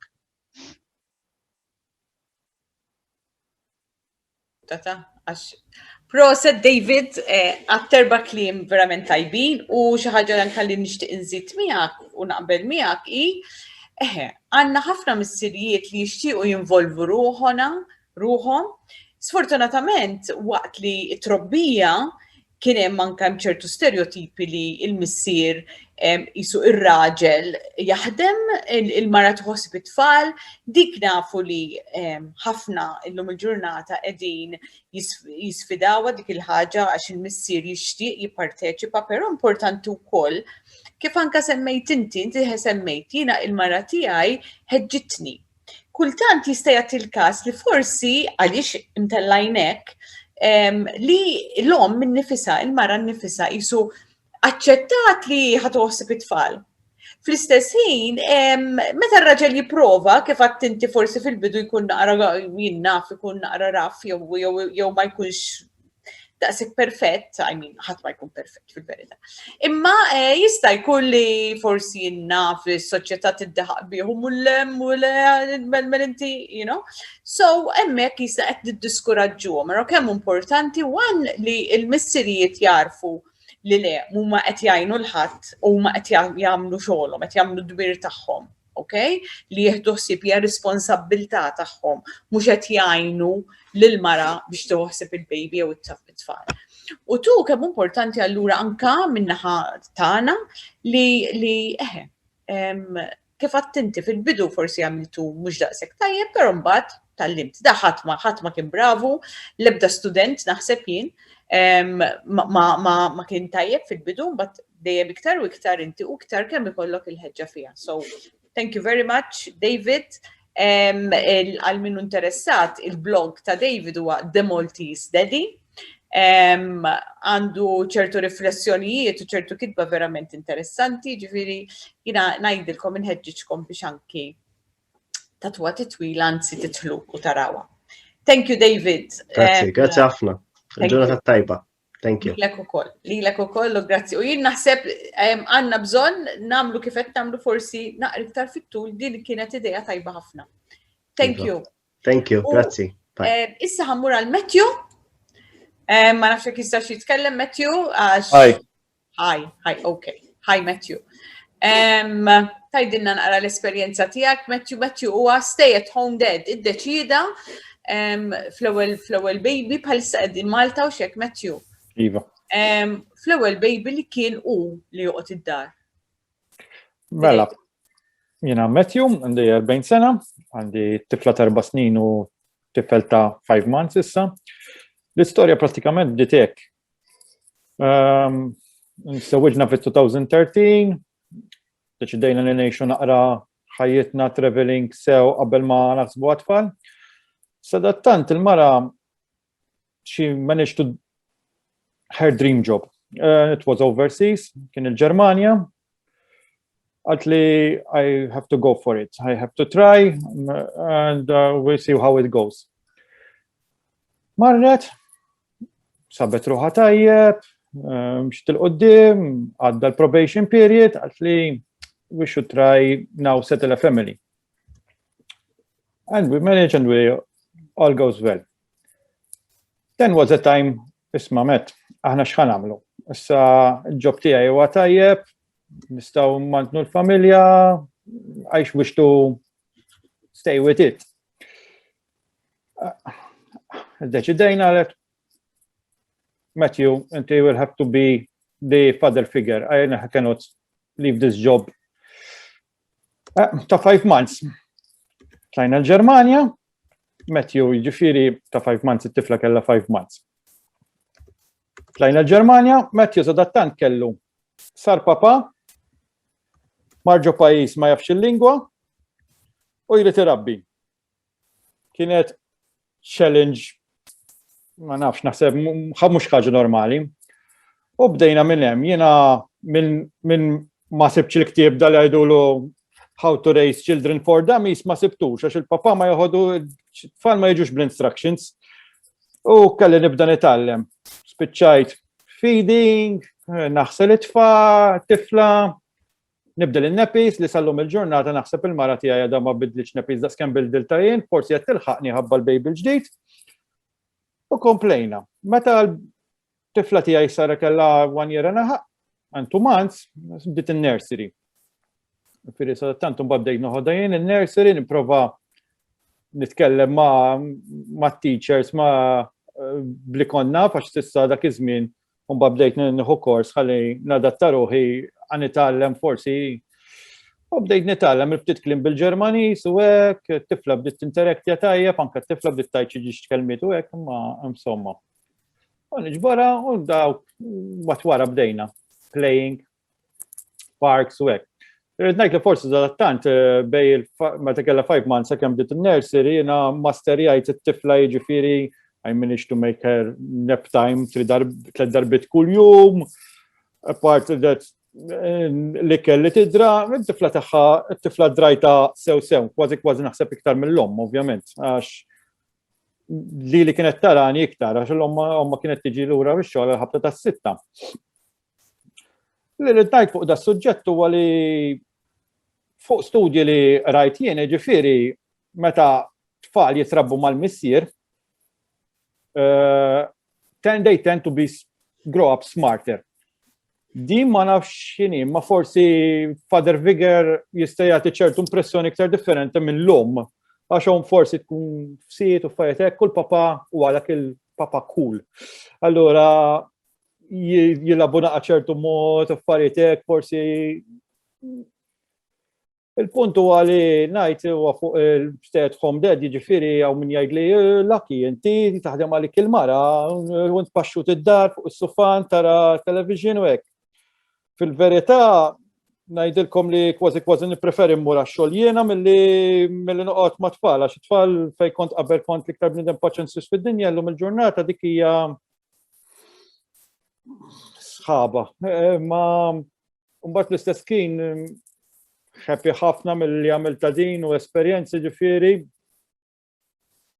Imma fl-istess kien qed nara ħafna minnkom ommijiet, jiġifieri I praise you, you are a Wonder Woman, jiġifieri għax li tagħmlu intom huwa kapaċissimu, jiġifieri kelli l-esperjenza ħajjem biex inkun nafa, jiġifieri jekk qabel kell ħafna ġil għandhom it-tendenza speċjalment naħseb Malta għandhom mentalità naqra ħażina fuq il-mara żaqqa mas-sink u fuq mal-cooker hija totalment ħażina li totalment nisa vera jagħmlu biċċa xogħol tal-ġen, speċjalment bħalissa kelli ġifieri waqt minn il-COVID kellna ninżlu lura għax il-mara għal xejn kienet qed tispiċċa naħdmu mill-Ġermanja, nżilna lura naħdmu online u issa speċi bil-baby l-ġdid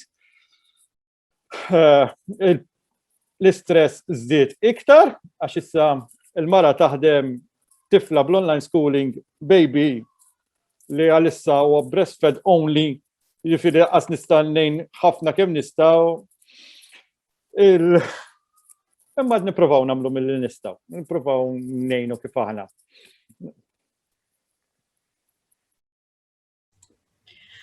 Okay, thank you so much, Matthew. Oġbitni ħafna dik li għat kemm issa tapprezza aktar l-ommijiet. Naħseb għandek bżonn titkellem ħafna għaliex.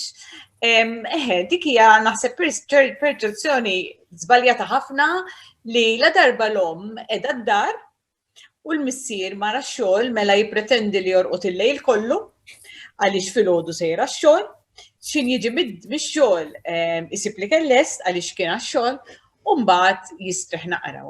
Tifhem? Jiġifieri u l-mara kienet id-dar, il-mara kellha ċans tistrieħ. U inti qed tgħidilna first hand kemm hi xi ħaġa ta' sfida, ta' challenge li meta inti tkun id-dar qed toħsib it-tarbija tiegħek. Jiġifieri napprezza ħafna anke l-input li tajt għaliex inħoss li għandna bżonn nitkellmu ħafna fuq dik. First hand experience. Ekku, grazzi. U issa nixtieq nistieden il-Roberto propju biex ikellimna fuq l-esperjenza tiegħu ta' missier. Ma' Roberto wkoll hawn Josiane li hija l-mara tiegħu. Ġifieri daħlet u forsi anke tgħid xi ħaġa ħajbda Roberto l-ewwel bħala il-missier biex inkunu anke mbagħad forsi anke Josiane tgħidilna naqa' xi ħaġa regarding anke bħala ta' tliet tfal, bħal anka kemm importanti anka r-relazzjoni għax li ftit tkellimna fuqha, l-importanza tar-relazzjoni.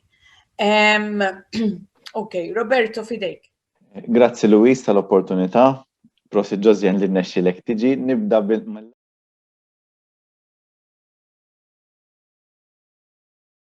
In the meantime, we still need to pay our bills, you know, and people do not understand that time is money. So when they compare a product that is done, even if it's manufactured or if it's printed or whatever, but these are small quantities. You know, I don't get containerfuls of stuff. I get few quantities. And being a designer label, most of the items that I do are only found at my studio or online, nowhere else in the world, you know. And people still don't understand that. I mean, I think what I do is probably one of the few, if not the only one in Malta with such a concept. And there are other designers who are so unique for the country. And I understand that there are limitations for the policymakers that they can't do one policy per person because it doesn't make sense, you know. But it is very hard for certain institutions, for example, like the banks, when they come up with certain, they say we're trying to help the self-employed or the artisans or the artists or the creative industry. But it's a different kind of field, and they put us all on the same platform as being a big business owners, which is not the case because it's a different kind of thing. You're totally correct, and in fact, I mean, if one had to look at the artisans and the artisan market, and it's supposed to be one which should be easy to enter, because normally there wouldn't be prohibitive costs for investment and things. You should be able to do this easy, and there should be the support for it. But it's actually very, very difficult in reality. Other countries have started to put in some policies, etc., to help with this. And I know, again, been having some conversations with Elton, and these are things which we also had a little bit of a chat about. I don't know if you want to comment a bit more on, like, how can we empower people to set up these things a bit more? How can we support, how can government support the artists and artisans like Stephanie is talking about, and herself? Yes. I think, as I said before, the sector has been left for a long period of time to wander on its own. And I'm not talking politically here, I'm just looking at the whole picture. It has been left for a long period of time. A lot of people were saying this is the sector, let's leave it be. But then governments have realized, I think it's not only in Malta, however, because all over Europe we have this thing now buy local, especially with COVID. There has been a push for buying local stuff. There has been the maker movement coming up from the US. So I think globally, there has been this drive to give more importance to the artisan sector. So governments along the years then started realizing that, oops, the sector should be given importance. We started with developing of Ta'ali. We created a foundation because we had a crafts council which was not working at its fullest potential. So I think we are seeing governments realizing the importance of the sector. Now, are we there yet? No, we can't expect things to change for the best from one day to the other. Now we have the Malta Crafts Foundation. I'm still recruiting. So for now, I'm on my own doing all the work that this entails. We're asking for more budgets. We will be using these budgets for promotion. First things I want to do is a national conference for the artisan sector, because there's not even a strategy for the crafts in Malta. Can you believe that? So we have a strategy for everything, a strategy for waste, but then we don't have a strategy for the next 5 years for such an important sector. So that is one of the first things that I want to do, to gather all the artisans together. We discuss issues, we discuss them according to the sector involved. So things are getting there. Even the importance that government institutions are giving to the sector, I'm seeing it growing, because even the participation of some artisans in the Dubai Expo, and this will follow with other expos in the future. So we are seeing things getting done. Obviously, we're not yet there, but yeah, these things take time. Positive, we're seeing. Before I retire, can I ask something? I don't know, because I think Stephanie, she is leaving, right? Can I ask something? I have been doing these things for Stephanie and everyone to know that since I was young, at the age of 5, I started with the family.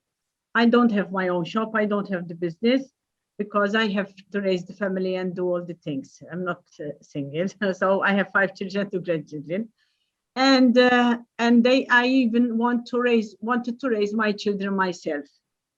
So because of that, I never had my own shop. I always used to work from home, as mom used to be. The push I don't find nowadays is because there are no more tourist shops where I can sell my items.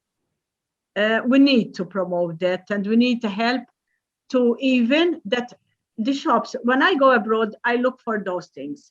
Last year, I was in Slovenia. Part of the shops, they will say, this is totally handmade locally. then you can choose if you want to buy from that, and this is foreigners for that country.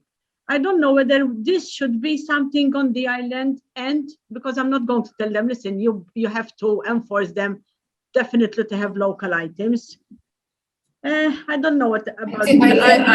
I think that's on this point, Elton. Again, I'm going to refer back to you. We had also a discussion on, like, how do we certify? How do we guarantee that there's the authentic products which are being sold? How do we certify it? And I think once we get something like this in place, this will definitely help when tourists come or anybody comes and they want to go and purchase made in Malta. They're not going to find some, I don't know, a magnet which is actually manufactured somewhere in China with a Maltese bus on it. It would be literally made by somebody, an artisan in Malta, and it's a Maltese product by Maltese people. And there are some plans as well. I believe that this is something that you also want to tackle in your role as the new CEO of the newly formed foundation. Would you like to talk a little bit about that? Yes, first of all, I would like to share something with Alda to put her mind at rest, because in Valletta we're going to have a shop. You remember the old crafts shop in St. John's Square? I was very young at that age. That shop is going to be. Mom used to say, your mom used to exhibit there, and I still did it since the year 1980. But okay. now So finally, that shop is going to be refurbished. We've already done some studies, because there is some has to be pulled down and up. Okay. There is so anyway, but the plan is that it's going to be refurbished by MIP, Malta Industrial Parks, and then it will be taken over by the foundation. So it will be a shop administered by the Malta Crafts Foundation. And the idea is not just to have it as a shop. It will be a place to visit for tourists and the locals. The idea is to have different, so as you enter, there will be the retail shop there, but it will be an exhibition space as well. So there will be different sections for every part, for every sector of the artisan market. So we will have a section on textiles, a section on jewelry, a section on, anyway, on the different sections. And in these sections, there will be, for example, if we tackle jewelry, there will be a showcase of jewelry from different artisans in Malta, starting from the very traditional to the contemporary. So whoever enters this shop will have a snapshot of whatever Malta can offer in the different areas. I wish, Elton, you do this also in, like, at the Valletta Cruise Port, for example, at Malta International Airport. Yes, because points where you catch literally. As well, because I'm mentioning those two because there are people that go through either the airport or the cruise port, and the only taste they get of Malta is through those channels. And what are we offering in those channels? What are we showing of Malta? I mean, I used to sell from Dufry, okay? And before the last year's, we had the COVID lockdown last year, as we all know, the airport shut down. I know the pandemic took us all by surprise and whatnot. I had just invested in some products that I specifically was selling from the airport and the cruise port. And eventually, the Dufry told me they are delisting all the suppliers that were making less than 200K a year turnover, which was like, wow, I wish I did that kind of money from just one channel. That would have been great. So basically, I told them, and do you really expect me as a self-employed artist to make that kind of money? And say, this is what we were told from abroad, so you are out. Yes. So basically, like me, other people are also out. I don't know who they are. I don't know if they are artists. I don't know what they do, but in something like this, I think it would be a really good idea to team up. So rather than you having it's very expensive for us to, even if we had to team up a group of I think 20 people to set up shop at the airport. No. What I mean is like to team up for this entity who is selling, and they have a minimum requirement of 200K. It's I tried to look into certain things, but due to the accounts and VAT and this and that, it gets very complicated. It gets very complicated. My point that I wanted to do is imagine, okay, you have all these executives who come to Malta to 2-3 day conferences, and they're stuck in a hotel every day, and the only taste of Malta that they have is through the airport. What are they going to find? Foreign brands that they find everywhere? Are they going to find maybe some magnets and twisters? Is that the taste of Malta want to give them? I mean, when I was in Morocco, they had a big stand, the Artisanal du Maroc. So why can't we have designer labels? We want to have something traditional, and you can have the contemporary labels. Okay, they're still Maltese, they're still local. Some are following the traditional crafts, some are taking those traditional crafts and giving them a fresh lease of life. Why can't the government, whoever it is, I don't care, why can't the government, the entity invest in the local culture on all our behalf? That is how they should invest. I mean, we're looking too much at figures, at statistics, at numbers, at money, but we are really and truly forgetting what is most important. I have an Estonian neighbor. You know what the government does in Estonia, in their airport? They have a bakery shop and they sell fresh Estonian bread from all the different regions of Estonia at the same price that you can find it at a local baker.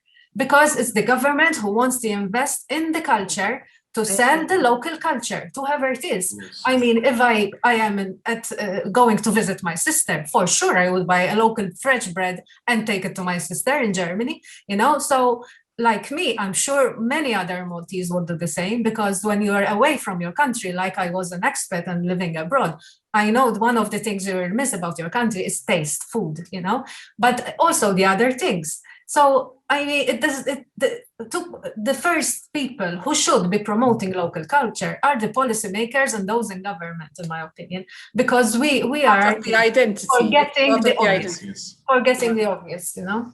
No, yes, we need to discuss this and bring it forward as a suggestion to government for sure. But the Valletta shop is already, let's be. It's a step. It's a step in the right direction. It says yes.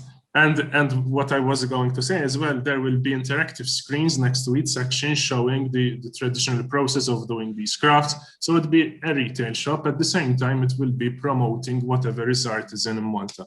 And there will also be a workshop space on the top floor for people to do workshops with people, an exhibition area. So it's something that we have been looking forward to, and at least it's happening. I want to say something, whether it will fit or not. When I go abroad, that's what I look for. Will it be good something if for the tourist shops, because in Gozo we have a lot of people that they are opening the local tourist shops in Gozo, not anymore the generations like me from local. So would it be able that we reward these tourist shops or other shops that having our local items, if they sell our items, they will be rewarded? I mean, something that, yes, they will look for us then. Because there could be some incentives which could be placed, like VAT exemption and, you know, to encourage this. I think it's a good idea. But I'd like to just jump onto a related topic, which is, okay, so we're talking about having promotion by having a bricks and mortar type of building, a physical building. But most of us live in a virtual world. And I think over here, Zen, you would probably be able to also jump in on this, because you've got a lot of experience with organizing events as well, physical events. And now you've recently launched your own platform. So maybe you want to talk a little bit about how you see things and what help is out there and what could be done. Well, I agree with whatever, all the things that you have mentioned so far, especially the suggestion of opening retail stores around the island to promote locally crafted products. I think it is very important that they not only get the spotlight that they deserve, but obviously be able to, thrive as a business, as a sole entrepreneur, and make a living out of their talent, because that is one of the purpose of life. No, anyway, to do something that you really are passionate about. So it goes beyond retail and sales, because this is what we're talking about, the purpose of life. I am personally into sustainability. These past few years, Malta has seen quite a substantial rise of businesses and artisans doing crafts that are done with more respect to the planet and to the environment, using sustainable materials. And as I saw these amazing, responsibly made products, the idea to create a platform for them, to me, became almost natural. I wanted to highlight them. I wanted to give them a spotlight, a platform where, people who are ready to move to a more sustainable lifestyle would find them under the same roof. And we had started with the Eco Market in 2019 with monthly events. And eventually these events took a life of their own. A community was built. People started to realize, oh, I'm not alone in this, I'm not alone in recycling and taking care of the environment. Because at a certain time it could be, disappointing. But it's not the case. There are many people, and the importance of getting together and finding everything in the same roof became almost magical. But in reality, a lot of artisans have started using these sustainable materials like bamboo, wood, hemp, and I also know a lot of artisans in Malta who started using these kind of futuristic fabrics like Econil. Econil is made from salvaged fishing nets and recycle that material to create beautiful fashion items like swimsuits and shoes. I think they should be rewarded almost double for the effort that they do. I mean, they are all small businesses. They don't have big marketing budgets. They don't have big marketing budgets to connect with their niche, with their direct consumer. So the Eco Market gave them a platform to reach out. And people started to not only, find what they need, but discover also new products that they didn't even know existed. So I think, sustainability in general, it's not a trend, it's the future of mankind, if we are to have a future. So I think it should be incorporated into everything. And I think the Malta Crafts scenario is doing a great job in that. I've seen a lot of big changes. Thank you for that. I think, Alda, what you do with the sheep's wool, etc., falls in very, very much into the eco, towards sustainable production. And Stephanie, I'm not sure about yourself. I think a lot of what you do would be sustainable. It's not like you're using plastics. And no, I don't use plastic. I try, obviously. So unfortunately, I do, unfortunately. Well, it's sometimes this plastic issue has to come when it comes to packaging. I try to avoid it as much as I can in my boxes for my mugs. They're cardboard and whatnot. Sometimes I use a PVC sleeve because people keep opening the boxes, and each box, there's a cost to every box. Exactly. So how many boxes can I throw away to keep replacing? Because then I don't want a damaged box to be showcased, So sometimes you need a little bit. Yes? What about if you start using the bags so that they can use it? I weave, and there are the material bags that can be used even for them to use everyday use, not only just it will be a bag for you. What do you mean by bags? What do you mean by bags? Material bags as packaging. My bags are recycled paper, so that's not an issue. I'm talking about the actual boxes. No, I'm not talking about actual boxes where I fit in some the ceramic espresso cups, so people can see the pattern, for example. So unfortunately, you can't always do what you wish to do. I also looked into PET kind of material and whatnot, but then the costs were ridiculously high, that obviously that cost has to eventually go on to the end customer, and it didn't make sense. Even for me to invest in something with a minimum order quantity of, say, like 10,000 pieces, it doesn't make sense, because this is also, all this relates, because people keep telling you, why don't you this, why don't you that, and that. There are so many challenges. There's a lot of costs, exactly. The challenges of the MOQs, the minimum order quantities, it is so hard to find certain suppliers that can actually cater for a small market, and not just a small market, because for them, 10,000 is a small quantity. Talking about an artist within a small market, so that's number one. I mean, and then the cost per unit. How much are you going to charge the client? How much are you going to invest? Again, I mean, in something like this, I mean, there could be possibilities of economies of scale if we had to join forces together. It's not always easy, Manjri, because you need your branding on your products. But sometimes that is handmade for you. For example, it's not now, but we would like to promote the crafts. Like we used to crochet the small bags, and bags even, not even with weaving. So we even used to use the children working from home. I mean, even the old people that they have nothing to do, to promoting. By that, you will be helping as well other craft for certain products. Yes, for certain products. Right. But you can't. I understand from a branding perspective, it makes sense. It is very difficult to do that. One has to see how you could get around it. How things can go by, because I'm all in for collaboration. I've collaborated with South Cafe, collaborated with the Tier, I collaborate with different people, but obviously it has to make sense. Yes. You can't just like, okay, let's do something. It needs to be thought out. It has to fit in with my brand vision. After all, I've invested so much, and I've always, when I started off, some people were telling me, you're doing the wrong thing. You should mass produce and be in every souvenir shop. I told them, no, that's not the vision I have. I know how much time I'm putting into my work, and I want to put myself on a different level.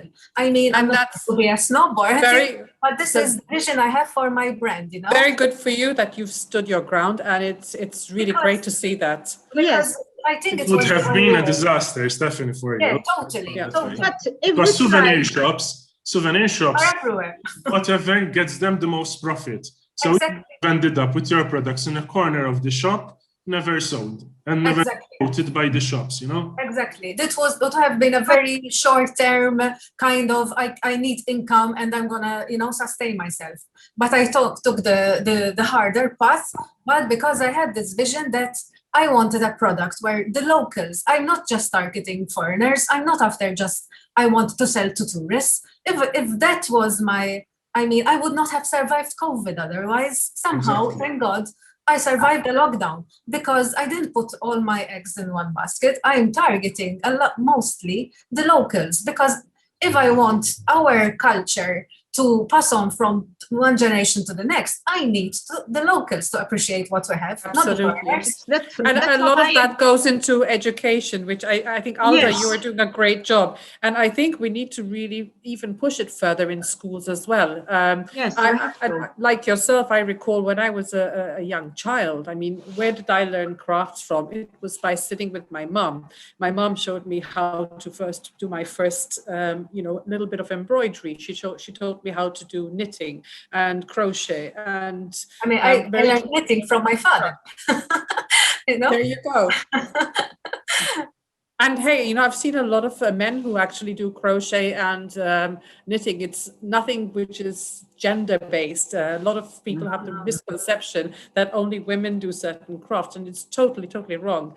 It's actually universal, and it is very, very soothing. But coming back to the education part, I think we've lost a lot of this because also nowadays you have a different dynamic. Women and men both go out to work. The children are going to school. There isn't that time. There isn't that the space where you can sit down and you can pass on these things, crafts.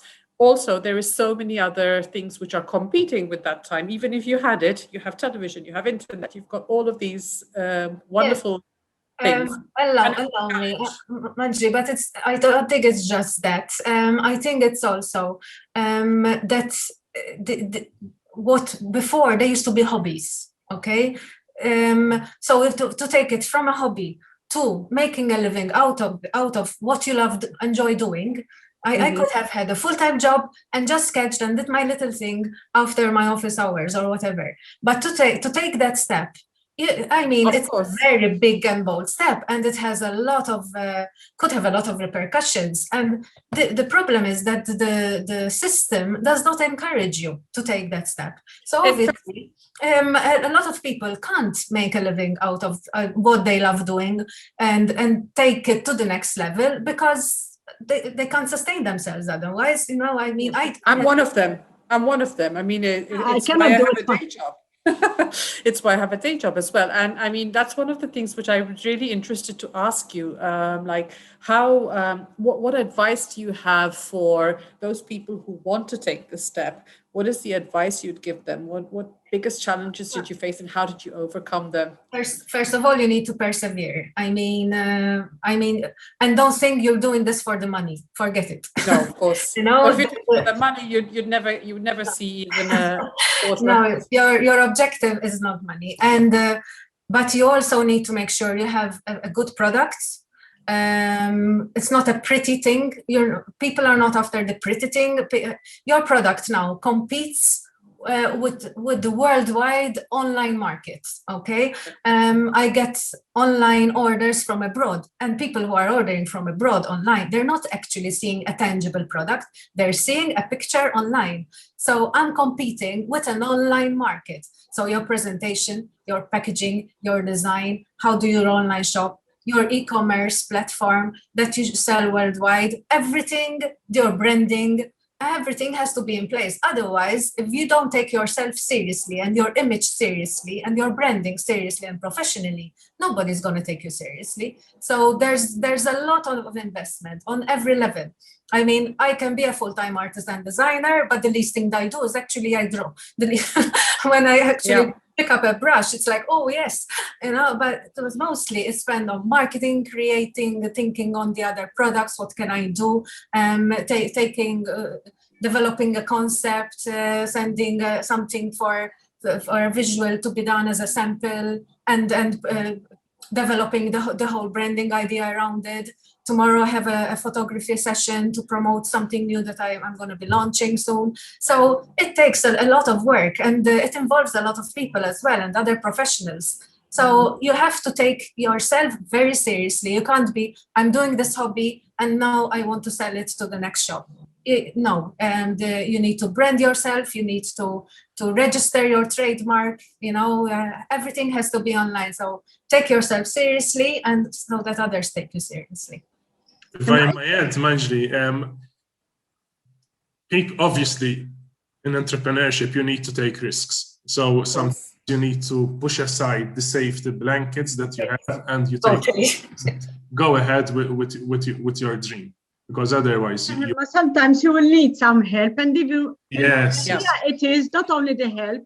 The artists ourselves, we need to help each other, because let's say like her, she is up.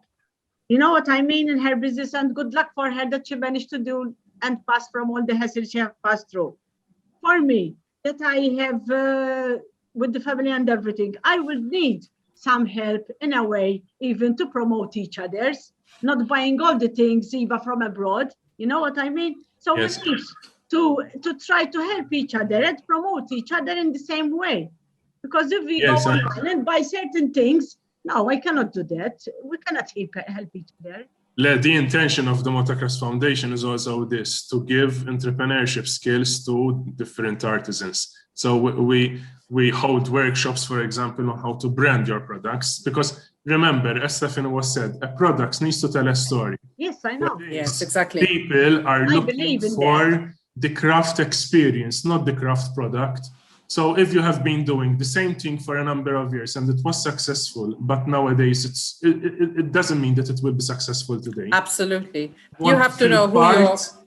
Exactly. You need to know what people want out there. They want your products to tell a story. They want to see you do it. Who your target is. I mean, as Stephanie said, one of your biggest targets is also the local market. So you need to know who's your tribe, who are the people you want to speak to ultimately. So it's not sort of just a matter of putting a product out there and expecting it. I totally understand.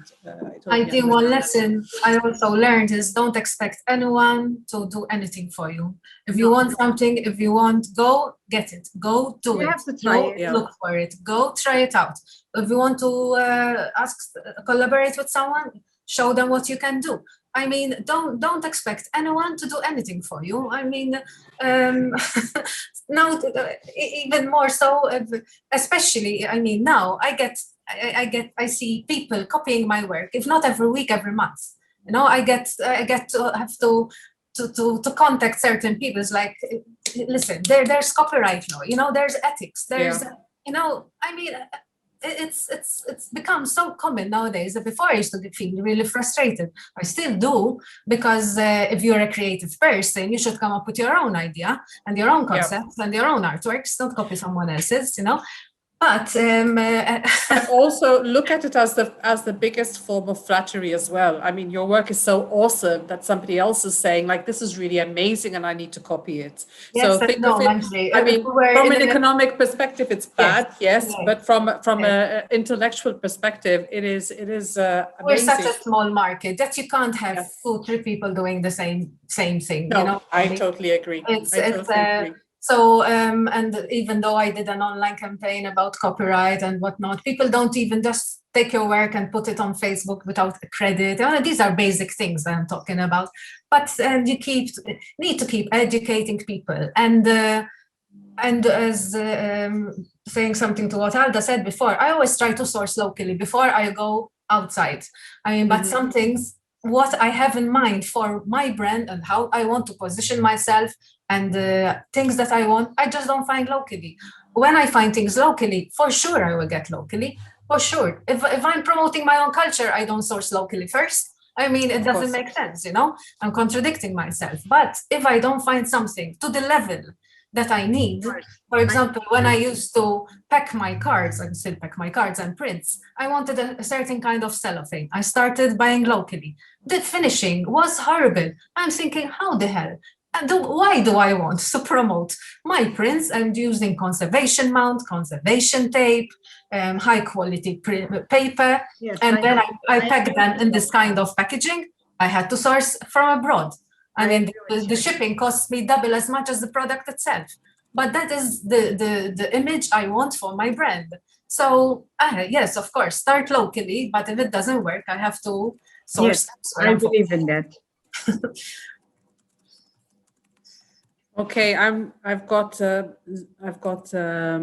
Nadej, who has been assigned to an incorrect room. So I'm going to quickly try and sort that. In the meantime, it would be really nice to hear from you a bit more, Zen, about the conscious consumerism. Maybe you can kick that off a little bit. Yes, sure, Manjri. Thank you. Conscious consumerism is essentially the presence of awareness, being aware, self-awareness and of the world around you, of knowing that our actions have an impact on other people and on the environment. And it is a matter of asking the right questions when coming to buy a product. So questions like how it was made, where it was made, who did it, how did it get here? And what happens to this product once I finished using it. Like it's amazing how we take 5 minutes to drink a bottle of water, but the actual plastic bottle takes hundreds of years to decompose. And now we're moving towards circular economy because it is the only way to go. We are depleting our resources. We are stealing away years from future generations, and basically everything can be done in a more sustainable way. So I know you all know that the EU Green Deal is focusing a lot on circular economy. And the first thing is to reduce. We can't consume our way to a more sustainable life. So the very, very first thing we need to install in our lifestyle is to reduce. Reduce, reuse, repurpose, recycle, all these things. And then when it comes that we need to buy a product, we choose carefully. We ask these questions and choose according to our judgment. Now the alternatives are becoming even more popular. We're seeing more eco-friendly and responsibly made alternatives to almost everything. And what we need to do is basically take one step at a time, because many people, when they are introduced to the word of sustainability, they tend to get overwhelmed, because there's so much to do. There's so much that can be done in a better way. But the best advice is to take it step by step. Start by incorporating one small change that for you is achievable and manageable.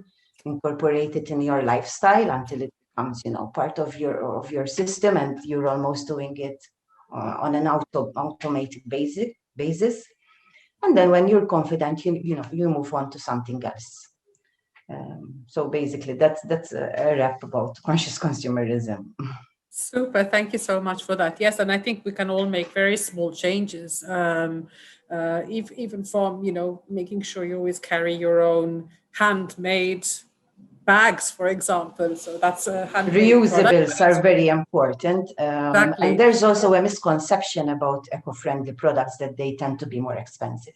And I say misconception because, first of all, it's always a matter of supply and demand. So like Stephanie was saying, packaging is a big issue in Malta, sustainable packaging. And if you have to buy from abroad, these bioplastics, they are very expensive. But it's a matter of supply and demand. So in the near future, hopefully, prices will be more reasonable. But it's not also always the case, because let's take, for example, menstrual products. You buy a packet of single use every month and you spend so much. But if you make the decision to buy a reusable cup or a reusable pad and you keep using those are made to last. So in the long term, you will be saving money. And that is a very important point, because like I said, we can't consume our way to a more sustainable life. So we need to take care of what we have, try to, extend its life as much as possible, repair, maintain, and take care of what we have, so that if enough people will start, refusing to buy certain products and demand change, then the manufacturers will have no choice but to adapt. Like part of the EU Green Deal is a law that requires that appliances such as washing machines, for example, need to be weighed in a way that they can be fixed if something goes wrong. Same goes for monitors and computers, and not now it has become popular. Oh, there's a new brand, so let's ditch the one we have and buy a new one. And what happens with the other one? E-waste is also a big has a huge role in this. And when considering that consumerism, this careless consumerism is playing a huge role in the global climate crisis, then it is correct to assume that our purchase makes a difference. It all starts with us. Because then, the production companies and the manufacturers will respond to what the consumers want. So it starts with us. Slowly but surely. Hi, Nadej. Hello, can you hear us, Nadej? I don't think so. No. Nadej. I think she's connecting right now. Hi, you're on mute now. I cannot see her. You're on mute still, Nadej. We can't hear you, Nadej. You're on mute. Bottom left, Nadej. Hi, how are you all? Oh, that's better. Hi, nice to see you. Nice to see you guys. Everyone okay? Yes. All good, all good. We've been having some very interesting conversations and not really followed our program whatsoever. It's just sort of flowed in between different things. So, but I must say it has been most interesting. And Nadej, I had asked you to come in and talk a little bit about what you do and your journey in the jewelry business. How did you get started? How did you, you're also one person like Stephanie is, who's taken the full plunge and just said like, this is what I love to do and I'm going all for it. So maybe you can talk us through your journey. Yeah, of course. First of all, I wanted to thank you for inviting me in this conference. There's anyone who doesn't know me, but my name is Nadej Kastar. I'm a Maltese designer maker.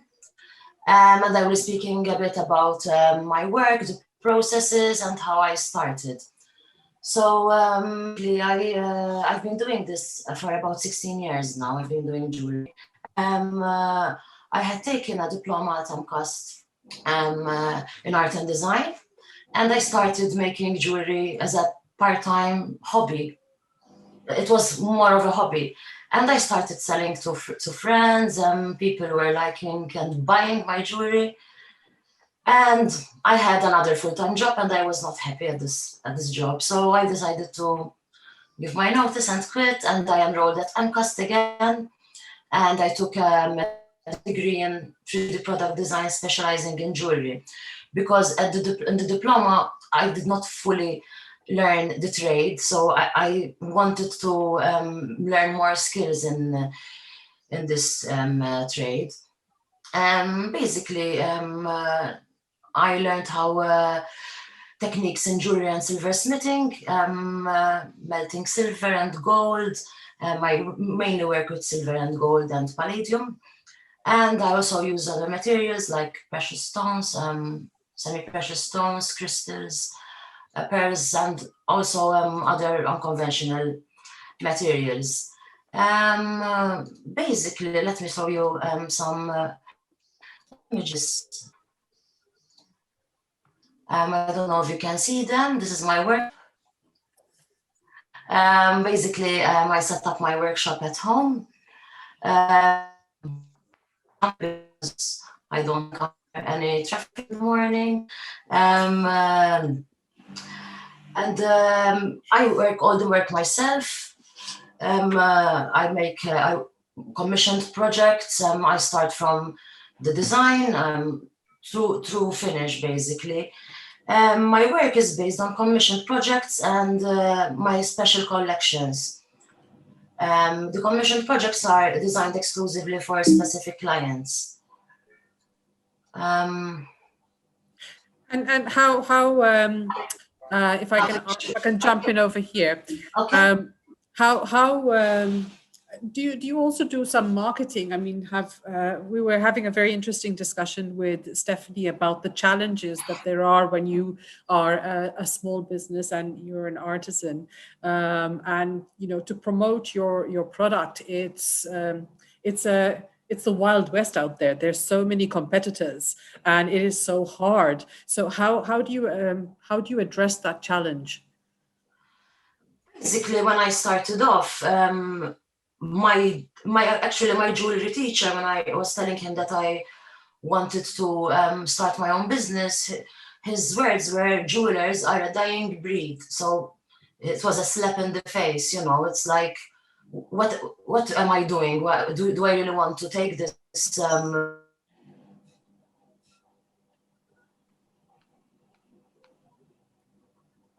I think we're losing you, Nadej. Can you hear me now? Yes. Yeah. The biggest challenge, I was saying, is the mass-produced items, the imports.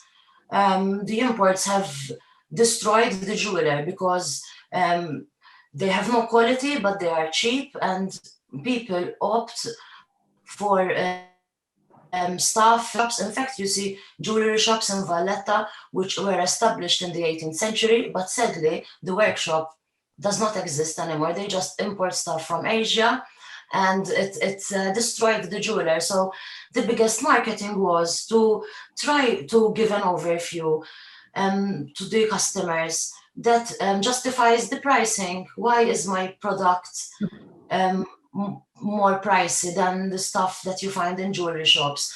And I try to tackle that by I constantly try to upload photos on social media of the work being done rather than the actual product, so that people can actually see how intricate the work is, the time that it involves.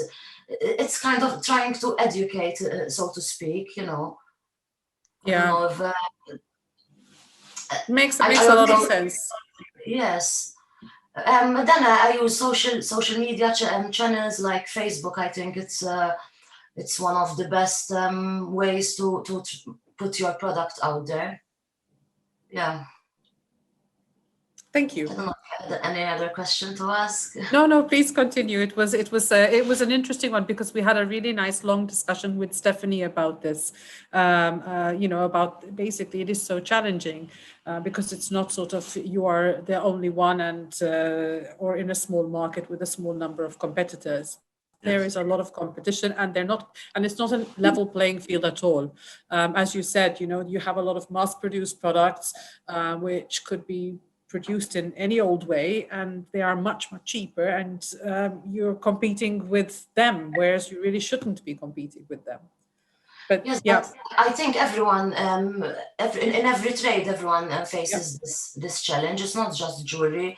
Of course. I think people don't compare like with like. I mean, it's like me having an Igo and somebody say, yeah, but I want a Ferrari, It's like they're both cars, but you're not competing comparing apples with apples, Yes, but at the end of the day, people want nice things, Yes, but they're not ready to pay for it. They're not ready to pay, but jewelry is about aesthetics at the end of the day. It's fashion, so people are not ready to pay sometimes for something that is, they cannot understand the time.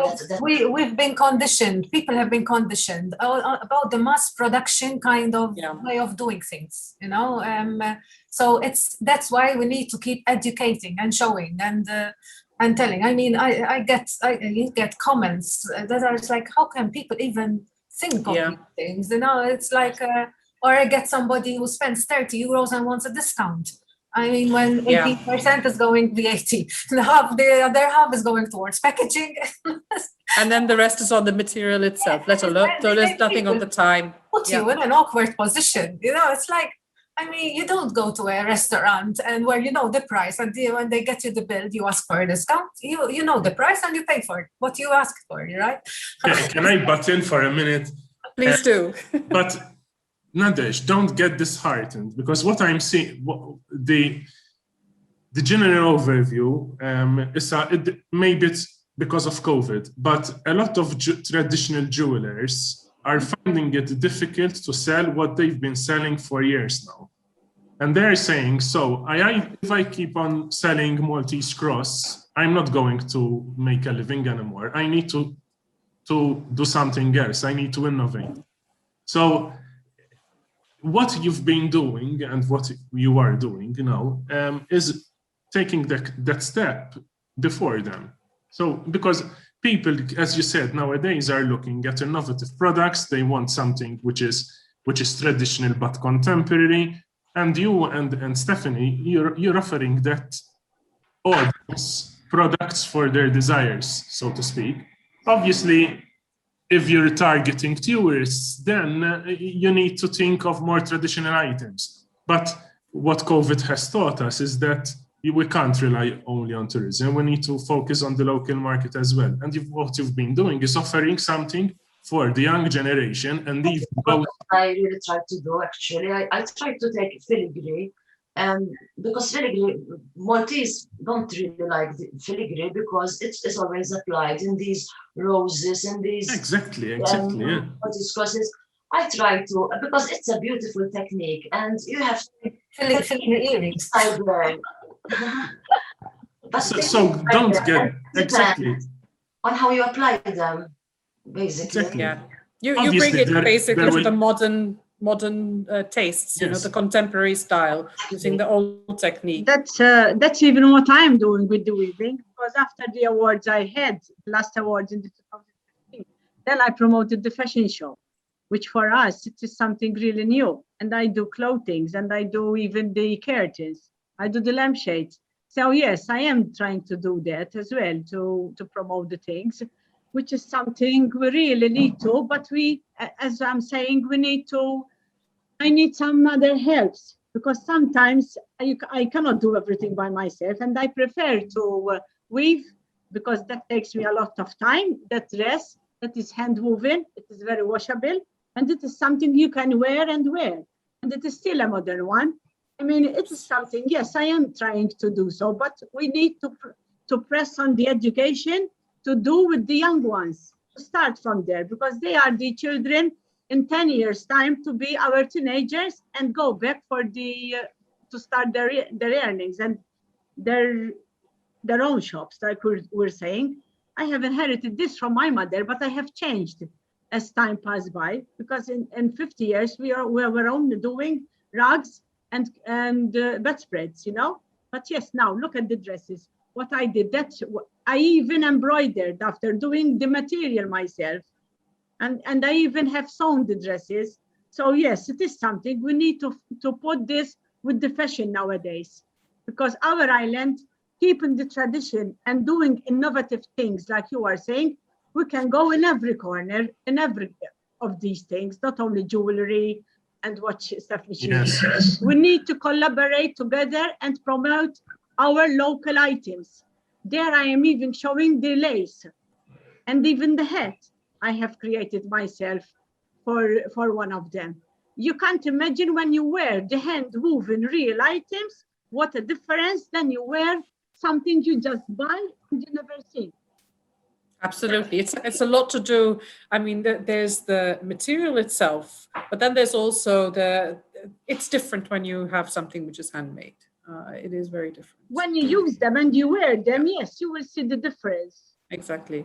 And I know against not only the weaving, I do the macrame, which we need to educate, and it goes with the jewelry, because the type of knottings we use, you use them in the silver and in whatever, but they will not know how to use them by the modern jewelry of the cords.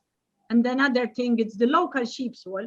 We need to preserve it, because when I see the shearing of the sheep, and most of them, they are throwing that material away, I feel very embarrassed, and it's a shame for us, because the eco-friendly material, and we have it. We don't go to buy it from abroad, the wool, because we have it. We do promote cheeselets, and what about the wool?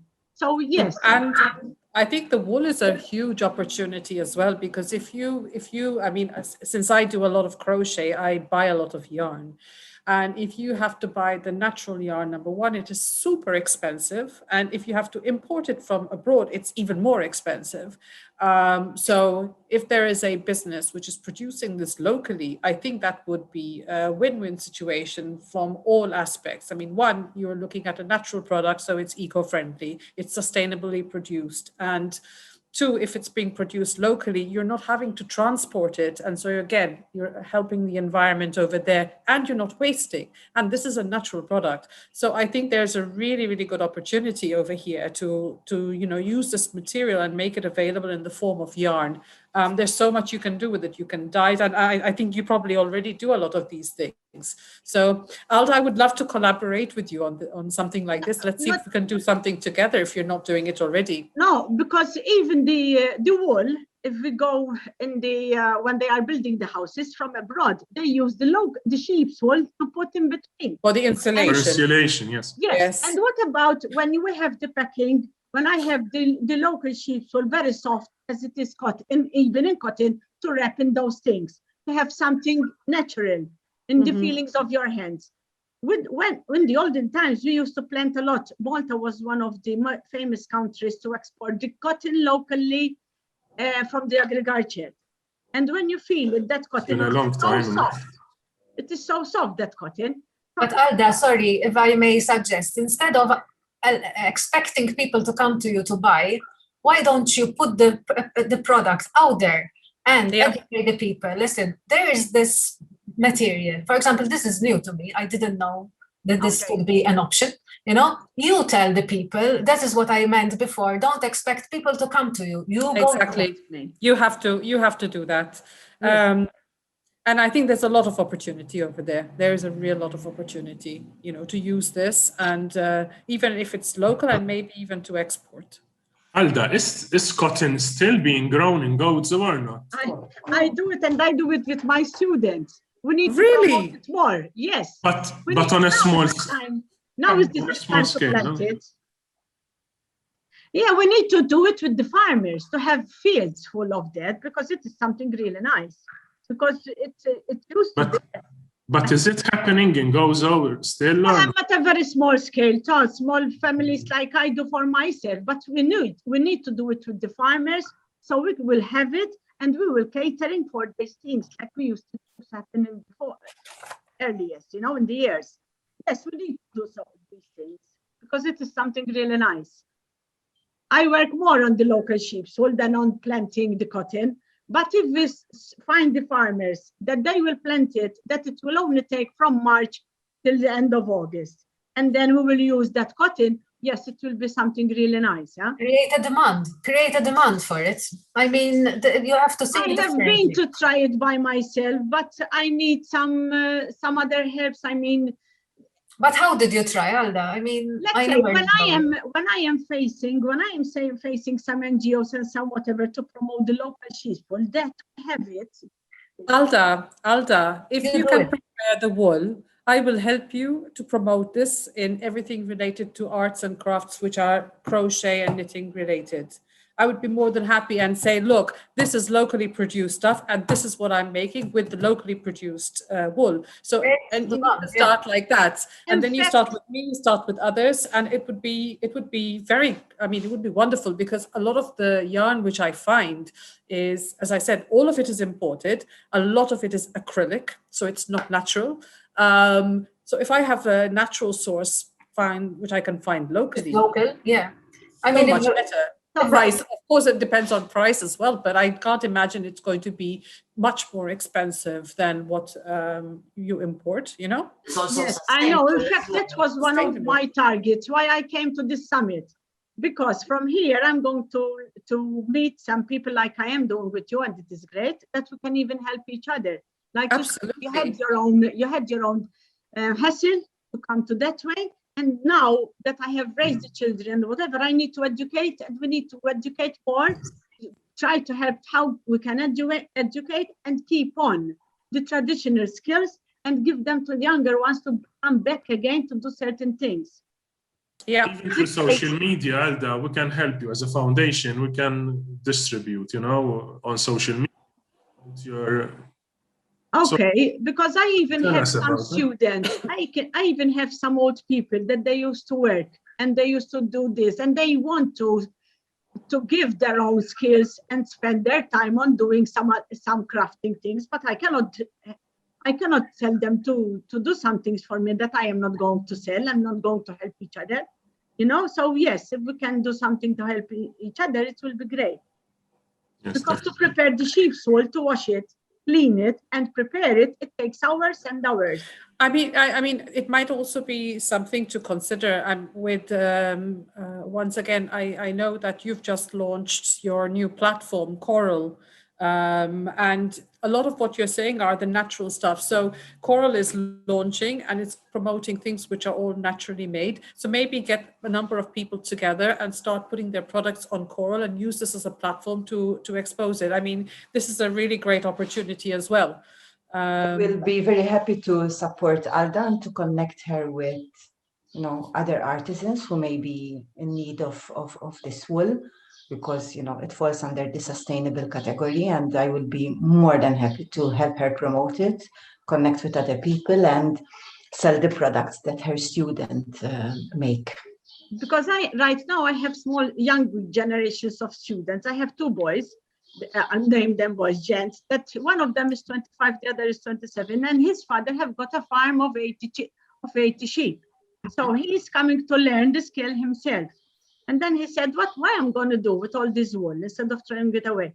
So yes, we need to. And myself, I prefer to work hands-on than go on the computer and look for all those angles. So because it takes me a lot of time, and I prefer to spend the time on working than doing this. So if we collaborate, that is always always our dream. Stephanie was saying that, like, you know, when she gets the time to just do some ink drawing, it's like, yay, I've got a bit of time, because you end up investing so much time in actually getting your product out there and making it appeal. I mean, your product is amazing, but people don't know about it. And when you're on the virtual side, you know, you also lose that benefit when people come to a shop and they can touch and feel and check things out. All you have now is a screen with pictures, and that's the only thing you have. So it's so much more challenging, and that's why you have to spend so much more time there. It's I the totally only, get that. yes, It's like, it's the only channel. Yes, and it's the only channel available. So that channel really has to be up to scratch, you know. Exactly. So using channels like the readily available social media channels, the new platform and various platforms, I think there is a way to do, you know, to get the name out there. I'm also very guilty of being the worst person when it comes to actually sitting down and taking photos and, you know, doing it properly, because it takes a lot of effort and time, and you much prefer doing the actual creation part. But it is something you have to do. It is something you have to do. And there, I think, once again, if there's help which can be given or taken from maybe the foundation as well, in how to brand and help with the branding and the marketing, etc. I think that would be really useful to many of the artisans whose primary love is actually the love of creating their wonderful pieces, and not having to do all the things which happen around it. Yes, and something which I would really like to is for the Maltese to make a name abroad with the Maltese artisan products. Something which we have done on a very small scale, because we had to run after artisans literally to make them apply for this fund. There's a program called WICCI. It's a European funded project whereby they take a Maltese artisan and it works. You're a team of different people, which involves an artisan, an engineer, a designer, so someone technical. So you will have a team of people from different countries, and the only Maltese who had shown interest, because we had sent an email to everyone and then followed it up, was Nicolas Magro from the jeweler from the Popeye village. In fact, usually he does very traditional filigree items, but he was partnered with an Italian designer, and they created a very nice contemporary art piece, jewelry items, let's say, which now they're promoting even in Italy with famous with the influencers shops. Sorry. Okay. Very nice. In fact, there was a feature on Malta on this project. And as a foundation, I think we will be pushing more on these types of collaborations, because everyone gains from it. The artisan gains, the sector in general, the Maltese are more informed of what we can do with our local products. So, and this type of collaboration needs to be ingrained, I think, not only between Maltese artisans and foreigners, but even between Maltese and Gozetians themselves, because it's been for me from type of collaboration for years. For me, for Gozo, the Maltese were the local tourists that they have to buy everyday things whenever they used to come to Gozo. But unfortunately nowadays it happens to be so. Yes, I agree with you that we have to go on online platforms, which I need. Yes, because like that, then I will have more. I have practiced this for the month of December, because I made the foulards and I really went good, but me myself to go on the computer, I find it hard. So yes, I would like to work hard on that. Because like I said, even that I did with the education, the diploma for teaching adults, that will help as well. At least I have recognized something to teach, because you cannot start teaching without having a diploma or whatever today. But yes, the government helped us the last 3 years, and I did it, which is a good certificate, which keeps those things alive as well. So maybe we will go through that again. But Alda, we are going to sign an MOU with the Education Division, because we are planning to do lifelong learning courses in the crafts sector for adults and students who have left schools, mainly in Ta'ali and probably in Valletta once we have the shop reopened. So, and we have agreed that they will ask artisans themselves to carry out these workshops. So I don't think that you would need a license then to be part of the lecturers doing the lifelong learning courses. But I am already an educator with the lifelong learning. Okay, I have been there since 1990. So I think it makes a lot of sense for the artisans themselves to do their training, because they are the people who have the hands-on experience. Exactly. It's not something you learn in a book. I mean, it is more from the experience. You have the educational background. Like, I mean, Nadej, I think you mentioned it, sort of you got the education from MCAST, but it wasn't enough. You know, what you learn is actually hands-on. You get now, even unfortunately, even the institution like MCAST, and they are also killing the trades, because they are focusing more on academic, on academic and on computer-aided drawing. Everything is computerized, on multimedia. And I've heard from students that the workshops at the moment are a disaster. They lack tools, they've been abandoned, and they're not pushing students to follow, to go and study. I think one thing which is really missing is the apprenticeship schemes. You know, when it comes to learning the crafts and the artisan skills, at least long ago, you used to have the opportunity to be an apprentice, or at least in the ancient times, you would have apprenticeships where you go and work with a master artisan. Yes. I mean, even if you look at ancient history where you have Da Vinci and these famous artists, you would be maybe somebody who's just grinding and making the paint until you get to that stage. And that, I think, is also a very important form of education, which is missing. A lot of our students are not ready for real life. They might be super fantastic academically, but then when you come to the real life, are they prepared?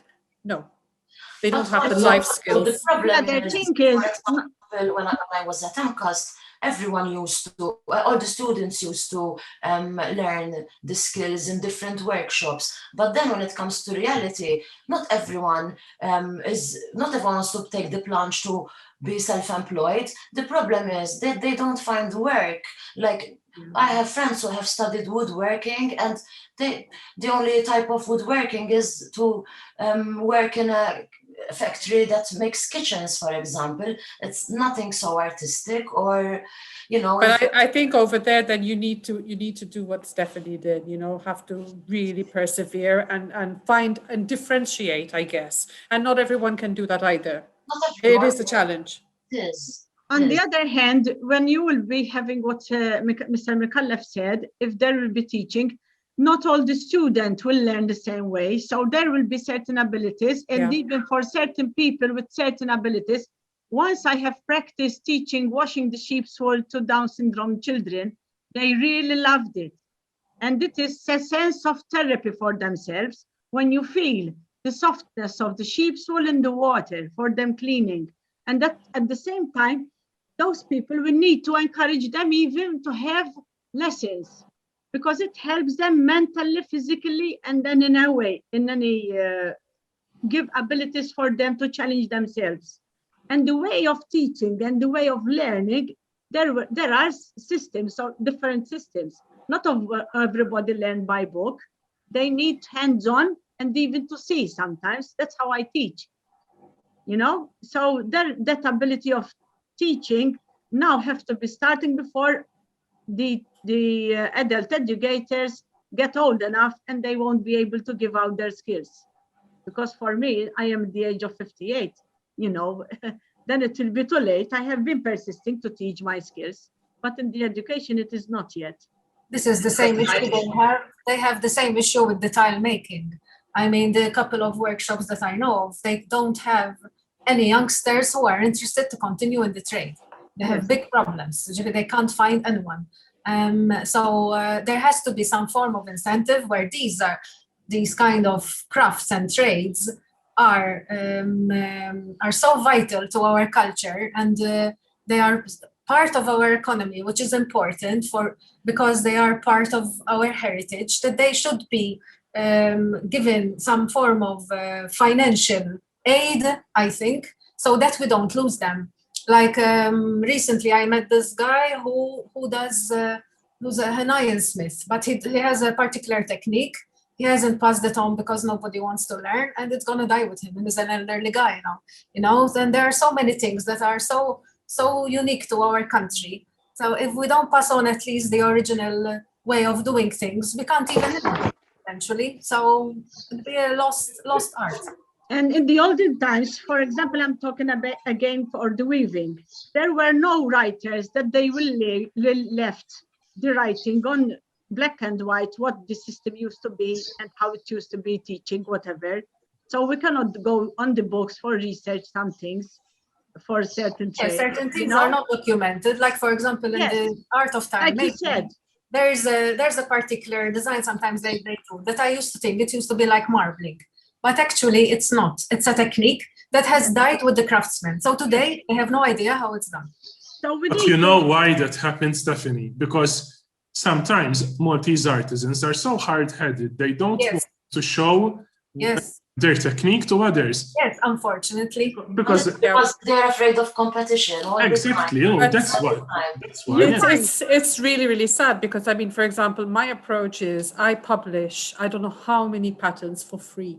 And I give instructions or and for me, it's part of the joy of, spreading this. I don't get any money out of it. Actually, it's a lot of work, to stay taking photographs of step-by-step of how to do things. I've even gone and I translated a pattern written in Russian, and I do not speak Russian. And when you try to do Google Translate, believe you me, it is a nightmare. And this is a massive project. And I had done it, and I couldn't find the original designer. But eventually, I tracked her down. Ended up becoming had to register on the Russian Facebook, so we could communicate. So I could get her permission, and then I published it. And that pattern, which she published for free, was available only to Russian speakers. So when I saw it and I loved it and I said, I really want to do this, and I did it and I've published it, it's opened it up to so many people, and I get so many people telling me, thank you so much for doing this, because we would always look at these designs and say, oh, I wish I could have this in English or in a language which I can see. So I think it's so nice that one shares the technique. Ultimately, what I do myself is I pour my heart and love into the product which I am making.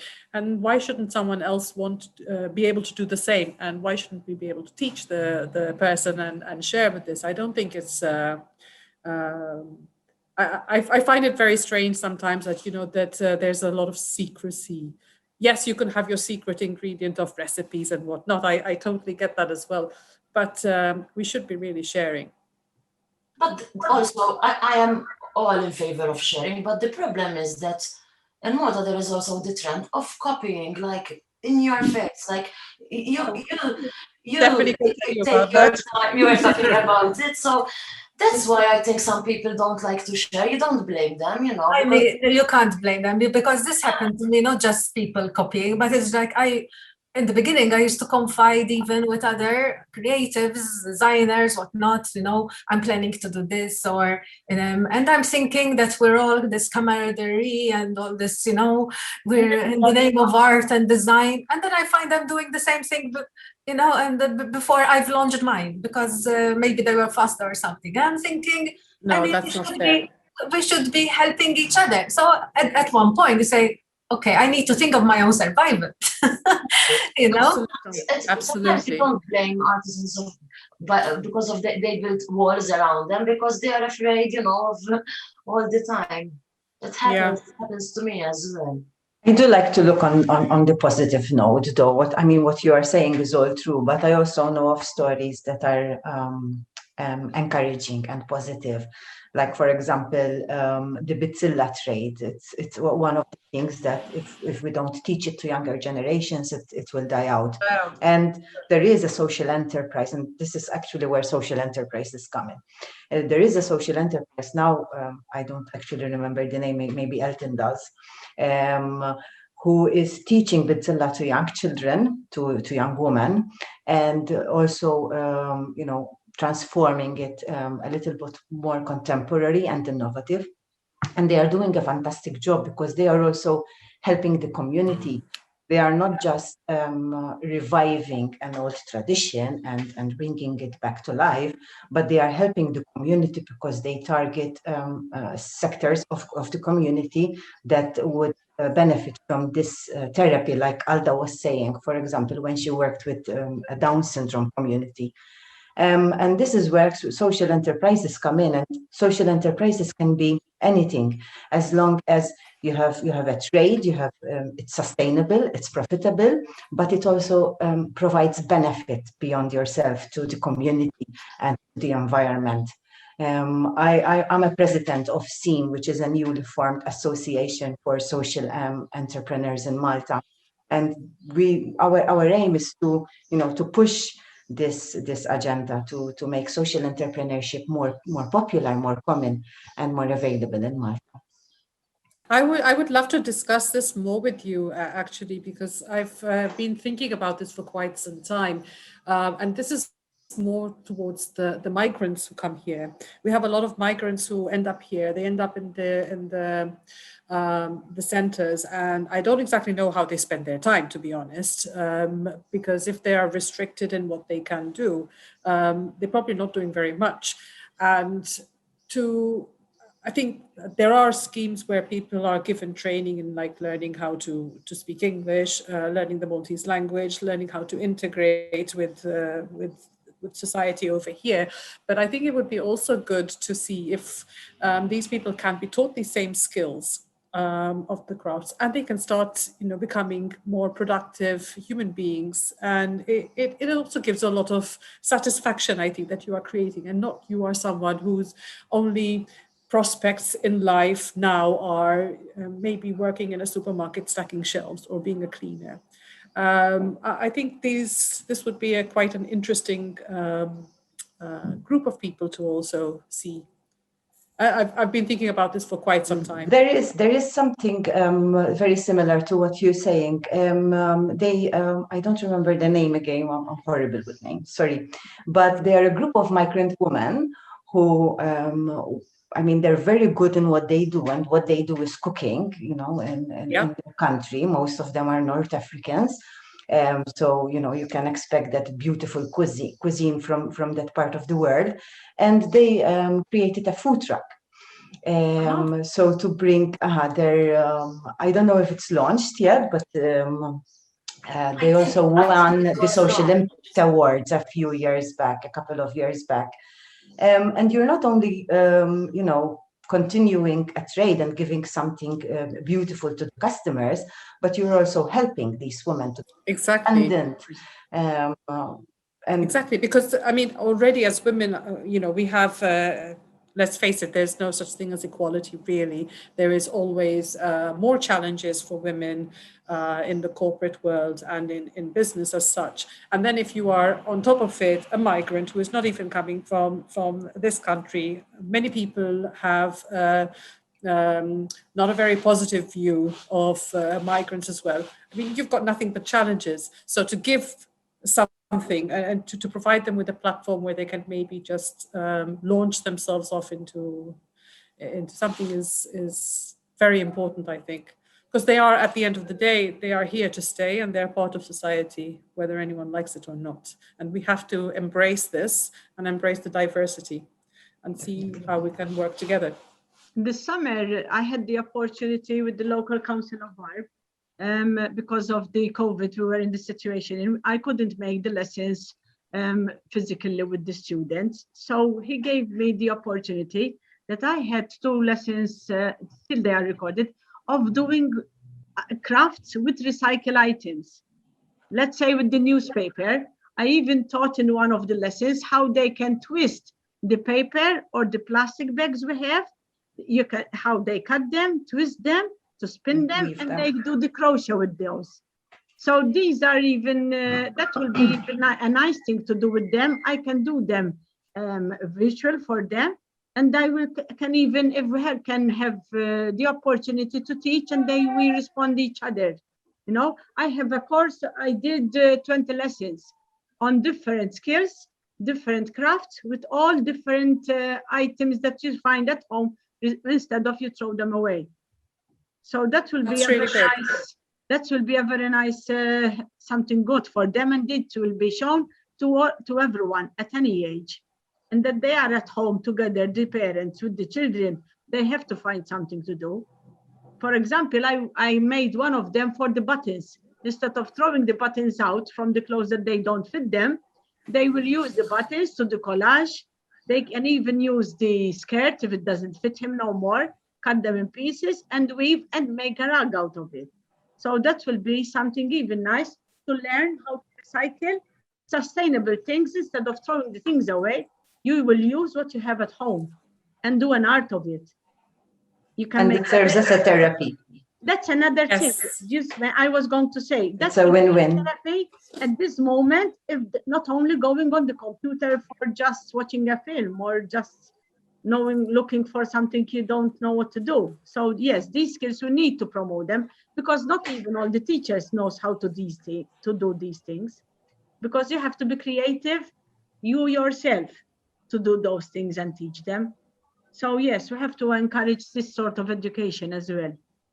Because the recycling things we're having right now, it's impressive. The problem usually in Malta will take a long time after other European countries start advocating, for example, eco-sustainability. Because sustainability in Malta has, especially in the artisan sector, has only recently been pushed. Yes, I know. Perhaps thanks to Eco Market Malta as well. But I remember I attended a workshop about 7 years ago, and they were already trying to push sustainability, etc. I attended the workshop. I did buttons with used plastic, and we created handbags with used tubes of the straws, whatever, bicycle wheels. So the inner tube of the bicycle wheels, took it out and we used and we did something with it. But you know, Malta's always behind it. Sometimes it works to our favor, but at other times it works against us, for sure. But these things have to be now again learned from school, because remember, I am at the certain age that I was inherited this from all the family. So yes, some of the children, those things, they don't see them no more. Let's say I have my grandchildren. They're always telling them to go and buy this, buy this. At this moment, what about at the crafts lessons for the teachers? They try to use the things we have at home. Let's say if they have a shorts that doesn't fit him no more, let's do a craft with that. They can even themselves, the age of 5, show them a needle, because nowadays they don't even know what it is, a button or a needle or a hook of a crochet. Yes, we need to promote this. But because of the young generation teachers, some of them, I'm saying not in general, they don't even know themselves how to do these things. So we need to give more education and encourage these things to be out.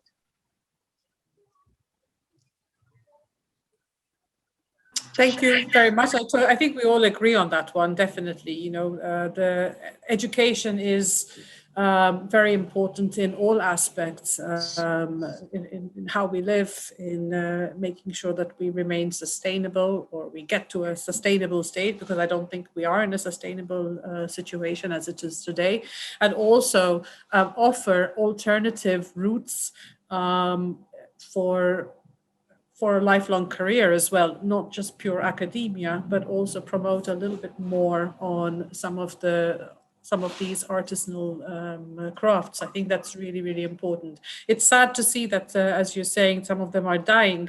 And maybe we should have more discussions like this to see what we can do and collaborate to promote this further.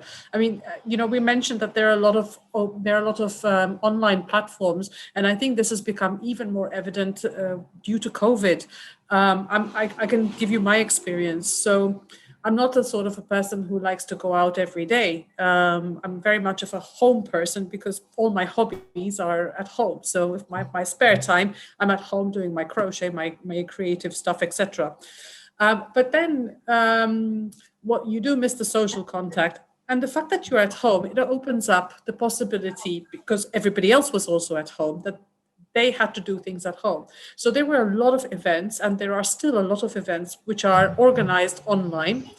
And there are platforms like, I don't know if you've heard of Eventbrite. Eventbrite is literally a website where you could have your event, like this could have been an event. You organize it and you open it up to either a small group of people or to the entire world. And people decide that they can join in. And there are paid events and there are free events. And they are really, really interesting because you have, there's so much one can learn from it. So I think there is the opportunity to push more out there, but then it all goes into marketing. How do you get people to know that you've put something out there? That is, I think, still quite a bit of a challenge, but you can reach a wide audience because there are the tools which are in place. Definitely. COVID has made the digital world a bit more appealing and more popular. Yes. But nothing replaces the magic of physical events. I can't wait to start the events again. I mean, there's a magic that is created, and like you were saying, there's a buzz. Before, I mean, you don't get that buzz when you're not.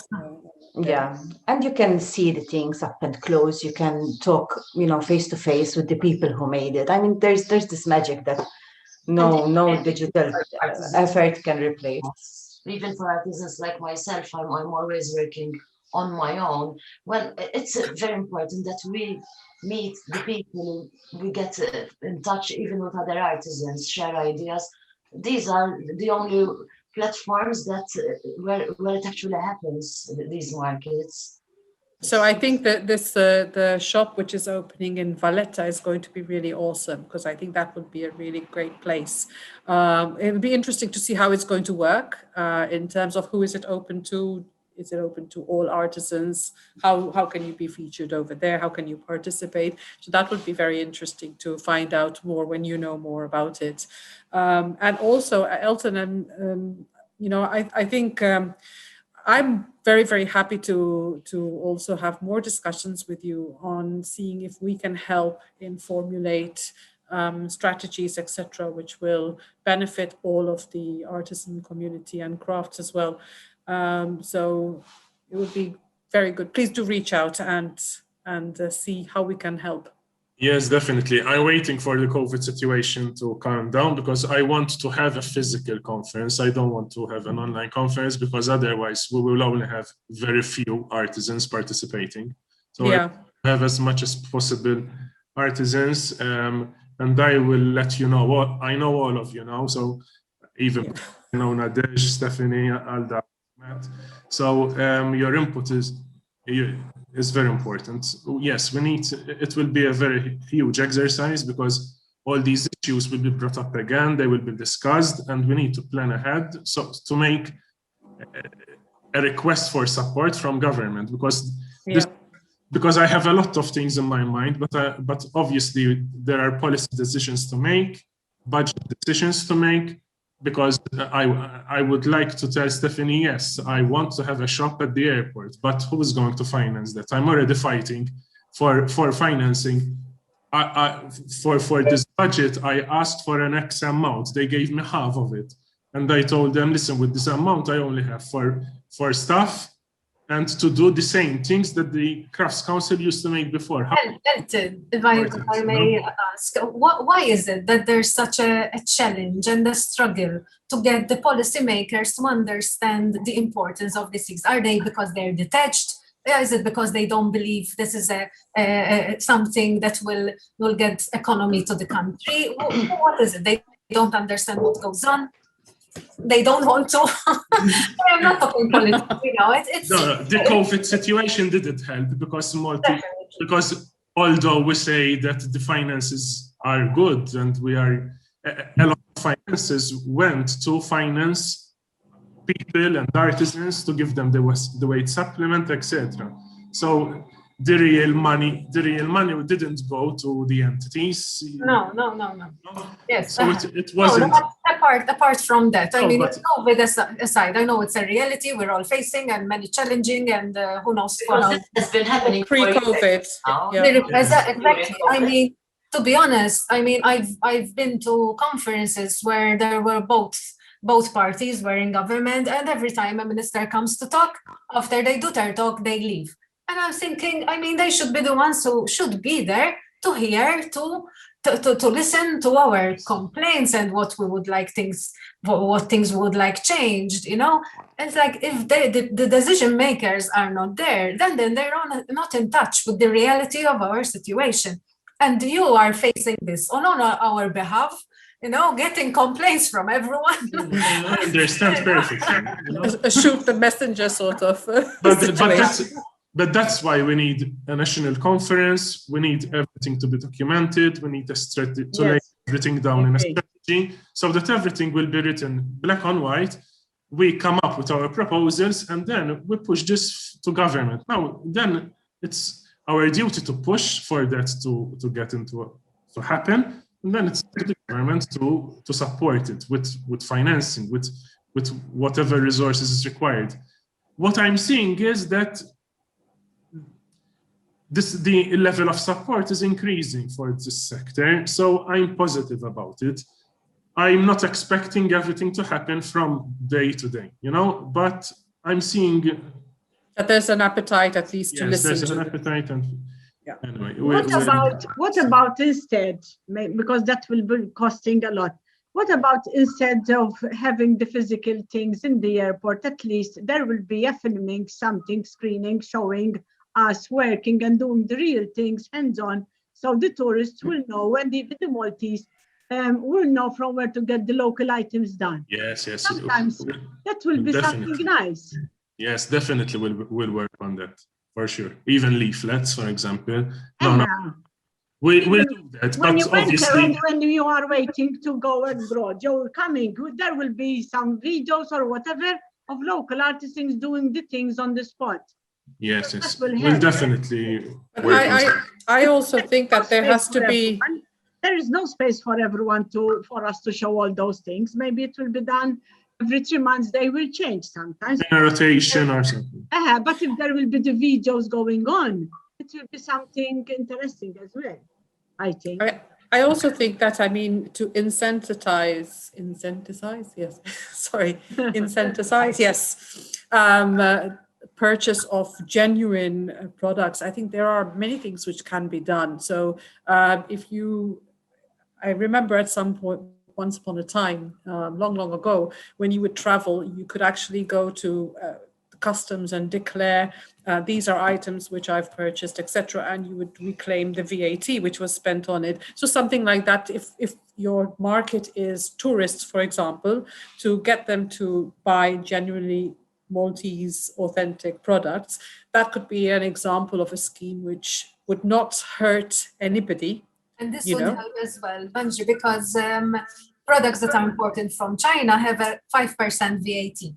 And the ones local have an 18% VAT. So not only our products, obviously, if they're handmade or produced in small quantities, whatever, are higher because of the time. But penalized even further with the VAT. Exactly. Also. Yeah. So I mean, I think there's a lot which can be done. So it's good because it's not sort of like a bleak situation where there's nothing doing. There's a lot of opportunity. So I think it's your situation. I think your position is a very exciting one as well, Elton. I think. Yes, it is. What a homework to do. Yes. Yes, but you have our support.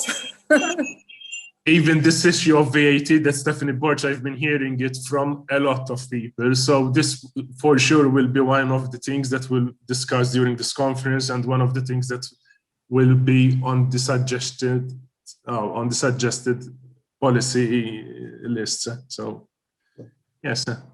Super. Is there a way that, like, if we think of more things which maybe you want to already start preparing some topics for discussion, is there a way we can contribute already to prepare this to you? I mean, Yes, how do yes. we do it? Do we send you an email, or is there a place where we can post, like, I don't know, No, for have now, a discussion group or something, Facebook group? if you can, Mela, I'm changing my email address soon because we're going to have our own website, etc. But in the meantime, if you can send me, you can call me. You have my number, and Nadesh has it. Stephanie has it. I think I'll give it to everyone. Okay. So, or else send me an email, because at least it's written black on white, and then I can go back to those things when we're organizing this conference. So yes, for sure.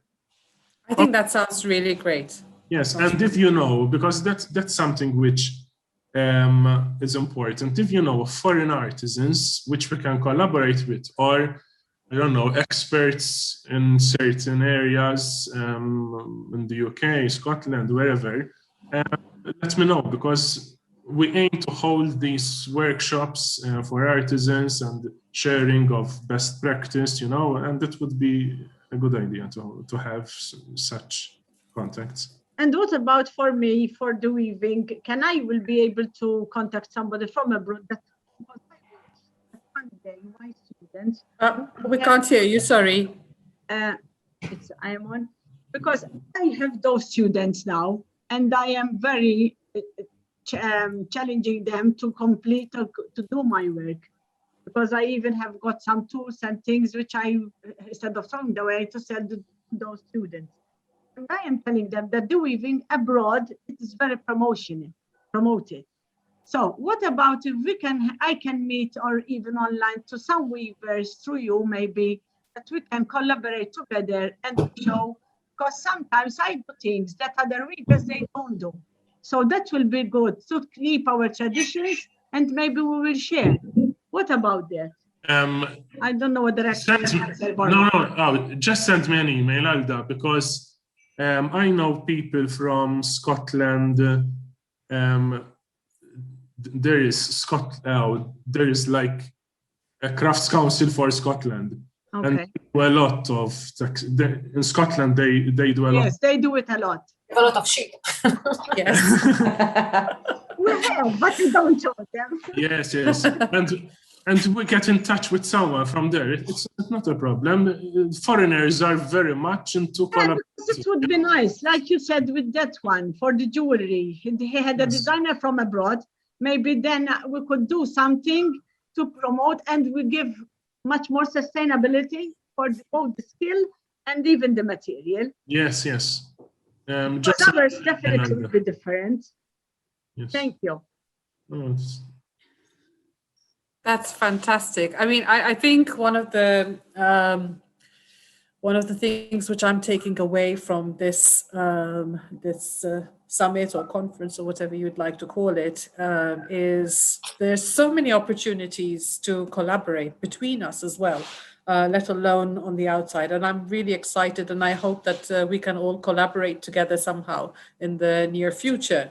Alda, that wool idea is like bouncing around in my head, and I'm like, oh, okay. Alda has to do something about this. I will send you some. I want some wool. Listen, I will send some even to Stephanie. Maybe she will try it as well. There you go. So I can find another use for it, maybe different. Yeah, I don't know, but who knows? Yes, with pleasure. Not only you, Stephanie, even the others, because it's a pity that we're throwing all away that wool. I cannot buy it from the farmers, because I have to have an initiative what to do with it. Yeah. No? Because the thing is, I use. But you do spinning, so can you not spin yes, and make I will yarn? hold my workshop with the spinning wool without doing nothing with it. If you come to my workshop, you will go crazy. It's a very unique workshop. Everyone who comes for it, that's what they tell me. Because even when I create somebody, they ask for something, like I said, I would like to do something unique for him, even Yes. not like I did before. So right now I am experimenting. on the sheep's wool, creating and spinning various wool with the colors we have.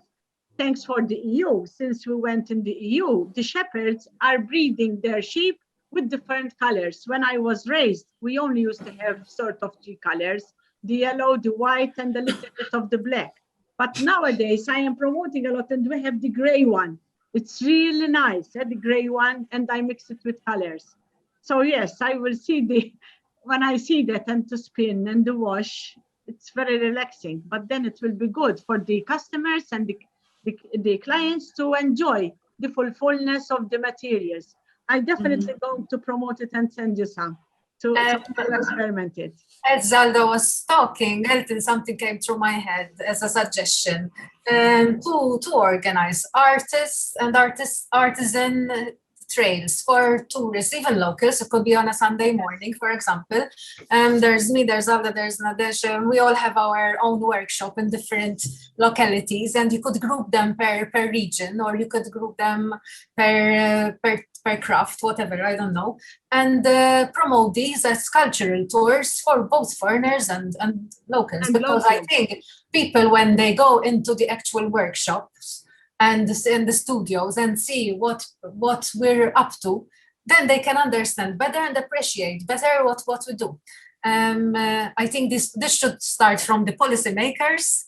They should actually go all around and look, get to try, and I think they should participate for themselves what we actually do, and then promote this countrywide, and even with foreigners who come to Malta, from the cruise port, from the airport,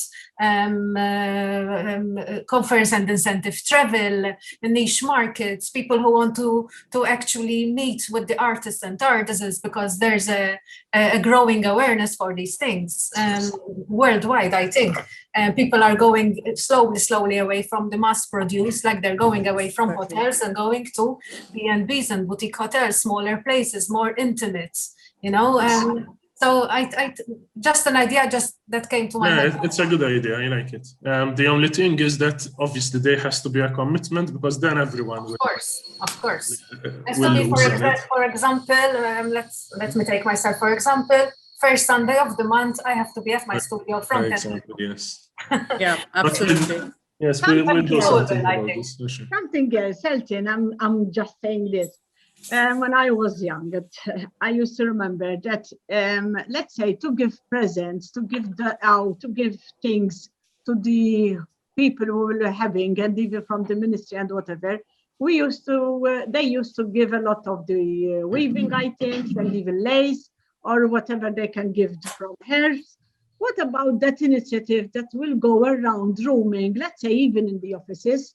Corporate stuff. Some of refurbishment. What about if they use local items, really local? I was part of the foundation, and we had come up with that, and we even took it to the Malta Crafts Council. We had suggested that they create like an album, a directory with products that we can offer when there is a delegation or there is a conference or there is Chobion, you know.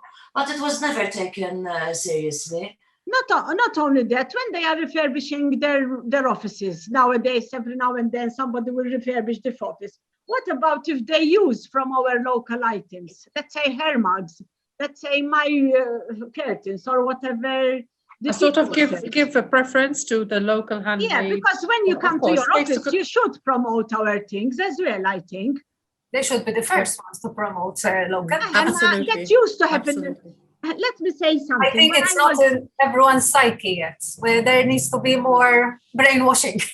Yes. Let's say when I was at the age of 7, the hotel of a change. At that time, it was done from the Italian people, so with collaboration with the Gogetans and the Maltese. Everything that was done was locally handmade. I even did the murals with my mom, the murals for the wall, the rugs, the carpet, the bedspread.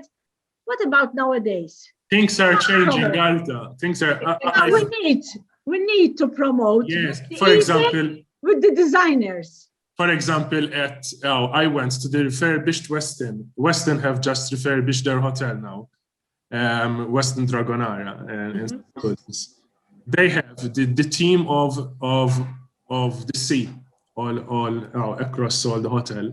For example, blue carpets, etc. Yes. Have a lot of items from Maltese artisans, like We are going to soon be going back into the main room, Yes, so yes. in They have 55 glass- seconds. they have glass items from Mdina Glass. They Should have. I press the button or not? Leave the. No, we'll go Oh. automatic. You have 46 seconds. Sorry to interrupt. No, sorry, but Nadesh, remind me, we will definitely work on that booklet which you told me about. But may I say something very, very quickly? Sorry to butt in. I need to also must ensure that there's a level. There's a good level. Because there's this concept, preconceived idea that the local product is not up to scratch. And it's up to us to put that product up there. If everyone is accepted, I'm sorry, I don't think everyone should be accepted, because there needs to be a professional level. Yes, You need people like foreigners to assess what's good, what's bad.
Jane, we want to congratulate you for introducing us to this international forum. I think it was a great feat, and to you and Vivian as well, that you worked so hard to make us, part of this, and we thank you so much. It was the first time. We had a lot of difficulties but now we can. So I think, Louise, if you want to continue with we can continue it here. Yes, she can, yes. Okay, I mean, I had a father speaking. It was very interesting. Roberto, I don't know. Hello. If you're Yes, still here. maybe you can, I think, but now it has to be in English, right? Am I correct? No problem. So it was very interesting because we had gotten round to the subject, how the importance of father's role, and we also said how important it is not only that the father acknowledges his role and is responsible, but it is also important that society allows him this opportunity, because many times, like fathers, for example, they are only given 1 day paternity leave, and that is, and on the other hand, when fathers really want to take a role, society almost, mocks them and we also had another speaker who is a stay-at-home dad, and he said how much he appreciates, because he is a stay-at-home dad, what mothers go through. And those mothers that stay at home, because many times we're sort of like, she's at home, so she doesn't have work to do. But he said that this is not the case. Roberto, I don't know, maybe if you would like to. Yes, I'll introduce myself again. I'm Roberto. I am nearly 40 years old. I am married with 3 children. The eldest is nearly 10 and the youngest one is 5 months old. I currently work as a youth worker, but I have a background in social work. I was sharing with the group before how I appreciate that staying at home with the children is much, much more difficult than any tough day I ever had at work, in the sense that it takes you up physically, mentally, spiritually, psychologically, in any way possible. I really appreciate my wife, who's also with us, how she manages to juggle 3 children and an overgrown child, sometimes at home, with everything going on. And I would say that the role of the father, as we were mentioning before, starts at the very beginning when the couple notices that they are pregnant. However, I was also mentioning the huge hit, the huge change of life that usually the mother has, physically, mentally, from full on working or involved in things to now caring for an infant. And I think one of our first roles is assuring the well-being of the mother and being still super involved in anything related to the child. In fact, this is something I really enjoyed doing with my wife, that we had the opportunity to do the things together. Okay, some things she obviously does much, much faster than I do. However, I think it's very, very important from the very beginning, as the other fathers mentioned, the involvement with the baby from the very beginning.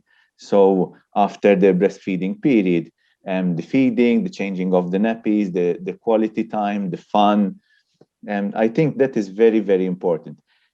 We had also mentioned the importance, and the huge change brings also some pressures, and the importance of me time. And while I then, after the paternity leave, I continued going to work, and maybe at work I had the break and I could have some me time. Staying at home with a child or children does not leave that much time for a me time. So I believe that that is also one of the roles of the father or the partner, where we ensure that the mother has her own me time, has her own break in any way possible. Unfortunately, I maybe I neglected that with the first child. I tried to make up later on with the other children. However, that is very, very important also for the fathers. We do need the me time because we need to let off steam and move around. Everyone needs their me time, and that is still very important. Communication still remains very, very important between the couple, and later on when the children grow up. And now we have older children, and I believe another role both of us have is, first of all, honesty, our genuine presence. So we are there with them, but not just physically there, also mentally there. So if they want to show us the same picture or a scribble, it's very important that we are with them and we feel and we understand what they want to show us, and show genuine interest, be genuinely present with the children. Also, role models. We were also discussing this as well in the fathers group. It's very important that we start being role models to our children. No, it's not the mother's job to feed the child only, or to do this or to do that. It is a shared responsibility. So we have to show this to the children as we go along. So both of us should change nappies, should be playing with the kids, should help with the homework. Both of us have to be there. Obviously, both of us have our strengths and weaknesses, so we work with those too. Also, we have our efficient areas. As I said before, I'm sure my wife Josiane would be able to do some tasks much, much faster than I do. But still, why should she always do those tasks? So I think that is also very important. The fathers also mentioned time to do different things. Time as a couple, which is very much needed. If you are not in a good position personally, you cannot take care of other human beings. So you need to take time for yourself personally, time for yourselves as a couple, and also obviously time as a family and with the children. Having 3 children is also time. You need time for each of them. So you need to give them time as a group, as a family, and also time individually. So spend time with each individual child in different ways. And also that we are accessible for our children, that we are there. Matthew earlier mentioned that the way we play with our children is maybe different the way the mother plays with the children. I believe that both of us need to play with them. My wife plays in a certain way with them, and she encourages and she helps them build certain skills. And the way I play with them and the things I push or try to play with them, encourage them to develop other types of skills. Josiane, I don't know if you want to chime in. Josiane is my wife. She's also with us here today. Speak to her. Who? Because right now the other two kids are being homeschooled, so there would be noise in the background. But I think, yes, I mean, the role of both parents is very important. I think it helps in the development of the children in ways that maybe we don't see them as they're growing, but later on in life when they're having their own children.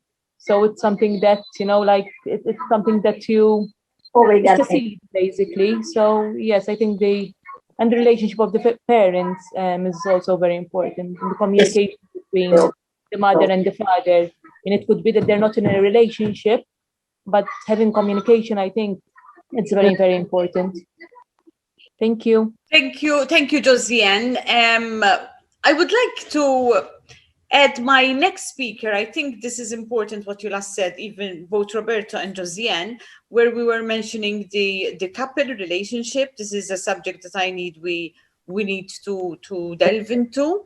But also, up to now, even in my chamber, in Chamber 8, and what we were saying, we were speaking about the importance of being with the mother, being with the father, attachment, and we were also saying the role of the father. But I think we also need to speak about when things are not quite what we expected, because many times when we think of having a baby, it is that just like the adverts put it, and that soft light, that soft music, and everything is calm, everybody, the kitchen is clean and everybody's looking, the baby is sleeping. And many times this is not the case. And we also have to speak about the reality of mothers and even fathers who may not experience such a nice feeling after having the baby. And we know that there is also the possibility of postnatal anxiety, postnatal depression, which happens not only to mothers, but also to fathers. So with us, we have Elena. Maybe you can speak rather than a presentation, Elena, where we can speak about this while we are waiting for the final ceremony. Hi, as Louise kindly introduced, I'm Elena Felicia. I work with the perinatal mental health team at Mater Dei. We had Claire Zarafa here, who is our practice midwife, but she had to go due to clinical commitments. Basically, I'm here to speak a little bit about maternal and paternal mental health. It is something that is sometimes stigmatized and overlooked, which for us, obviously, as a service, it's something we give great importance to.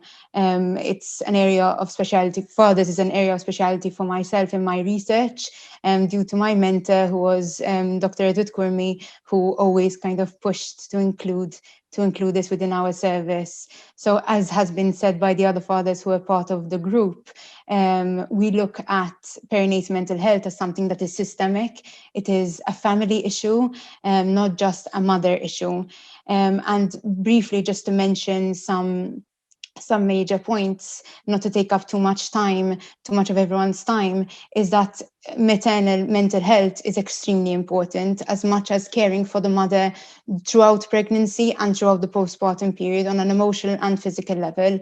We know that with the research that is showing that we need to also give emotional and physical attention to the males as well. They go through their own changes and their own transition from being either a single father to then being a single guy to becoming a father, or through going through the transition of a planned fatherhood.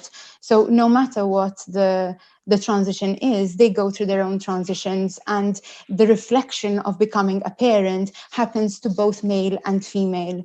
Mental health also is experienced by everybody, and we see that males experience it too as they transition to becoming a parent. We see that the main focus, the main prevalence happens in the 3 to 6 month postpartum, where men experience symptoms of depression and anxiety at the highest rate. We know that it is not just a depression, because we see that fathers tend to be diagnosed with depression 2 times as more than those who are not fathers within the same age group. So it is something we really do need to look out for.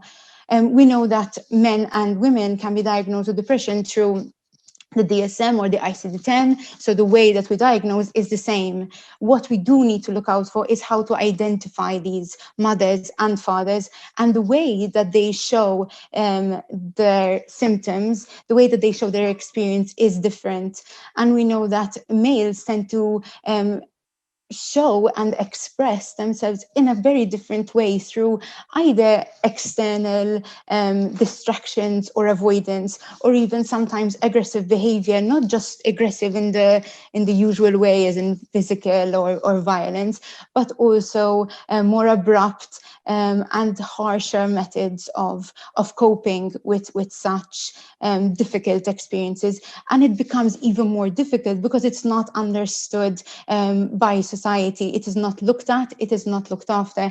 As one of our fathers, if I'm not mistaken, it was David, mentioned, he would point out to the midwives, "Hi, I'm here," kind of thing, like, include me, I want to be included. And what we want to change is that narrative. It is not the mother and the father's there as well somewhere, but no, it is the mother, the father, and the child. So seeing it in this way and giving this importance is extremely fundamental in the raising, not just of the family system, but also the development of the child. We know that maternal mental health has an effect on the development of the child, and so does paternal mental health have an effect on the development of the child. So when it happens simultaneously, because we do know that one of the main predictors of paternal mental health is maternal mental health, then we need to have mitigating and protective factors for the child. Even though men and women might experience mental health issues, it doesn't mean that they're going to have detrimental effect on the relationship or on the child. But we try to empower them to receive support and to utilize protective behaviors such as parenting, playfulness, external support, and the couple support to be able to hold the development of the child and to have a supportive environment. So our aim as the Perinatal Mental Health Clinic is to raise awareness on these issues, but also to continue to grow as a service. We are trying to increase our human resources to include fathers in the most holistic way possible. We've come to a lot of challenges, but this year is hopefully the year we'll be able to start really putting this together. And I hope that maybe setting the seed of knowledge and awareness on maternal and paternal mental health and the importance of reaching out, whether you're experiencing yourself or noticing it within family or friends around you. So the service is here to support whoever might need. And something that I just want to mention is that referrals can be done on a self-referral basis. It doesn't have to happen through a doctor. So any mother or father who is experiencing difficulties, adjustment difficulties, or can express, can identify that this is a mental health issue, can call our clinic directly or send an email. So we are here to support, and thank you all for your time and for the invitation.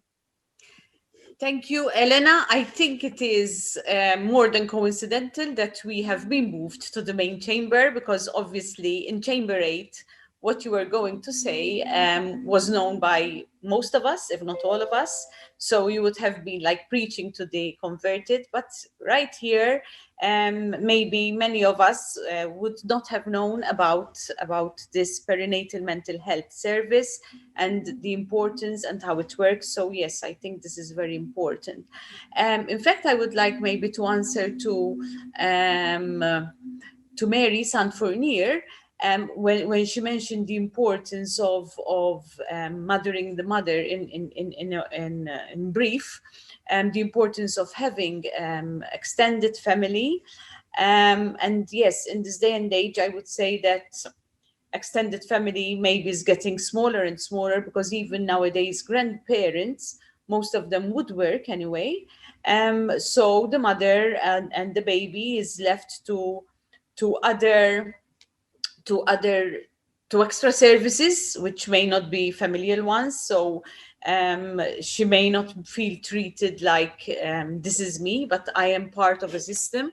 So I think this is important that we should take to note, even regarding perinatal mental health, because if the mother feels alone, if the mother is like feeling that her family is not around, and you know, she might feel more anxious. She might feel, I believe a lot that the root of mental depression, perinatal mental health or depression, is many times due to exhaustion. And so yes, we have to think of the mother and what help she has, and you know, so this is what I wanted to ask. I don't know, Jane, what is the program from here on, because I had 2 more speakers and we were actually leaving, like I said before, the part where everything is like, you know, natural and normal in the beginning, and then we were going to what can go wrong and, you know, the reality.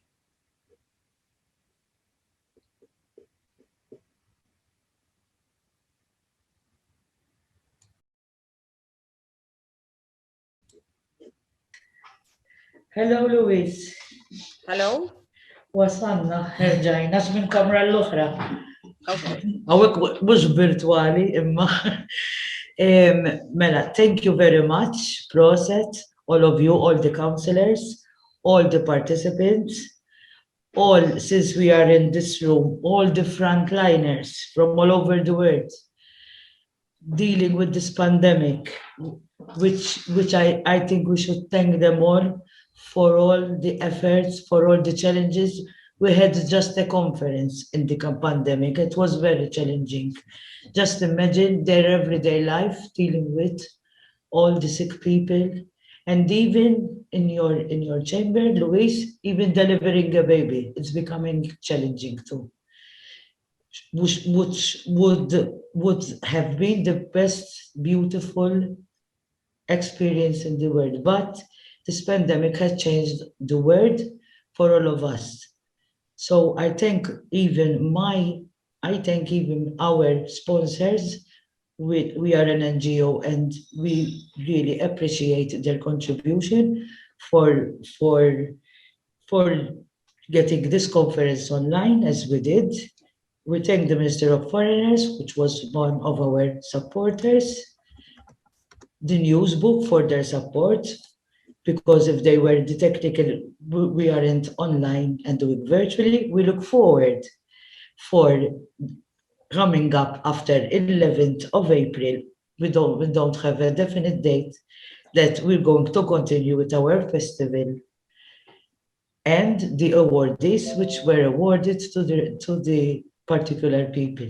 But that is an indefinite date, because we are waiting from the health protocol, and it depends. But it's still on, at least we did the virtual and we did the conference and we put up the subjects.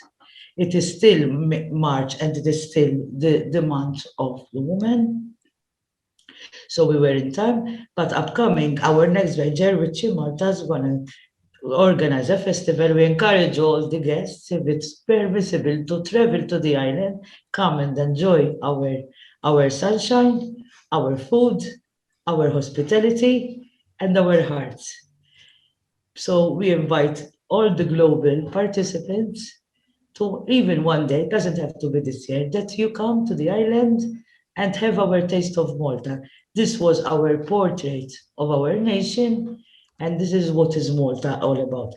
Small population, but with a big heart. I thank all my counselors for being there. It was very challenging. Sometimes I'm listening to one of my speakers, Joyce Chappara, she was said, never give up. And we did not give up. We removed the fear. There were times where like a roller coaster, things changing. But this is something that as women leaders, as you are, and I'm all proud of you again. You made me proud of you, and we really did it. Although we had our differences because obviously of the fear of the unknown. This pandemic had created a fear of the unknown, and it shaped our backgrounds, our foundations, and our status quo. But we have to adjust. So thank you for everything. Now we're gonna close. We're gonna close with the video. Jane. Yes. I'm the only person who didn't get to say their speech. I'll get to say it in the next summit, the next phase, right? I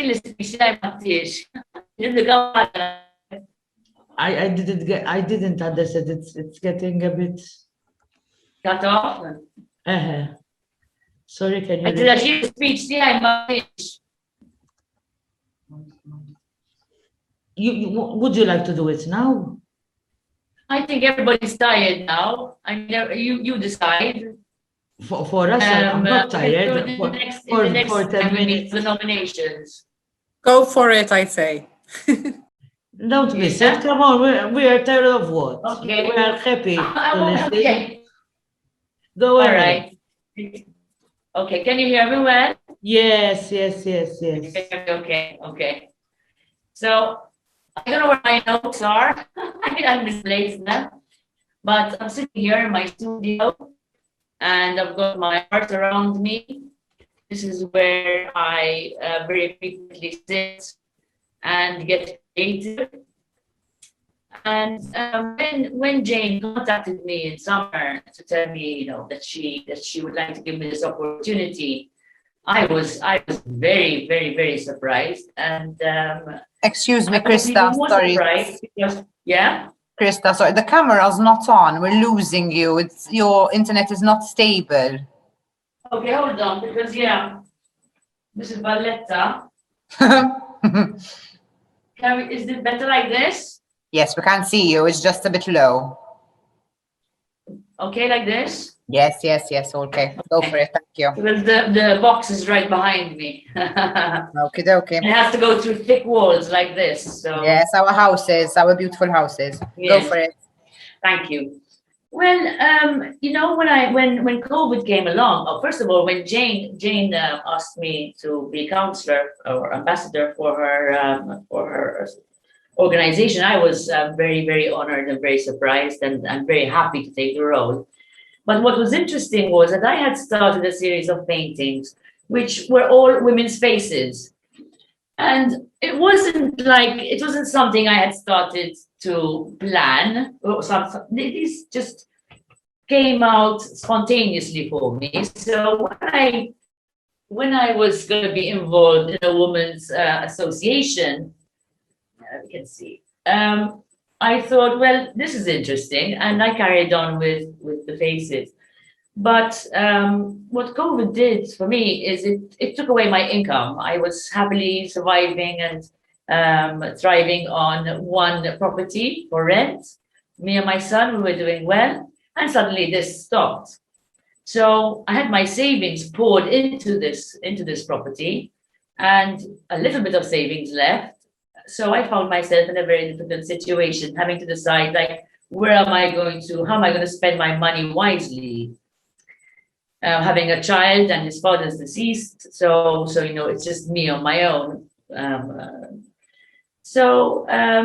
I thought to myself, well, I don't really have the money to splurge on paints and new canvases and all this. What would the old masters have done? What would Picasso have done? What would Monet have done? Modigliani, who else? My God, so many. Michelangelo. What would they have done? And basically what they used to do is paint over. First of all, paint on anything they could find, and paint over their old paintings. Perhaps the paintings they weren't so happy with, or things they didn't sell. You know, we all have, artists have a lot of paintings that we're not happy with. Paintings that are never finished, paintings which are challenges, personal challenges, no matter how talented and learned that artist is, he will always, or she will always have challenging paintings. So that's what I did. I grabbed the paintings I wasn't very happy with and I painted over them. This taught me a lot, because when you paint over something that's not white, the colors aren't the same, right? And I like very bright colors. But slowly, my bright colors started finishing. So then I started being faced with colors that I personally don't like very much. So how to make these colors enjoyable for me? This is one of the challenges. And you know what? I managed. I'm not a very good friend of green or red, but I don't know how clearly you can see this. I managed to, even though the colors were dark, because obviously my whites were finishing, my yellows were finishing, my oranges were finishing, reds, I still managed to find beauty in colors which were previously difficult for me.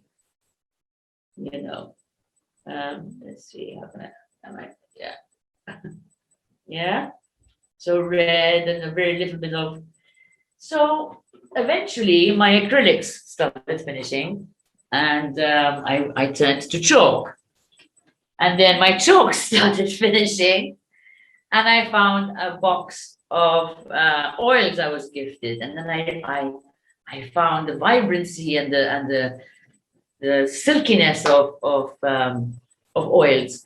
And slowly, I came to this position here today. I don't want to take up too much of your time, and I don't think my camera is good enough. But what I'm trying to say is that COVID, even though it put me in a corner and it put my back against the wall, I took that challenge and rolled with it. It wasn't easy. Every painting, you know, with so much darkness, so much black, was a challenge. I don't know if you can see here, you know, so much dark colors, you know, but I wanted to make them vibrant anyway. And I think that I somehow managed.